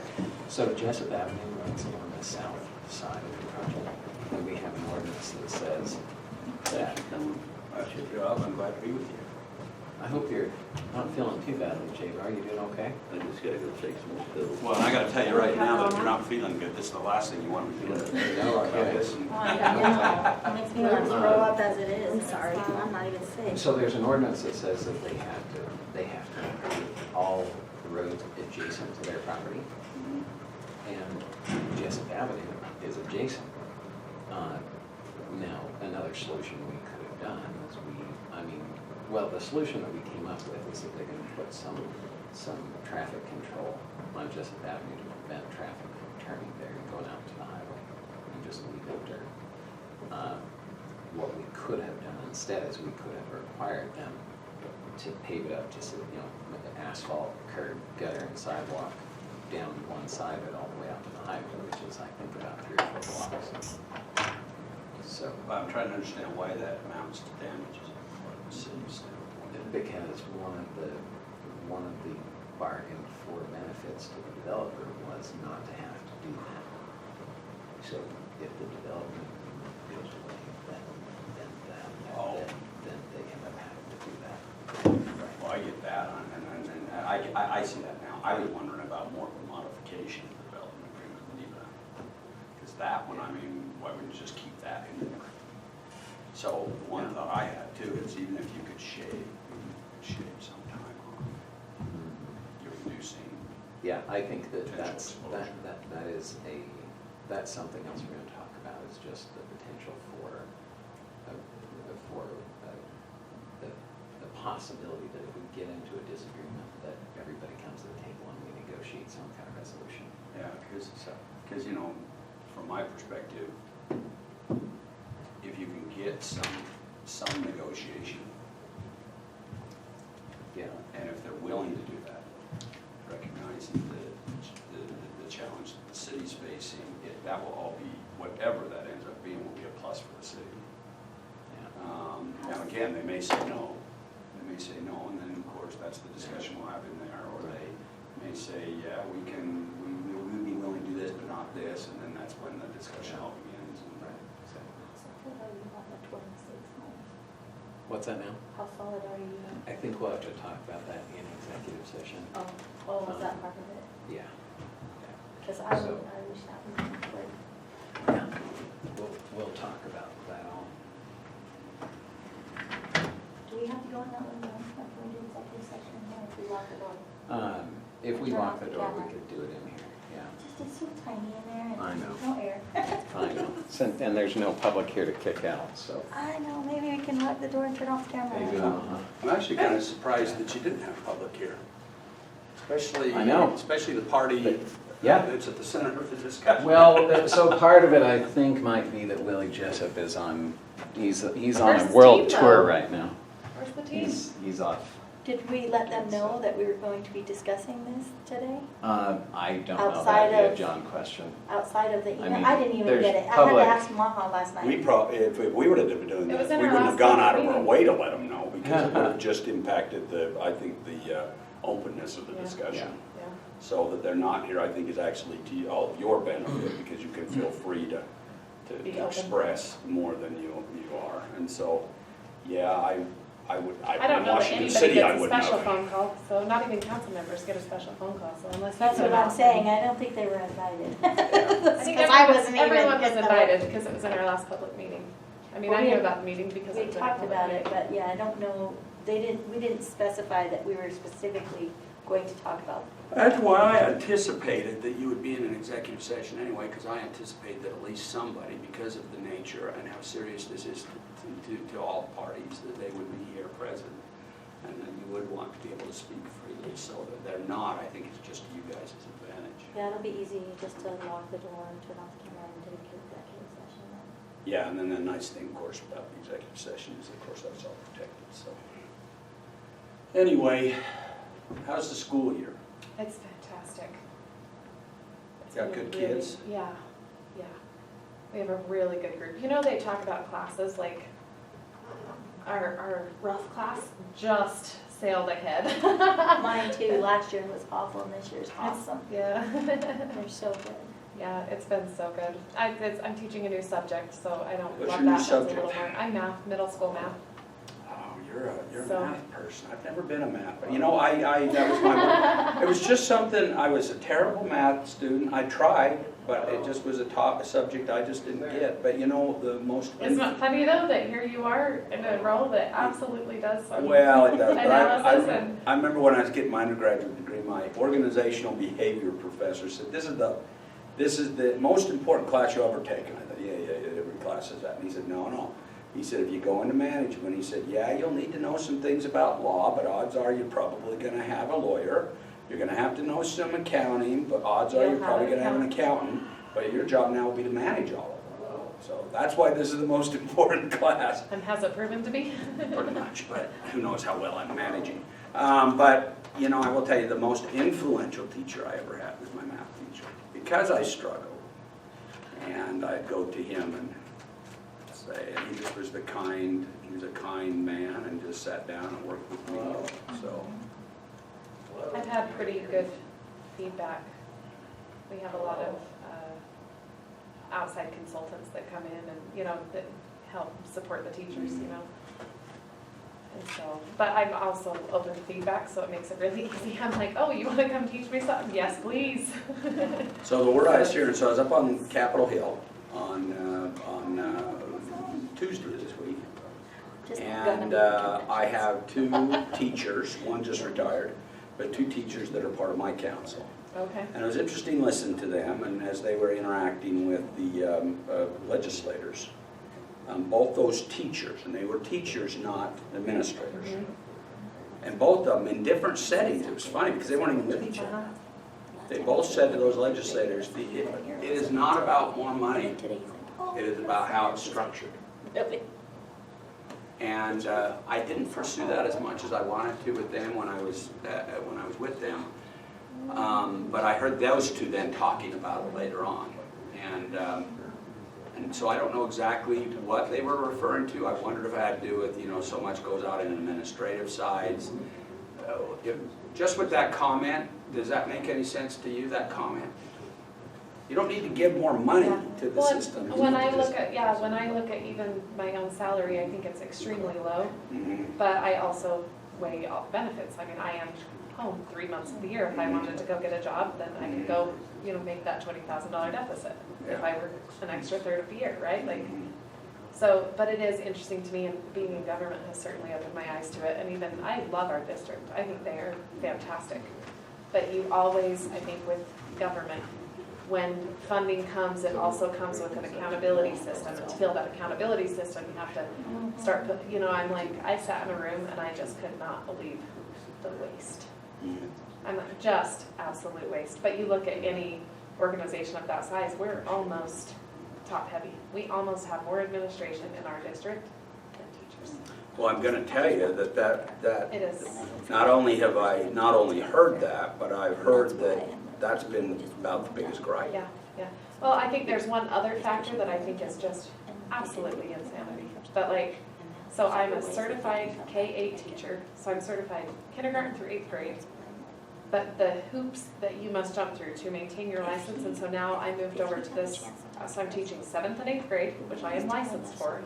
But they said, because of something, you have to have a math endorsements. You have to specialize. Oh. So I'm a certified teacher, and they're asking me to go get another major in mathematics so that I can teach what I'm teaching right now. And I just look at it like it's insanity. I'm like, you know, I'm signing up. I'm like, okay, fine, I'll do one class a night or one class a semester. I have 3 years to do it. Sure, no problem. Don't mind the cost. Don't mind the fact that I've done 20. You pick up that cost?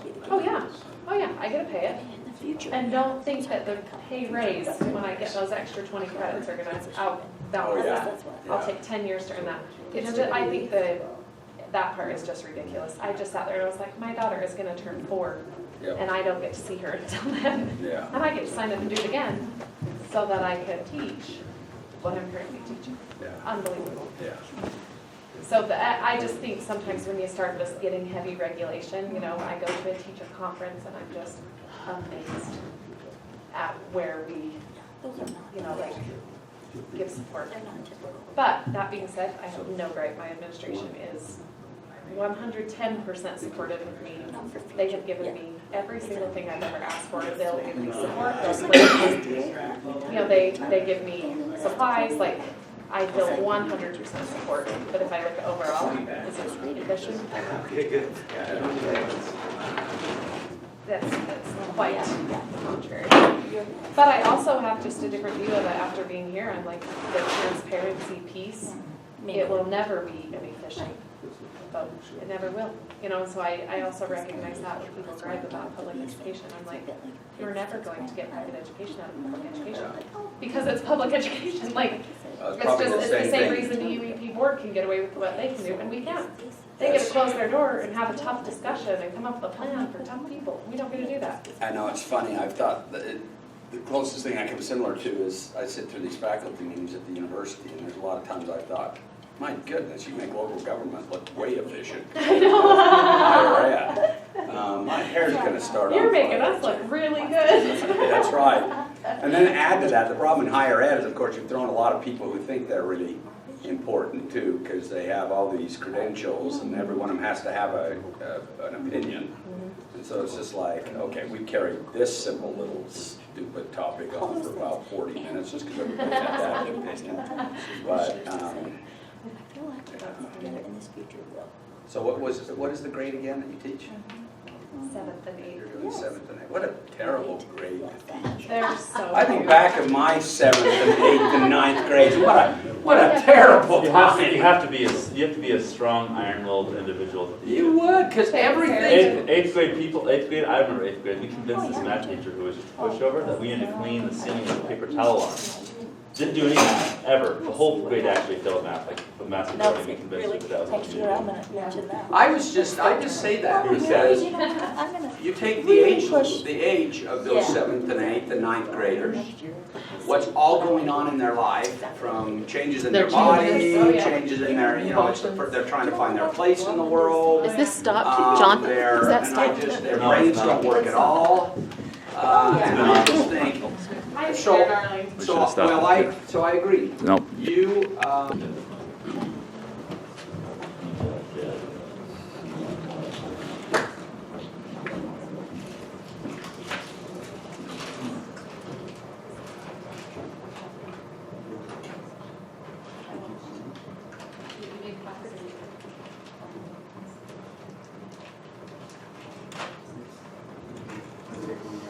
I feel like we're ready to tackle phase 2. Start recording on.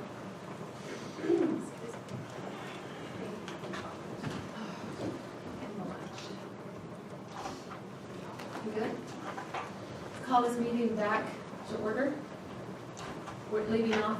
I'd like to call for a motion in an executive session. Mayor, I'd make the motion that we convene an executive session to discuss legal strategy for councils. We have a motion to go into executive session to talk about legal action strategy by Lawrence, seconded by Jaber. Let's have a roll call vote, please. Councilmember C, Yes. Councilmember Dudson, Yes. Councilmember Nichol, Yes. Mayor Jessup, Yes. Councilmember Layton, Yes. Councilmember Barlow. Yes. Okay, so You have to turn your camera back on. what if we just turn the It's off. camera off and have it in here? Oh. Because we're inviting Roger and John.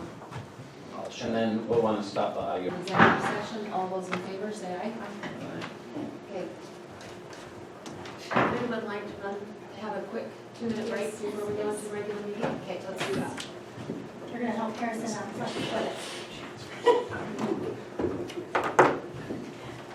That's not on camera, is it?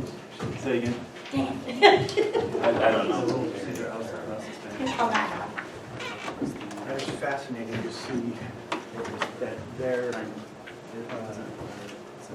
average was at like 1,400 whatever or gallons per day per hookup, and they're at 1,900. No, it's, That's yeah, the well, one. it's, I mean, it was 3/4 usage, so it's pretty. Sure. Yeah, he just, I mean, his stuff is. No, it's not really, it's all the stuff, it's a little more than that. Yeah. So- I mean, there's a lot of numbers to it, but it's like, but, you know, there's probably, it'll be good what they get out. We, actually, you can use this, for the record, we do have a capital supplement. All right, Right. we're updating that, so when someone says they don't have one, it's not true, we do have one. You actually You're have on one. one side. So, feel free to. Well, and it's good to, I mean, we've been able to Always, figure out some of always those, reject the some pencil. of those things on there.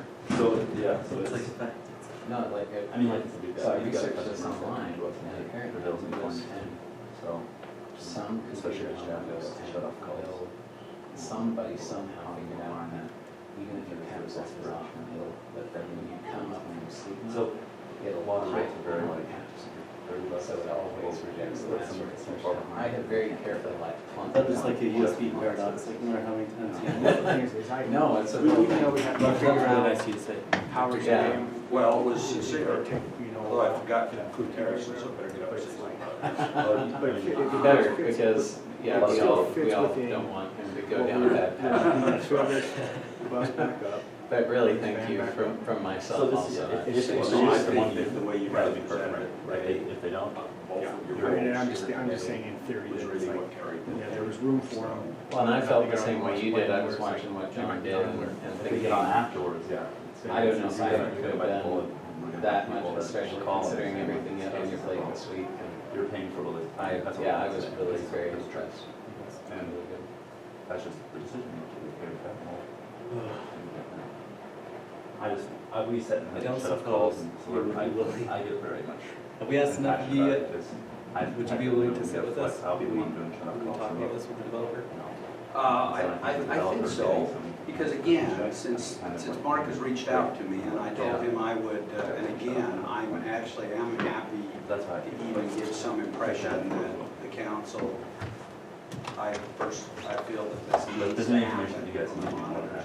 But I will, This is I will, obviously a draft. I'll strategize with you guys before that, but having had him That's call true, me boy, already. No, sewer one's pretty, like I said, we've got a pretty high Here's the sewer rate. What's that? That's why Yeah, right. the bond agreements that we have, Stuff. so Yes. I'm not too worried It about that. doesn't actually say they We have a can't. head work project and stuff like that, so if there's Says any I'll stuff. have to- No, it was just interesting just looking through that, because it's Or like, 7 days. I've never known, but it's like, 72 hours. yeah, I remember sitting up next to, wondering through that thing. No, you guys did some incredible work so far, it's just, So that, it was just kind of cool just to read that one, where it's like, well, Jay, I really, or Councilman Michael too. I really do appreciate all this work, but I get, you know, honestly, we get very passionate about that specific regulation, so. That's all I'm, and if you, like I said, our leaders, when you have accountability committees, you know, the current one is, so, despite what has been said. yeah, it's, how close do you think we are to getting? Well, Sunrise is active, well, they say they're actively working on it. They have all the data on point, and they're doing an individual meter demand, actually, so they added into the analysis. I have a question on that. With Bowl and Collins having finalized their report, are they working congruently with each other? How is their water master plan being done if your Bowl and Collins report's not done? Does that make sense? Well, Colin's doing your resource. The water master plan was started a long time ago.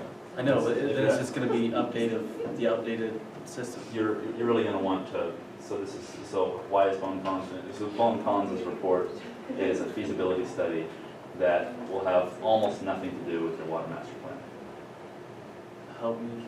Like, until you make a decision and add it to your master plan, then it's something that you wanna consider.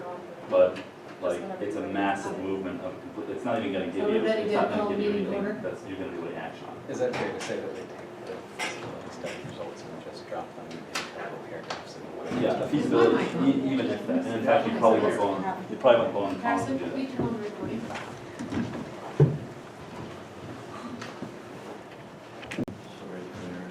We're just fine. I didn't know you were outside, I thought you were still. Our temperature is so rare that we ever get rain. It's beautiful. I'll go out and breathe. Okay.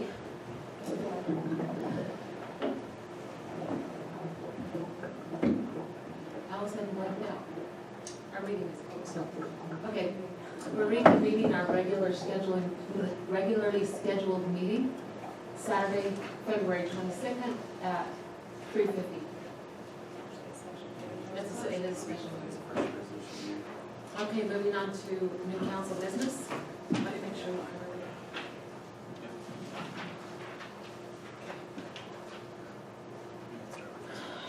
I'm ready to take a motion if anyone has one. Can we make motions on work sessions? We can this time. This is a regular council meeting, there's no, this is one. The one this afternoon is gonna be, we're doing that too. Mayor, I recommend, because the rules of procedure say that you're supposed to have things 7 days before we vote on them. This is a classic example of us not following the rules of procedure, and I apologize for that. But I would just make sure that the council, either we can walk through this very carefully to ensure, or maybe give the council like 5 minutes to read through it. Take all the time that they need to digest this, since they're just not seeing it. Okay, and since we don't have I don't have the rules of order in front of me, does it require a motion to suspend the rules? Not in this case, it just says the staff will have it 7 days prior. Okay, so I can say we're gonna suspend the rules, or somebody that makes the motion could say. You don't have to suspend the rules of procedure, they've already been violated. The staff did not get this to you 7 days prior. So, that being said, I would just say, if the council wants to take time to read it, if you want us to go paragraph by paragraph, I would like you to read it paragraph. Christian, would you read it paragraph by paragraph? Yes, go ahead. Might end up being two questions. Okay. My question, Christian, is what did we, and sorry, my memory isn't all of it. What did we agree to do for South Zion as of last month meeting? Did we say to bring that we would have you sign, or that we would table it till next week's meeting, or the first weekend March's meeting? I just can't remember what we agreed to do. So the minutes of that meeting have not been approved yet, so we don't have an official record of the meeting. I can tell you what my memory is, someone else's memory might be different. My recollection is that the council directed staff to take a look at all our options under the agreement before delivering a signed copy, and then report back to the council. That's what we've done today. Okay, but did we say 30 days or 60 days? No, we just said go Did down we your give any- information. We didn't put a time limit on it. I just thought we did, so. Just got clarification on our point of order, our number 7 item right now is for resolution 2020-0202, suspending development impact water waiver. And that's what he's gonna go over right now, and the next one will be that development agreement specific. Both of them are just one. Or just go on with suspending development impact fee waiver. That's the item right now. I thought we were, Should we wait 8 days? no, it wasn't that we made the decision in 8 days, it was that we received the information 7 days prior to. So to be clear, That doesn't mean we can't, because we've had the budget analysis, the cost analysis, and we've had legal analysis, and those were the two things that we said we wanted before we made a decision. That's how I see it. yes, that's right. So while we were on the break, John and I just reviewed the rules, looked at it, so it does not say that the council can't take an action on something if you get the materials late. It just says we're supposed to get you the materials on time. We didn't, and so that's why we're just encouraging for utmost caution to really take a close look at these resolutions before voting on them. And as for the analysis, the staff certification that there's been sufficient analysis, I think, I'll let John speak to this as well, but on both of these items, I do feel after looking at it that staff has done a very thorough analysis on this. I would be willing to put my stamp of approval on both of those. Of course, if the council, and this should always be a question in your minds, if the council doesn't feel informed enough to make these decisions today, then you should certainly tell us that, and we'll do better. Well, what I would like to do is have you read through the first one, and then we'll move on that, and then we'll read through the second one. And then we'll all have heard every single word in them. All right, so I will start with resolution. Just one minute, go ahead. I don't understand why A's in there, because I don't feel like my questions on the impact fees have been answered. A, wait. You don't know what is in there? The first thing on point of order is that we have discussion That's of this suspending one. development That's what of she's impact telling fee me to present. waivers. That's what I said, I'm gonna have him read it. Well, that's on this development agreement. No, That's there's B. separate, That's B. separate, there's two. If you don't have a copy of this, we can definitely get it for you. It should say development impact fee waivers at the very top. J-Bar, on the very, in this packet, yeah, that one, the last 2 pages. Those are the two. Sorry. You're fine. I'd way rather get clarity than feel like you were Is bamboozled. it the blue one that says South Center? No, It's a resolution of, page 24. This one. yes, it's 24, 25 in your bigger packet. Do you have it, Stacy? Yes. Okay. And how about you, Jeremy? Got it? Okay, does this, I don't know why I was okay with this one, but I'm not okay with this one, because I don't understand what. He's gonna we're present trying it right to do. Is it just on South Side? This one is on South Side. This one. The one we're talking about right now is the city council's policy on impact fee waivers. We're just gonna go through it. We don't care about it. We've been discussing this one. I'm gonna do the 15-second soundbite, so you have somewhere to put all the information about here. This is a resolution that says, if someone walks in the door today, we're not considering waiving impact fees until we have a policy developed. So it says, the city council is gonna actively start working toward a policy, and until we have a policy that has, and makes some notes what Roger Carter recommended, we're gonna go create some recommendations, we're gonna come back to you, we're gonna create a policy that says, if someone walks in our door, how are we gonna look at whether or not we wanna waive impact fees? Until we develop that policy, we're not interested in waiving impact fees. That's it, just a declaration to the world. And just a small, that is a very good summary, just a small quick clarification on that. What it says is not that we'll tell everyone no, it's we'll tell everyone wait until we have a policy. So when this comes back before us in a month or two, we'll remember that we just told them to go do this. That's what this resolution I do not promise I will remember. I will remind us. But are we You're welcome to take a suspending- copy are we of this one. suspending anybody and everybody in? This isn't a moratorium, it's nothing crazy. All it's saying is, if someone comes in, like, let's say someone walks into Kyle's office and says, I'm doing a development, I want my impact fees Like waived. Ross Challenge. He's gonna say, actually, the council just passed a resolution that said, we need a policy before we start hearing that. So come back when we have a policy. That's what it's gonna say. And truthfully, if they put in a request, you'll still get it. We'll remind you that you've made a promise, or you've declared to the world that you're gonna do a policy first, but it's mostly just This is doing to just, Roger Carter that we're working toward a policy that he recommends. this is just a part of our And cleaning the up all of public our watch. policies. I would even, I mean, it sounds like it's coming up to us, but my question to you is, what would you like the staff to say if someone walked in tomorrow, or Ross Chapman walks in tomorrow and says, I would like to do a development, and I also would like to come in for a waiver, impact fee waiver? What would you like, I mean, right this moment, the question for the council is, what would you like the staff to say? Well, he's gonna come in and say, because you did this and this and this and this. Right, what do you want their response to be come Monday morning when you And open I the would doors? want them to say, you bring us your plans and your da-da-da-da and da-da-da-da and da-da-da-da and bring it in and then we'll. Perfect, can you define the da-da-da-da, because that's what they just. I would rather Their say, engineer's we're report. creating a policy. Yeah. we're creating, this What is, they just said is they're gonna create I thought that list that's for what we us. did last month, you know, was, we talked about it, but now this is actually it. okay. This is a double negative. We're suspending the waiver.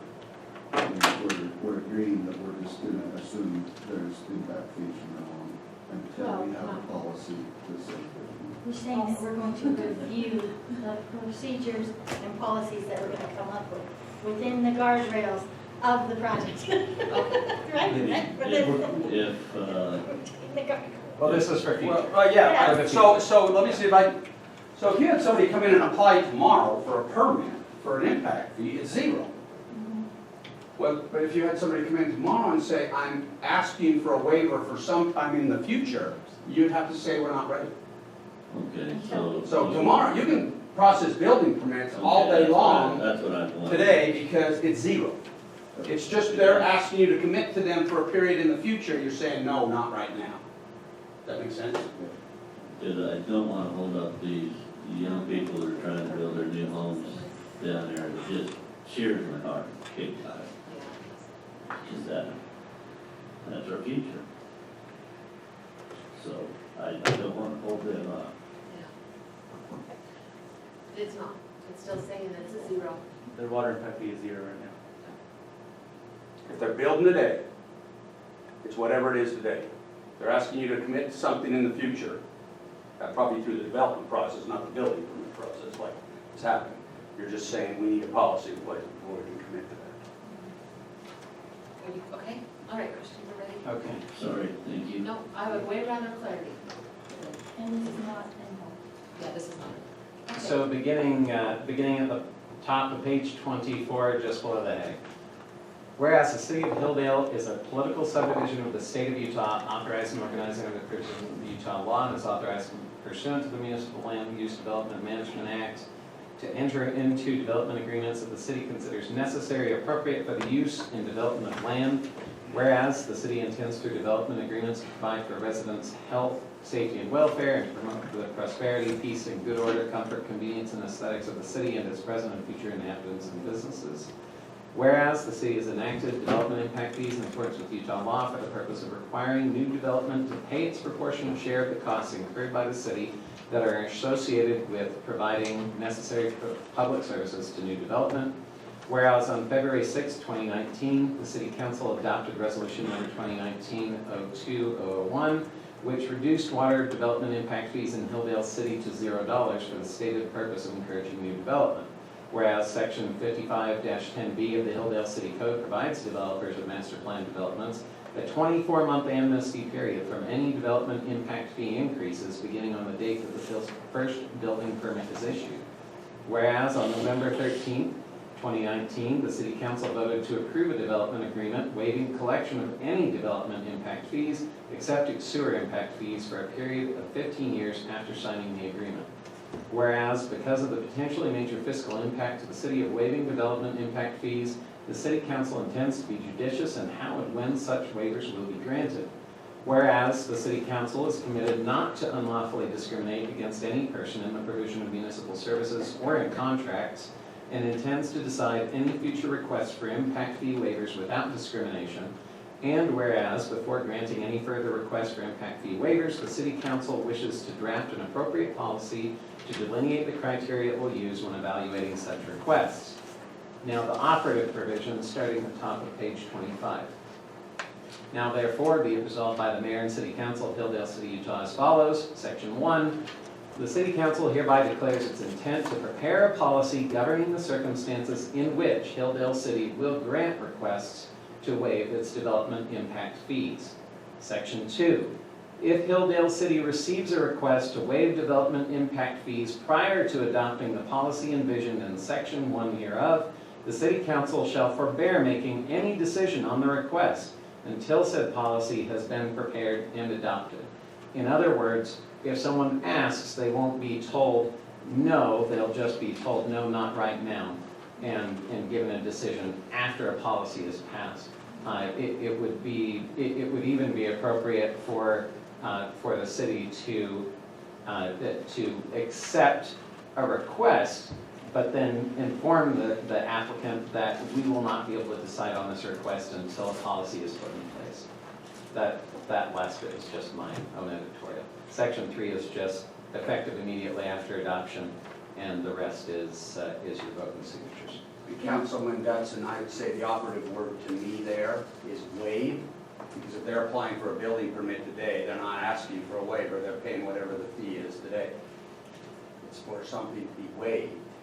And it meets that definition, which in the development portion would, but it wouldn't be waiving if it's an application to pay for construction. And, Sorry.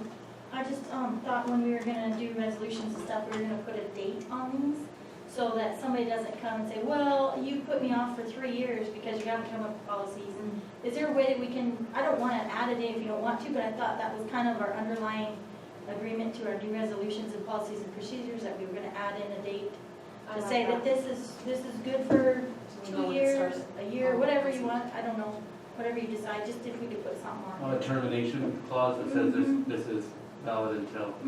So that if somebody does come in, so-and-so, Bob, it doesn't say, well, it doesn't, you guys can put me off indefinitely. It's not Well, it says until we have that policy prepared and I know, adopted. but oops, we haven't done it yet. So if For you'd like 5 years. Yeah. when someone makes the motion, I would say that you put that with this change. Or we can talk about the language right now, I can write it in on here, and There we then, go. and then when we Only if vote, that's it'll be appropriate. to adopt the resolution as modified in the meeting. I would ask the council then, what date, would you like 6 months, a year?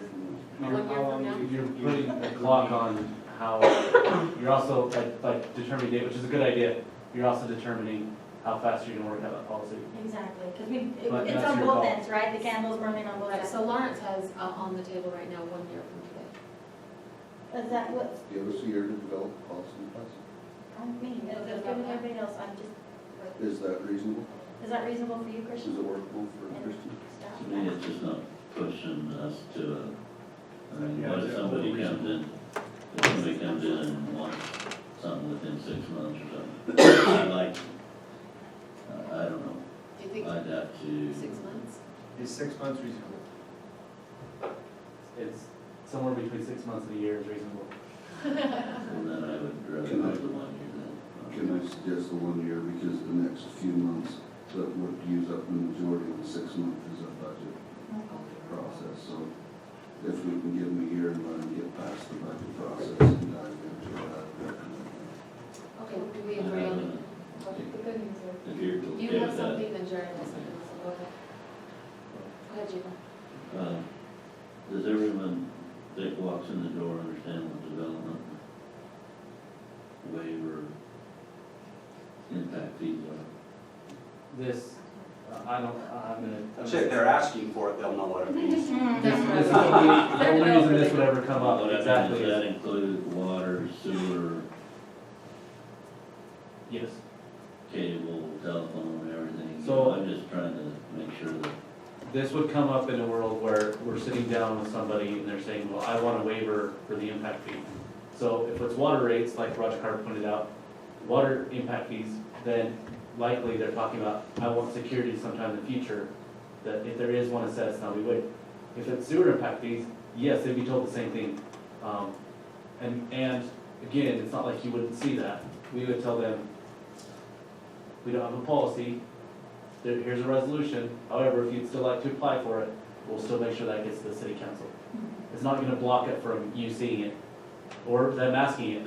We'll just hold this up and remind Just you an answer. that it's a really good idea to have a policy before you waive anything. That'll be the material thing. Okay, Jared, Oh. go ahead, Jared. So just a couple of things, so.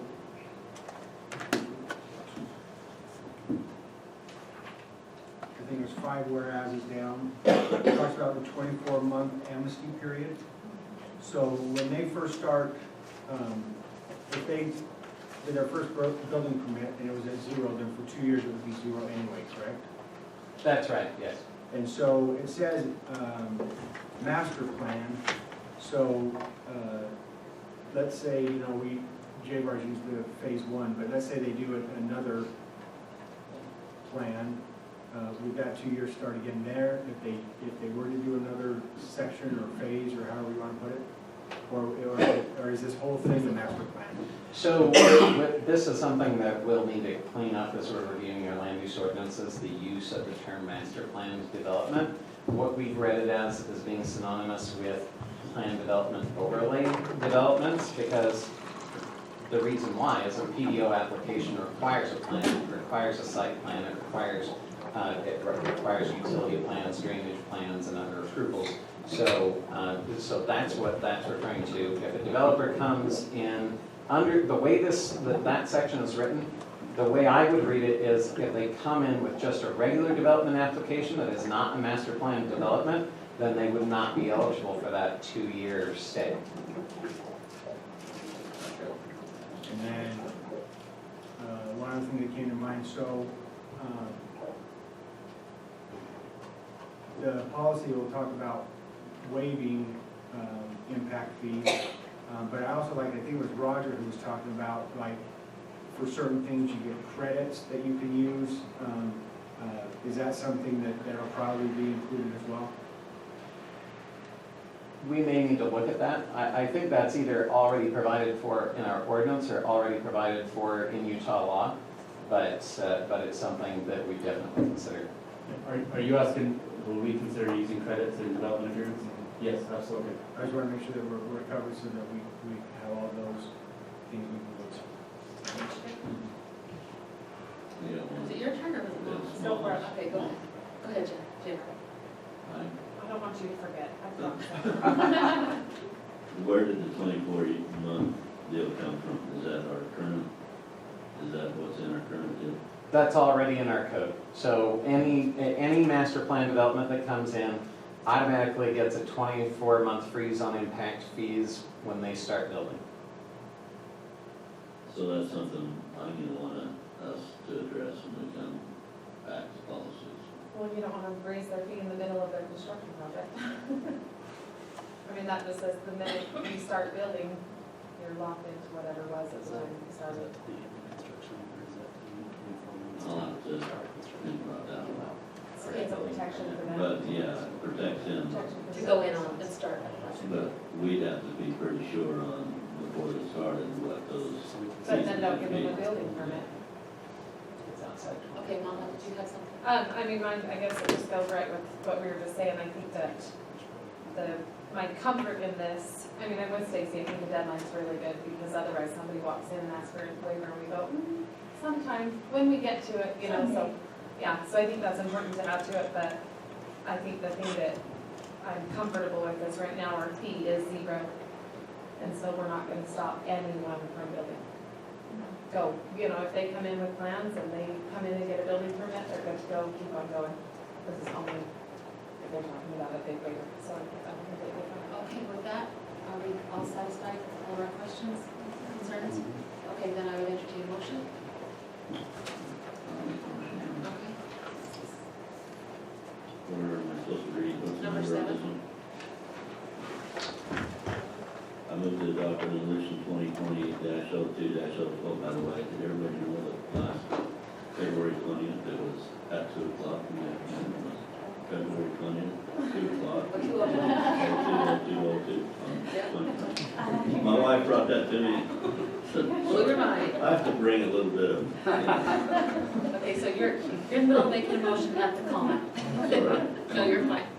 Suspending development impact fee waivers as per resolution and putting a 1-year, what do I say on it? Say modified as. Modified with a 1-year time zone on this.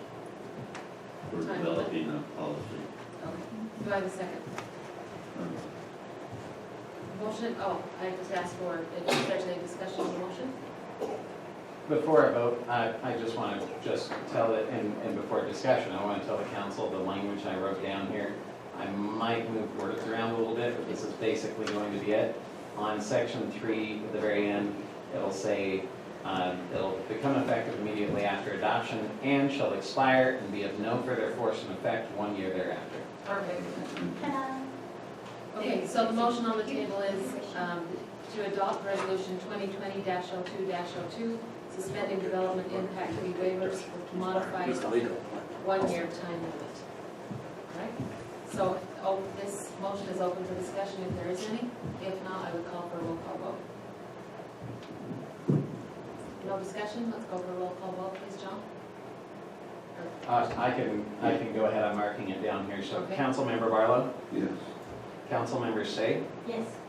Councilmember Dudson, Yes. Councilmember Layton, Yes. Councilmember Nickel. Yes.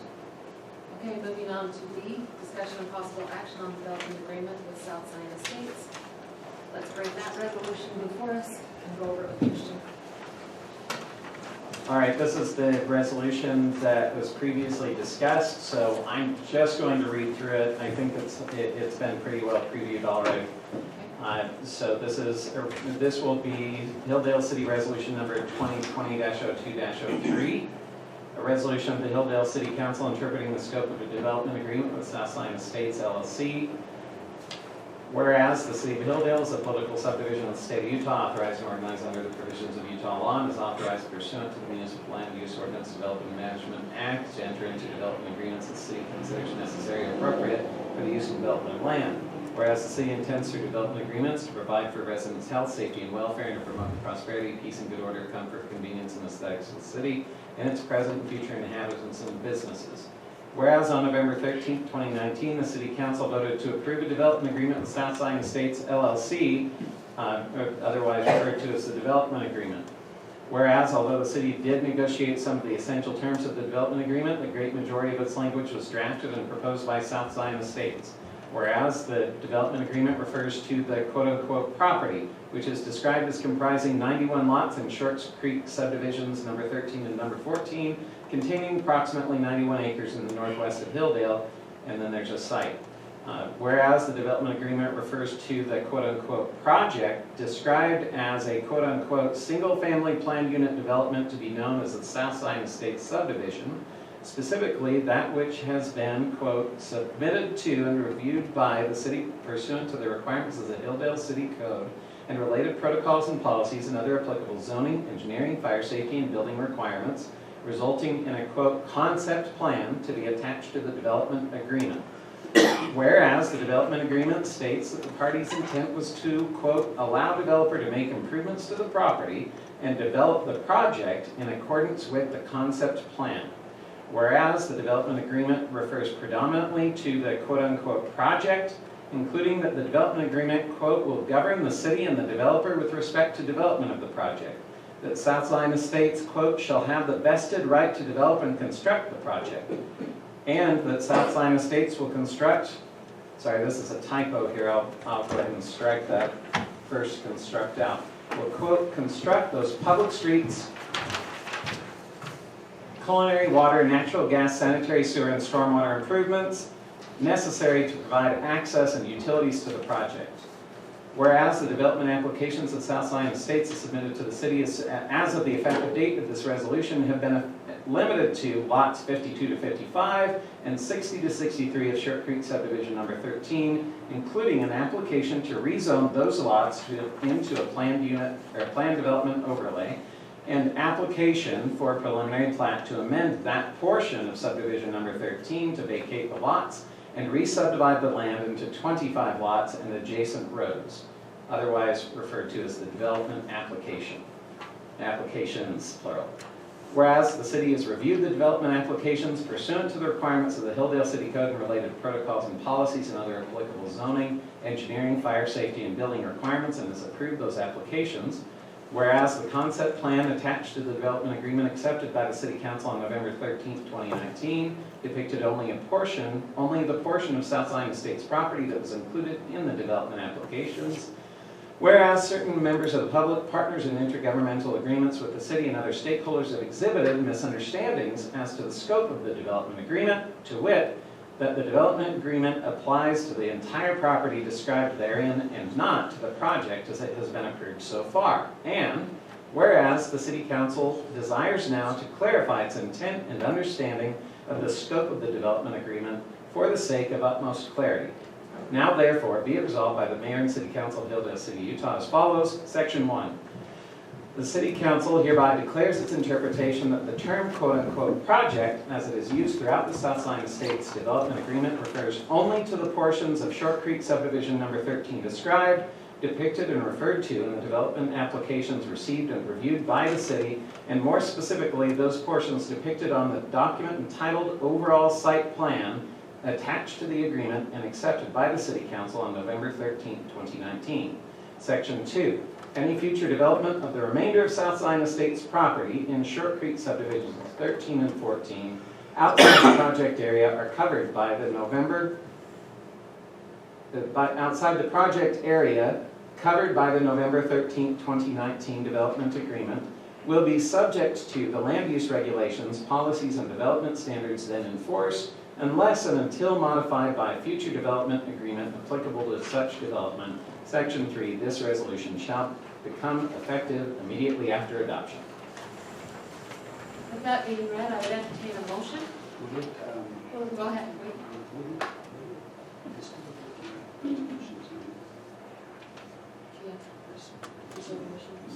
No, I'll do all discussion. Do we do discussion before?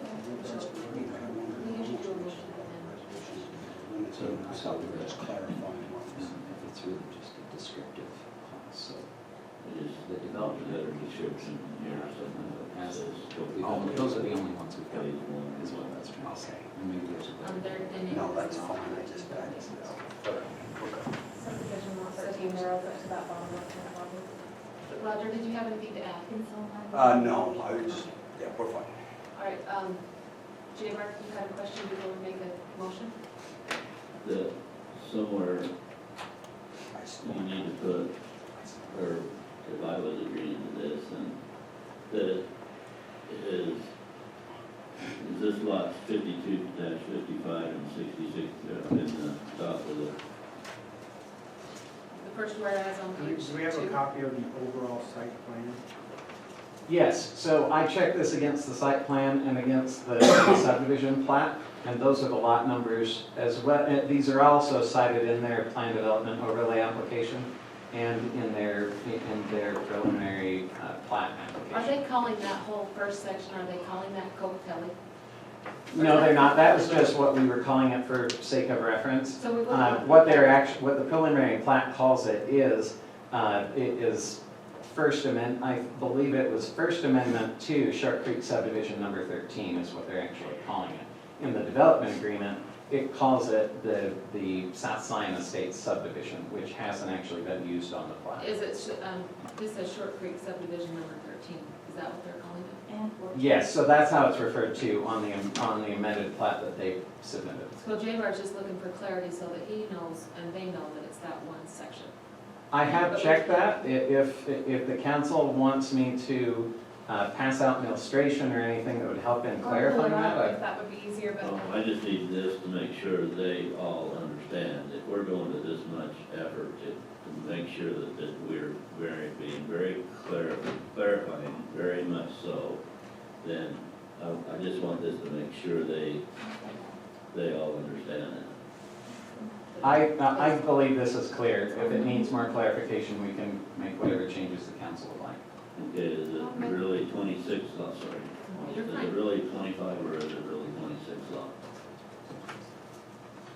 Sorry, let me, I just thought I heard 26 lots earlier today, so that's why. sorry, so we can change that to 26. I'm sorry for the confusion. They platted 25 for building lots and 1 lot for a detention basin, but it's actually, 26.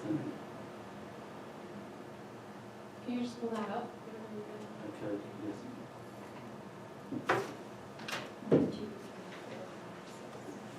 I can just print it actually. 13 and 14, I think, is everything, including the other 30 acres. So 13 and 14 is all What's three up? You quadrants. got that off the printer? Well, across, I think the top one, No, the top just one is 26. I will say that one. No, there's a 13. and 13 is total. Gotcha. Only the portions of 13 described and depicted in the development application.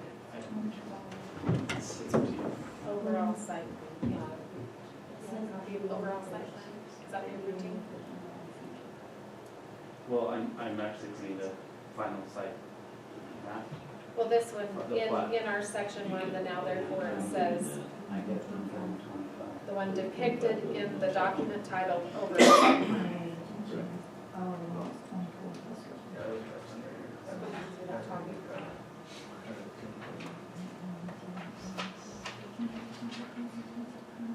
This one does specify too, the remainder of 13 and 14 outside the project. Christian, we're getting 24 plus the retention basin, 25 includes the Right, sorry, I had assumed that that was the discrepancy between John's count and my count, but I've counted twice, John's counted twice, I think we're also coming up with 25, including the basin. So it's 24 lots plus the retention Yeah, basin. there's 25 lots, there's that coming out. Which they do have a reservation to be able to pull back into their development as a building lot if we eliminate the basin as part of the So this is what they gave us. Yes, Looks like they're calling it phase one area, Where is that? right in between the street, right up Coconut. And then the top says future phase area. yeah, I'm not too concerned about that, it has been, Oh. the word phase has been used really loosely in this whole process. It's not a problem, but it's been considered. I think J-Bar just wants to make sure that they know what we're talking about, this. Would it be helpful to attach an exhibit or Yeah. they're considering We these could, exhibits? let's do, yeah, students. Yeah, we lots could of just time. attach that, that would be just fine. That, does that feel good, J-Bar? We'll just Yeah. attach Yeah. this. Yeah, Okay, okay. Should we put that in the motion then? yes. Okay, do you want to To give us include, the extra word? yeah, what kind of wording would this? So I would just say to adopt the resolution, da-da-da-da, what the description of it, including the attachment of the, what is it? What is it? Map, where to go? With attachment Short Creek subdivision, number 13, First Amendment, phase one area? Yes. Okay. Yes, so including the amended plat for illustration is how I'd probably word that. I think you know what I'm trying to say. All I I'm trying to do do. is make sure that Clear as mud. they're absolutely clear on what our feelings are on the clarification. Phase one area, okay. Okay, any other discussion or questions before I ask for a motion? Okay, can we put a time on this to what? 15 years. I don't know what we put. Do we need a time limit on this? Okay, Oh, we're doing this clarifying. That's it. he did, I got it written down. I would, oh yeah. I would move to adopt resolution 2020-0203, interpreting the scope of the development agreement with South Zion Estates LLC to include the attachment of the subdivision not provided. I have a motion on the table by Lawrence, and ask for a second. I'll second Motion has been made to adopt resolution 2020-02-03, interpreting the scope of the development agreement with South Zion Estates LLC to include attachment Short Creek subdivision number 13, First Amendment, phase one area. By Lawrence, seconded by J-Bar. Let's have a roll call vote, please. Councilmember Barlow. Yes. Councilmember Shea. No. Councilmember Dudson. it. Yes. Councilmember Layton. Yes. Councilmember Nichol. Yes. Motion carries. Thank you. And executive session is needed, and I don't think we need one. Thanks. Please take it home. Please take good home. With that, meeting adjourned.